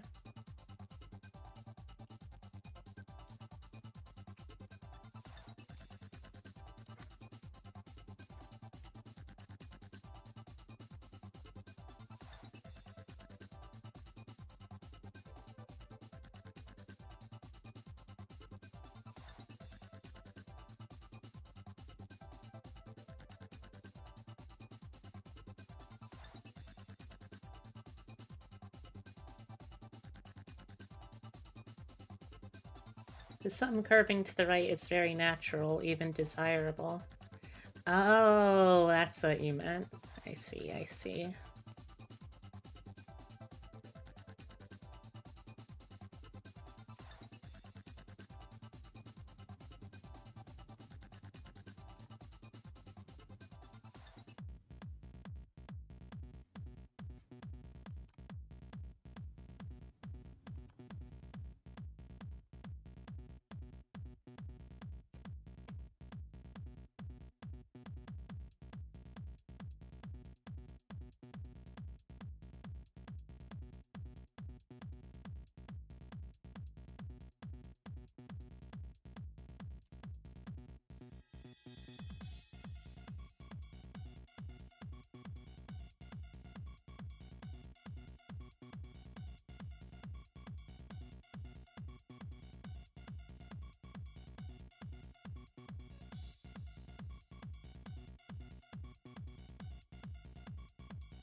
do.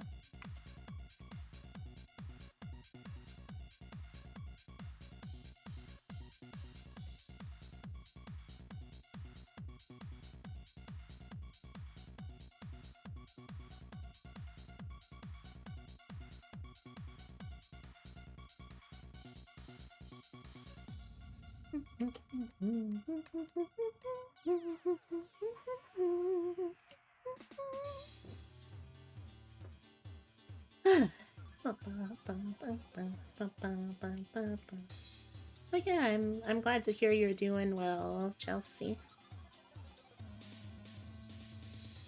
I hope that this coming week rather finds you with all manner of delights and at the very least something fun. A little treat.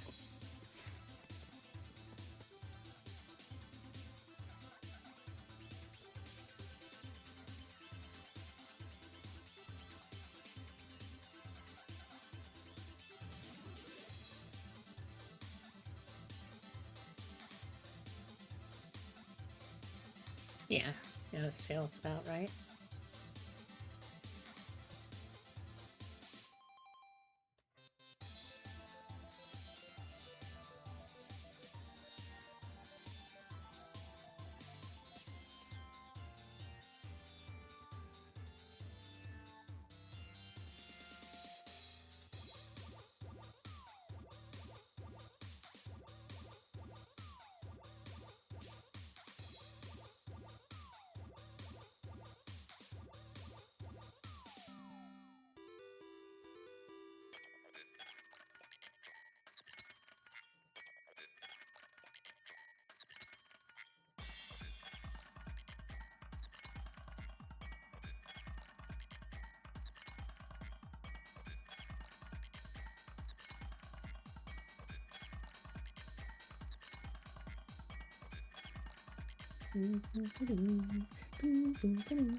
Got this other sleeve now too.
There we go.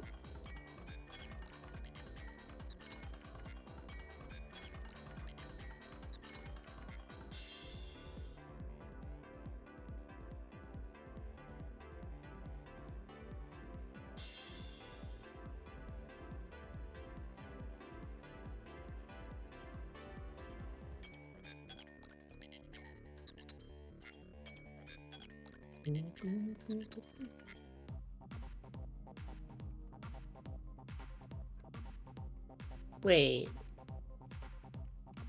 J-Deggy. Was that a dick joke?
If this ain't the digital artist experience, though, drawing literally one line, Control Z, draw the same line, Control Z.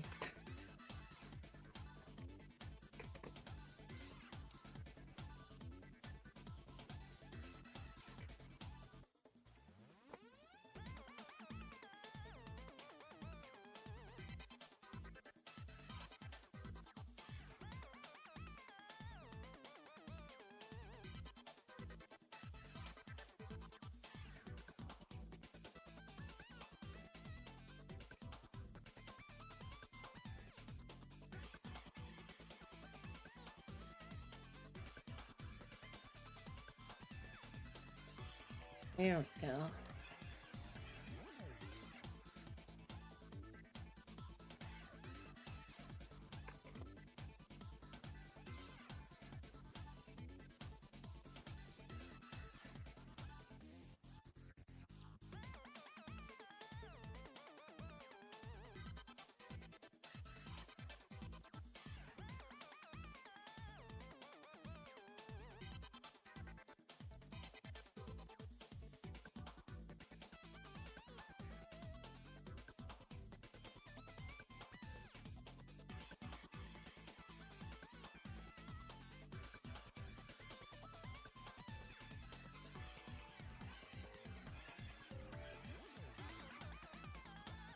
Okay.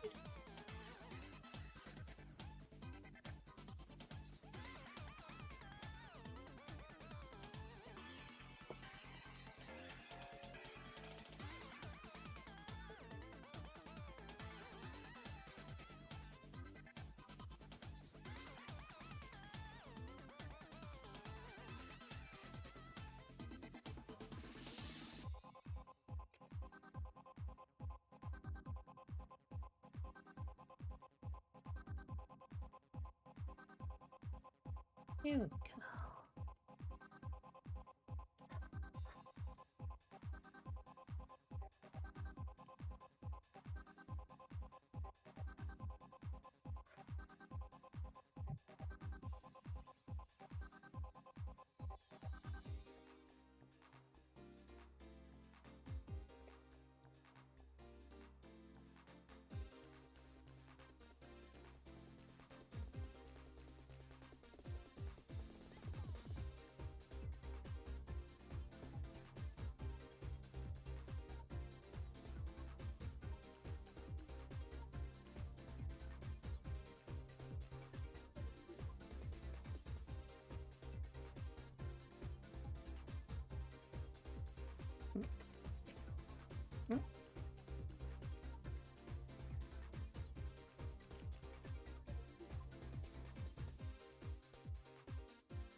Hmm.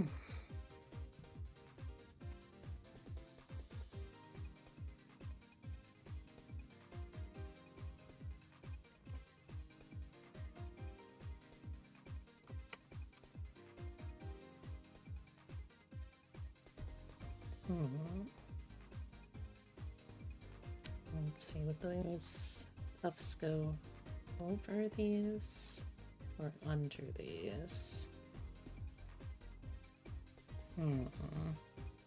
On this side, I think it would definitely go under. Don't know about this side.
I think I definitely want to keep the jacket as a separate toggle, though, for the PNG tuber. That way I can still show off my awesome tits.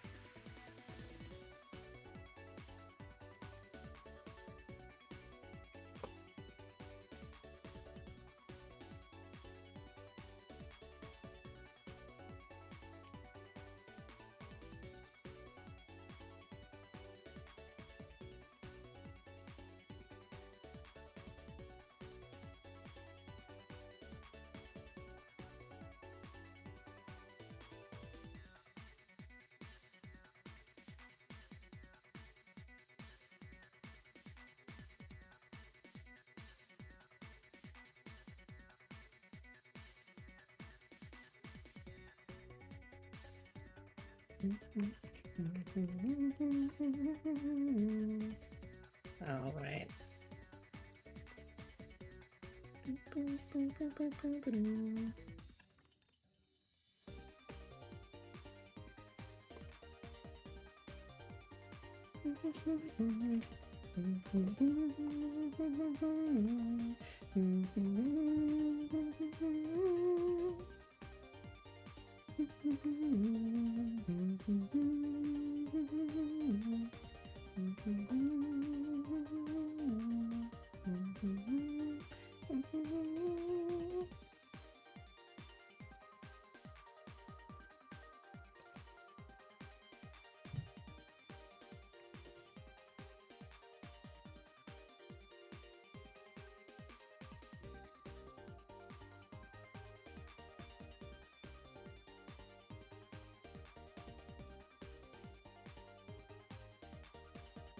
Okay, I think that looks about right.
So I think maybe on this side it covers up, on this side it gets covered up.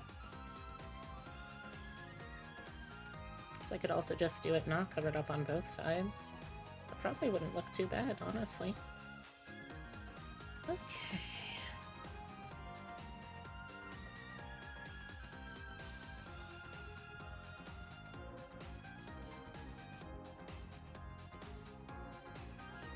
I'll simplify those lines a little bit.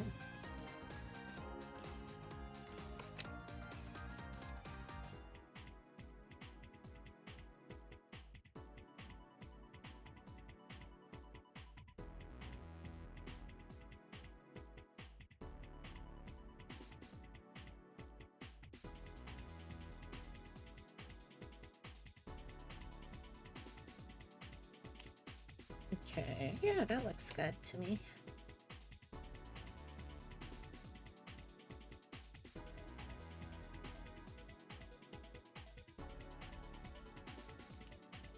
How do I want to do the trim?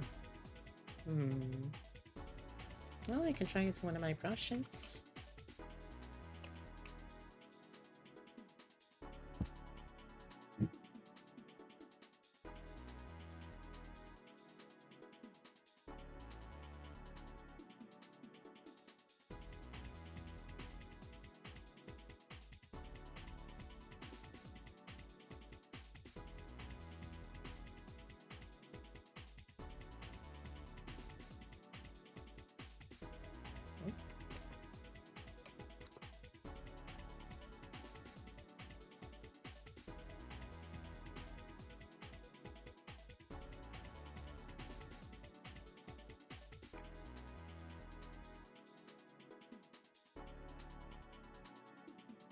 not too bad for a start.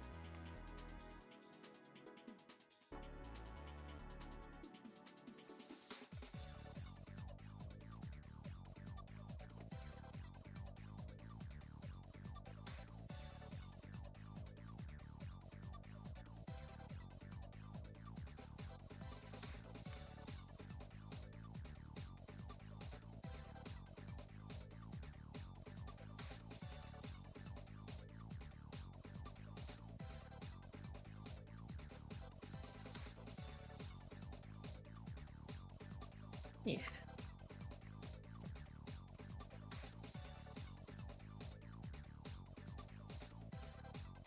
Good starting point, at least.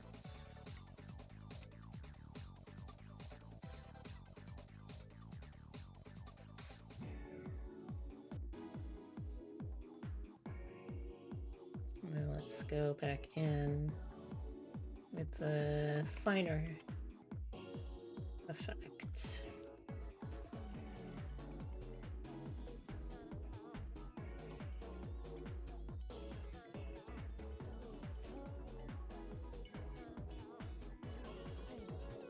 Also try maybe with a different brush. Like how would this look with calligraphy as a brush?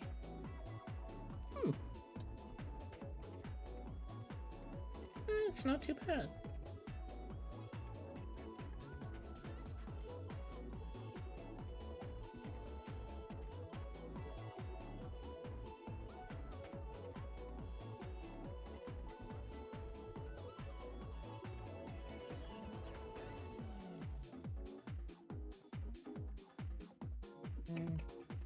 Don't think it quite works though.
Maybe I don't do symmetry.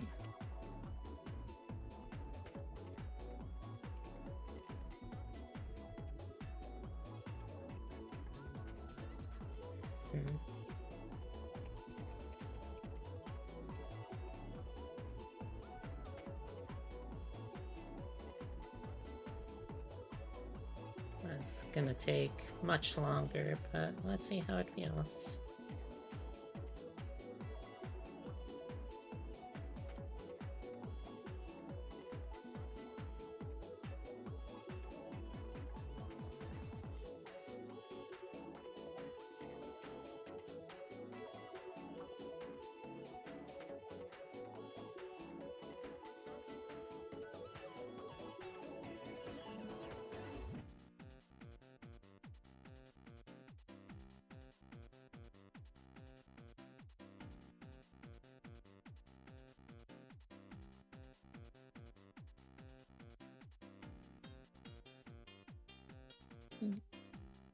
No,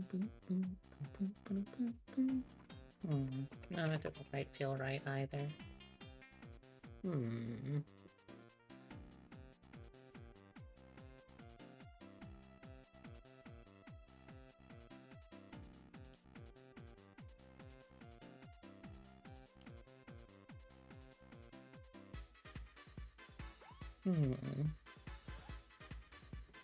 I don't want it to just be like this kind of fluff, because like this doesn't quite feel right. Like it feels like too much of that texture on the jacket.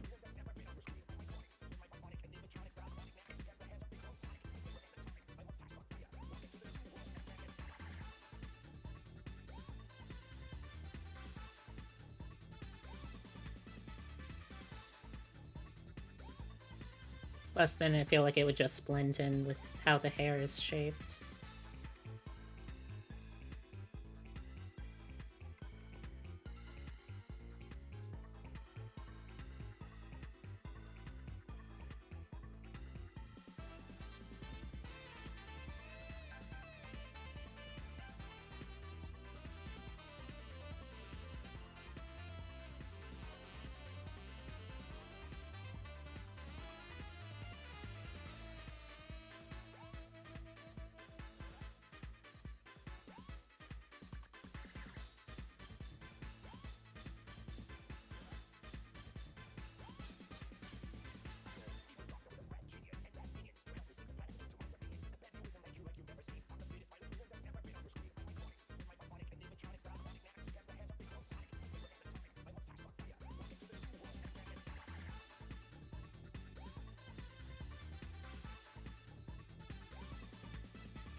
Eh.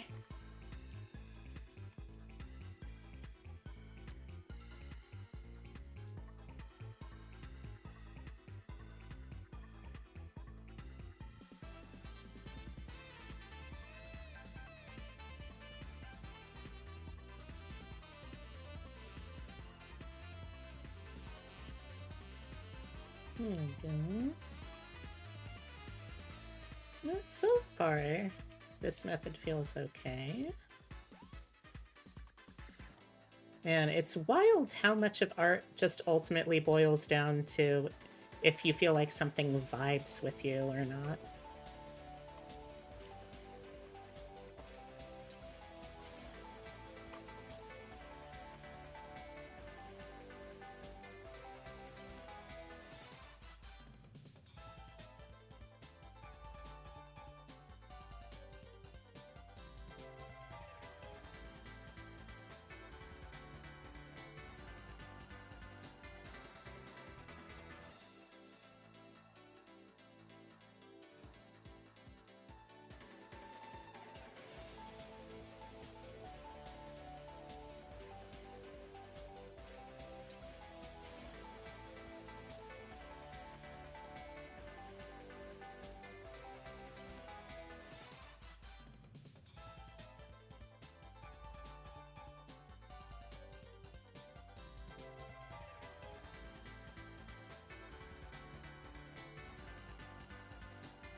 There we go. Took a second to get that one where I wanted it, but such is life, such is art.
Come on, scroll wheel, work with me here, baby.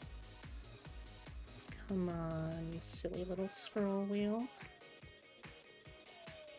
Mom could really, really use your help here.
We're slowly making progress, but I still feel good about it.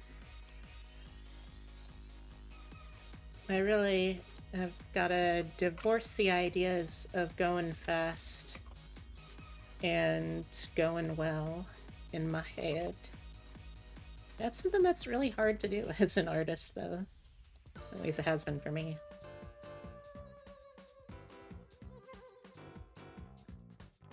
Definitely a frustrating aspect of it.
I don't know why, there's just something that I find really calming about drawing these kinds of wavy shapes. Does anyone else have things that are like comfort things to draw? I know for me, definitely anything that's floofy. That's why you see that on pretty much all of the drawings that I use a lot.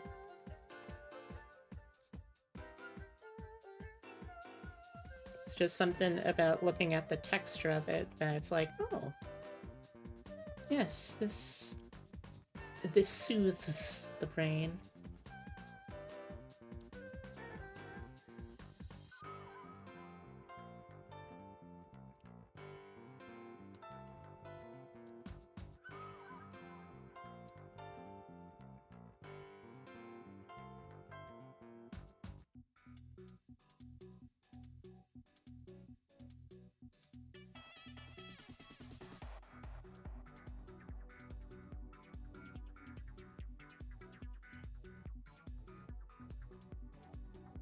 Okay, now I just need to do this bit here.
Yeah.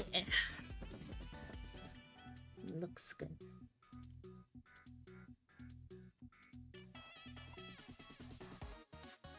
Now to clean this part up.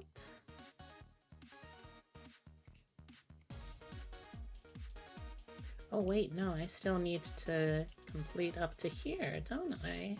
Yeah.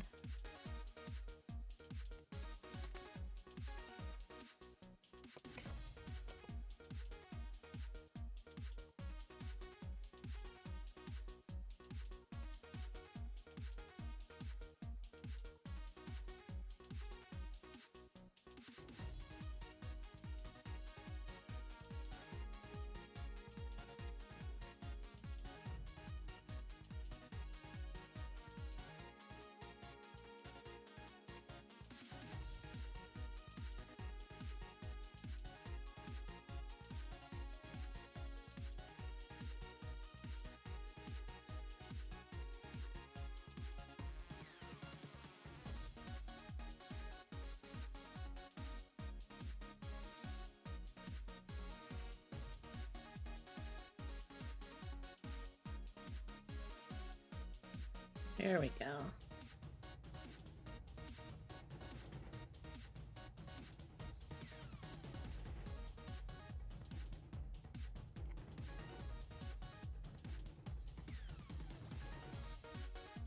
Now to clean this up.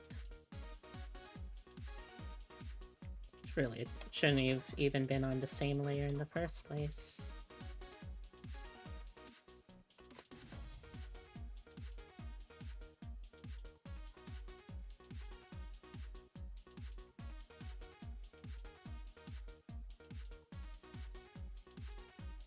Gotta do the cuff still.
I still gotta extend the collar, actually.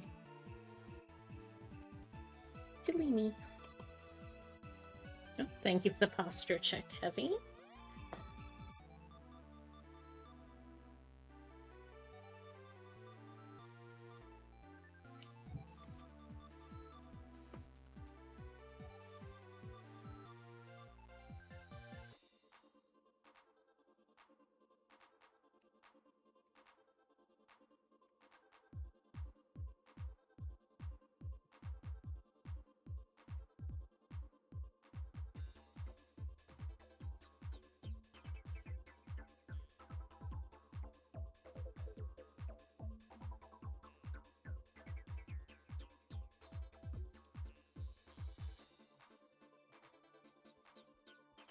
Move this part up a bit. Art. Indeed. Art.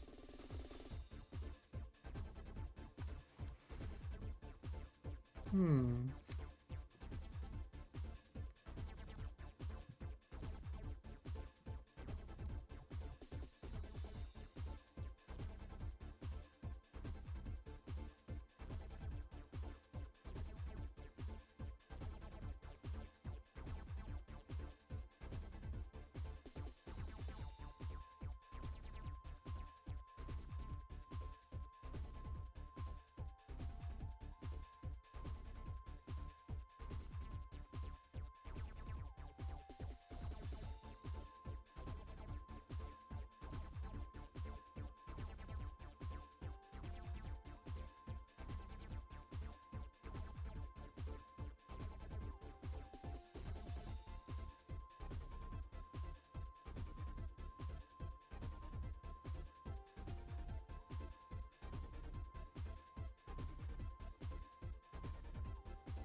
Hmm. There we go. Almost there.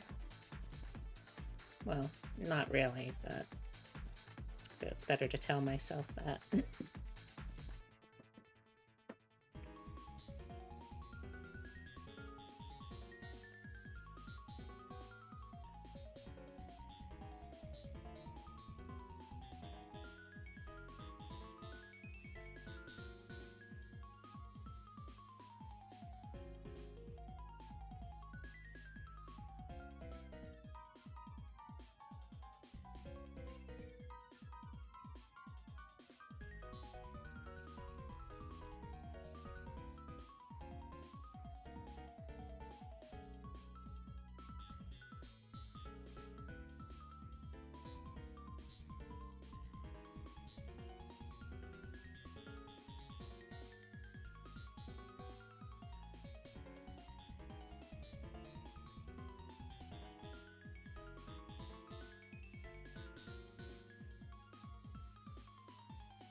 Oh, that was a long feeling ad break.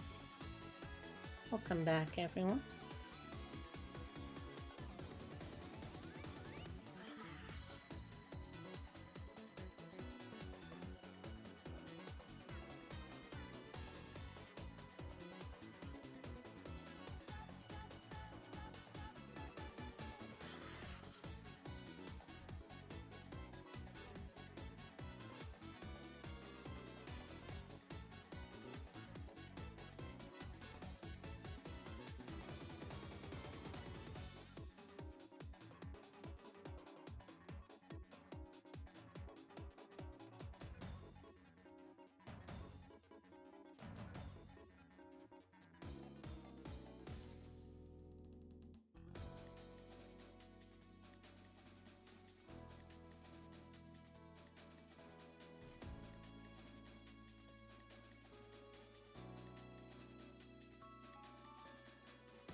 I think that'll do it.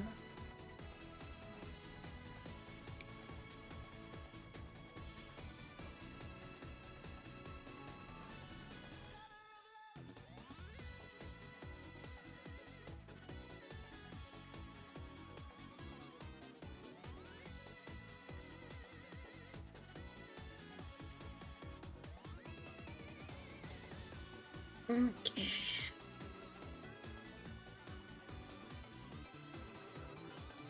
And we gotta do the cuffs.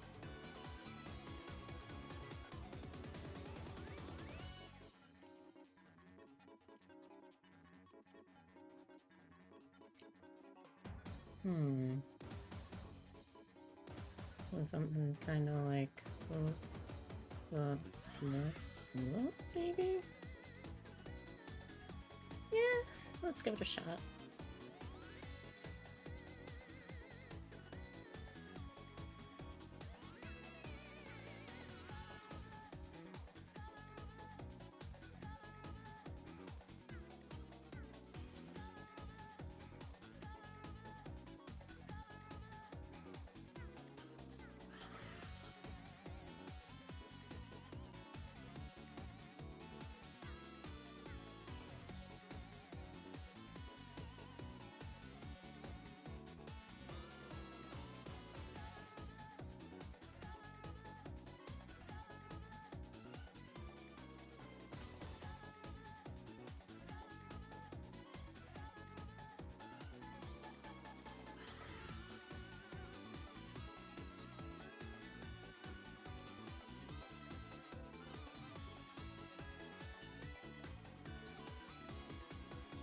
I hope you're doing well, Heavy.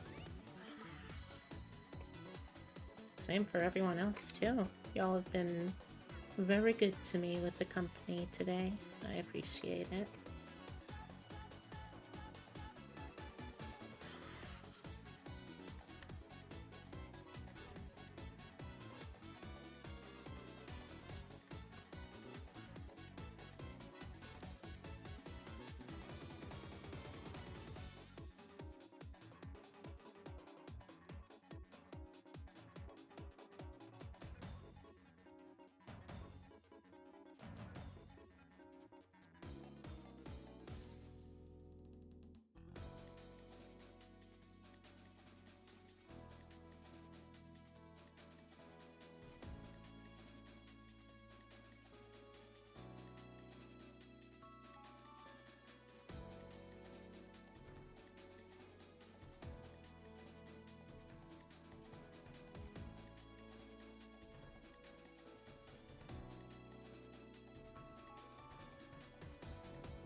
Hmm.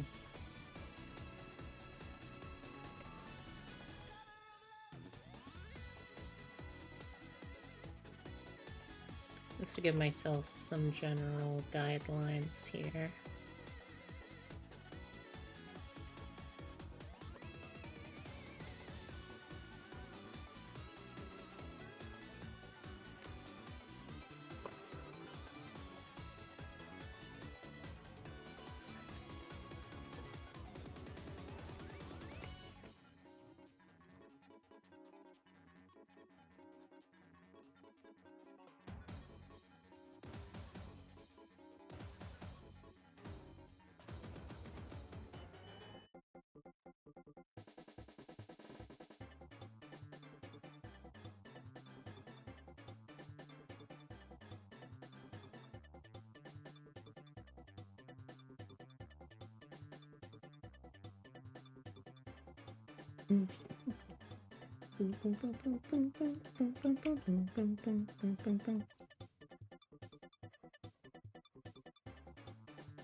Oh, hell yeah, we got some death by glamour.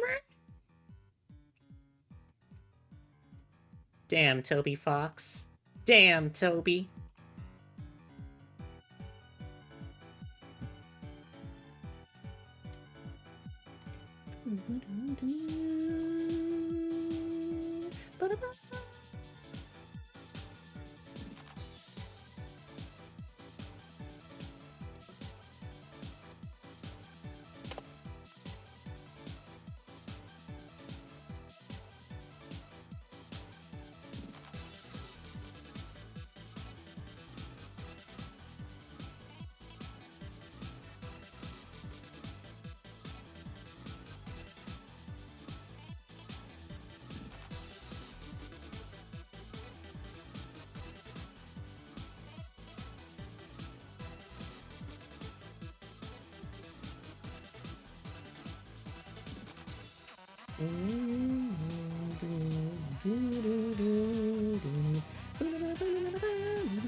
Too tired to speak still from plague? Hey, it's okay.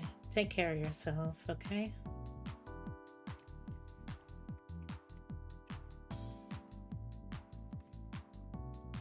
Make sure you're quarantining from your mama bun, too. Don't want to risk her getting it as well.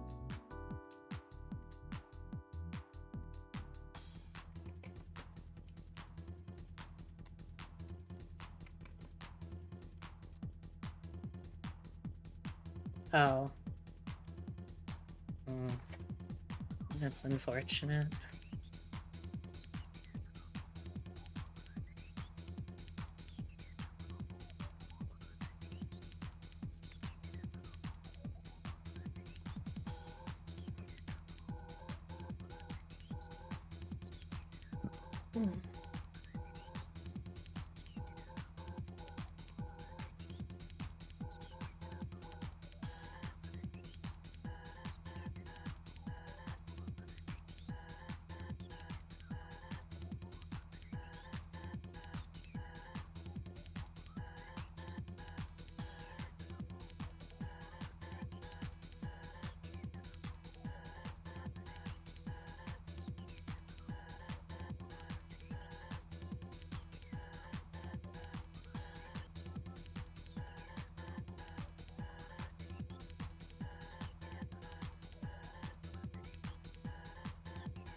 Paxlova. I can't say I'm familiar with that one. I'll have to ask Epitome. But hopefully that helps.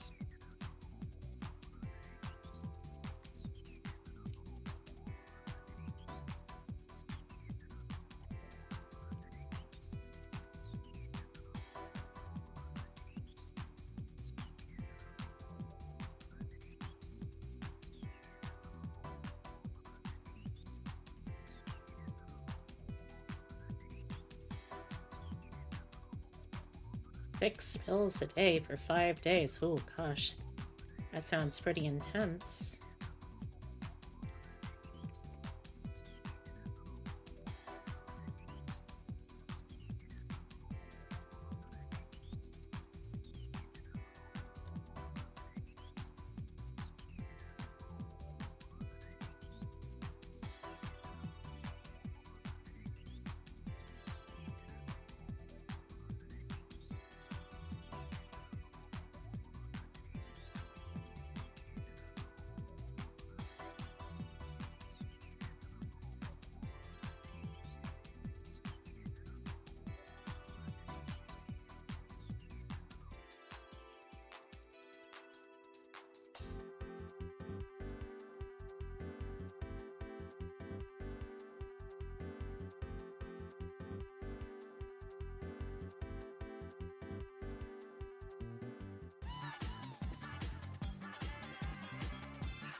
Alright. I think that'll do it for me tonight. So...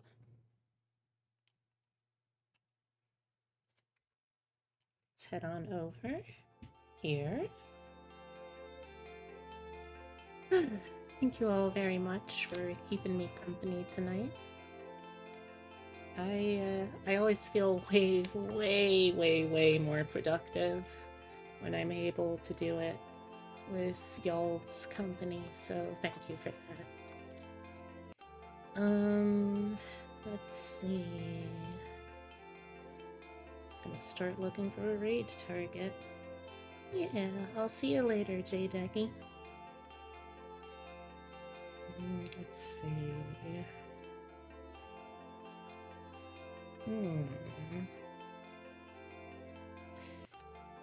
Could I please get someone to give me a exclamation point socials? Thank you, thank you, thank you. I appreciate it.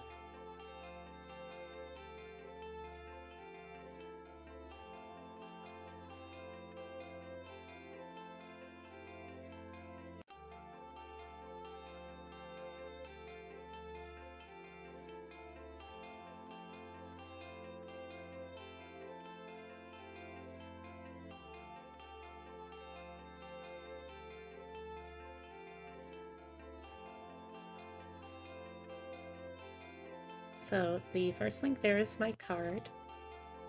If you would like to see pretty much everything I do in one fell swoop, or if you would like to check out my commission stuff, use my card. Then we've got Discord. I'm pretty much always on there, so if you ever want to hang out, get to know me, get to know any of the amazing people who are part of this community, please consider joining. I'd love to have you there too. Then we have the Twitter. It's a shit show, but I still post my schedules there every week, as well as artwork when I feel like it, and just, whatever I want, really. And then finally the YouTube, where I put my VODs when I remember. I really should put my VODs somewhere.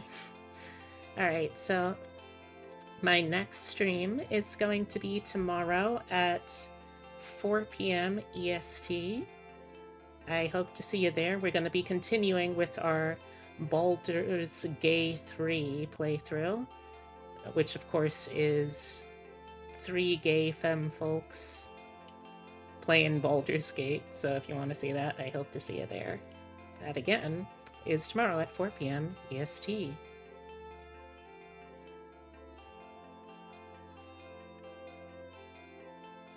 Let's see.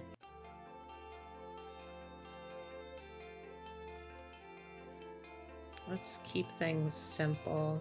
I'm not gonna waffle all around about who I want to raid today.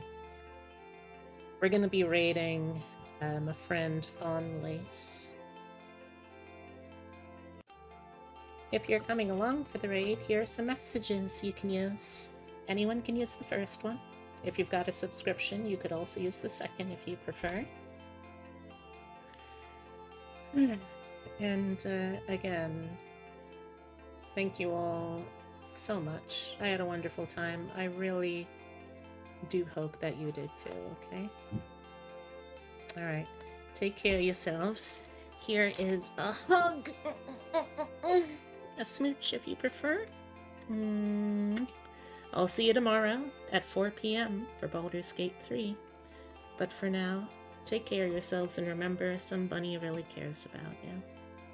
Alright, goodbye!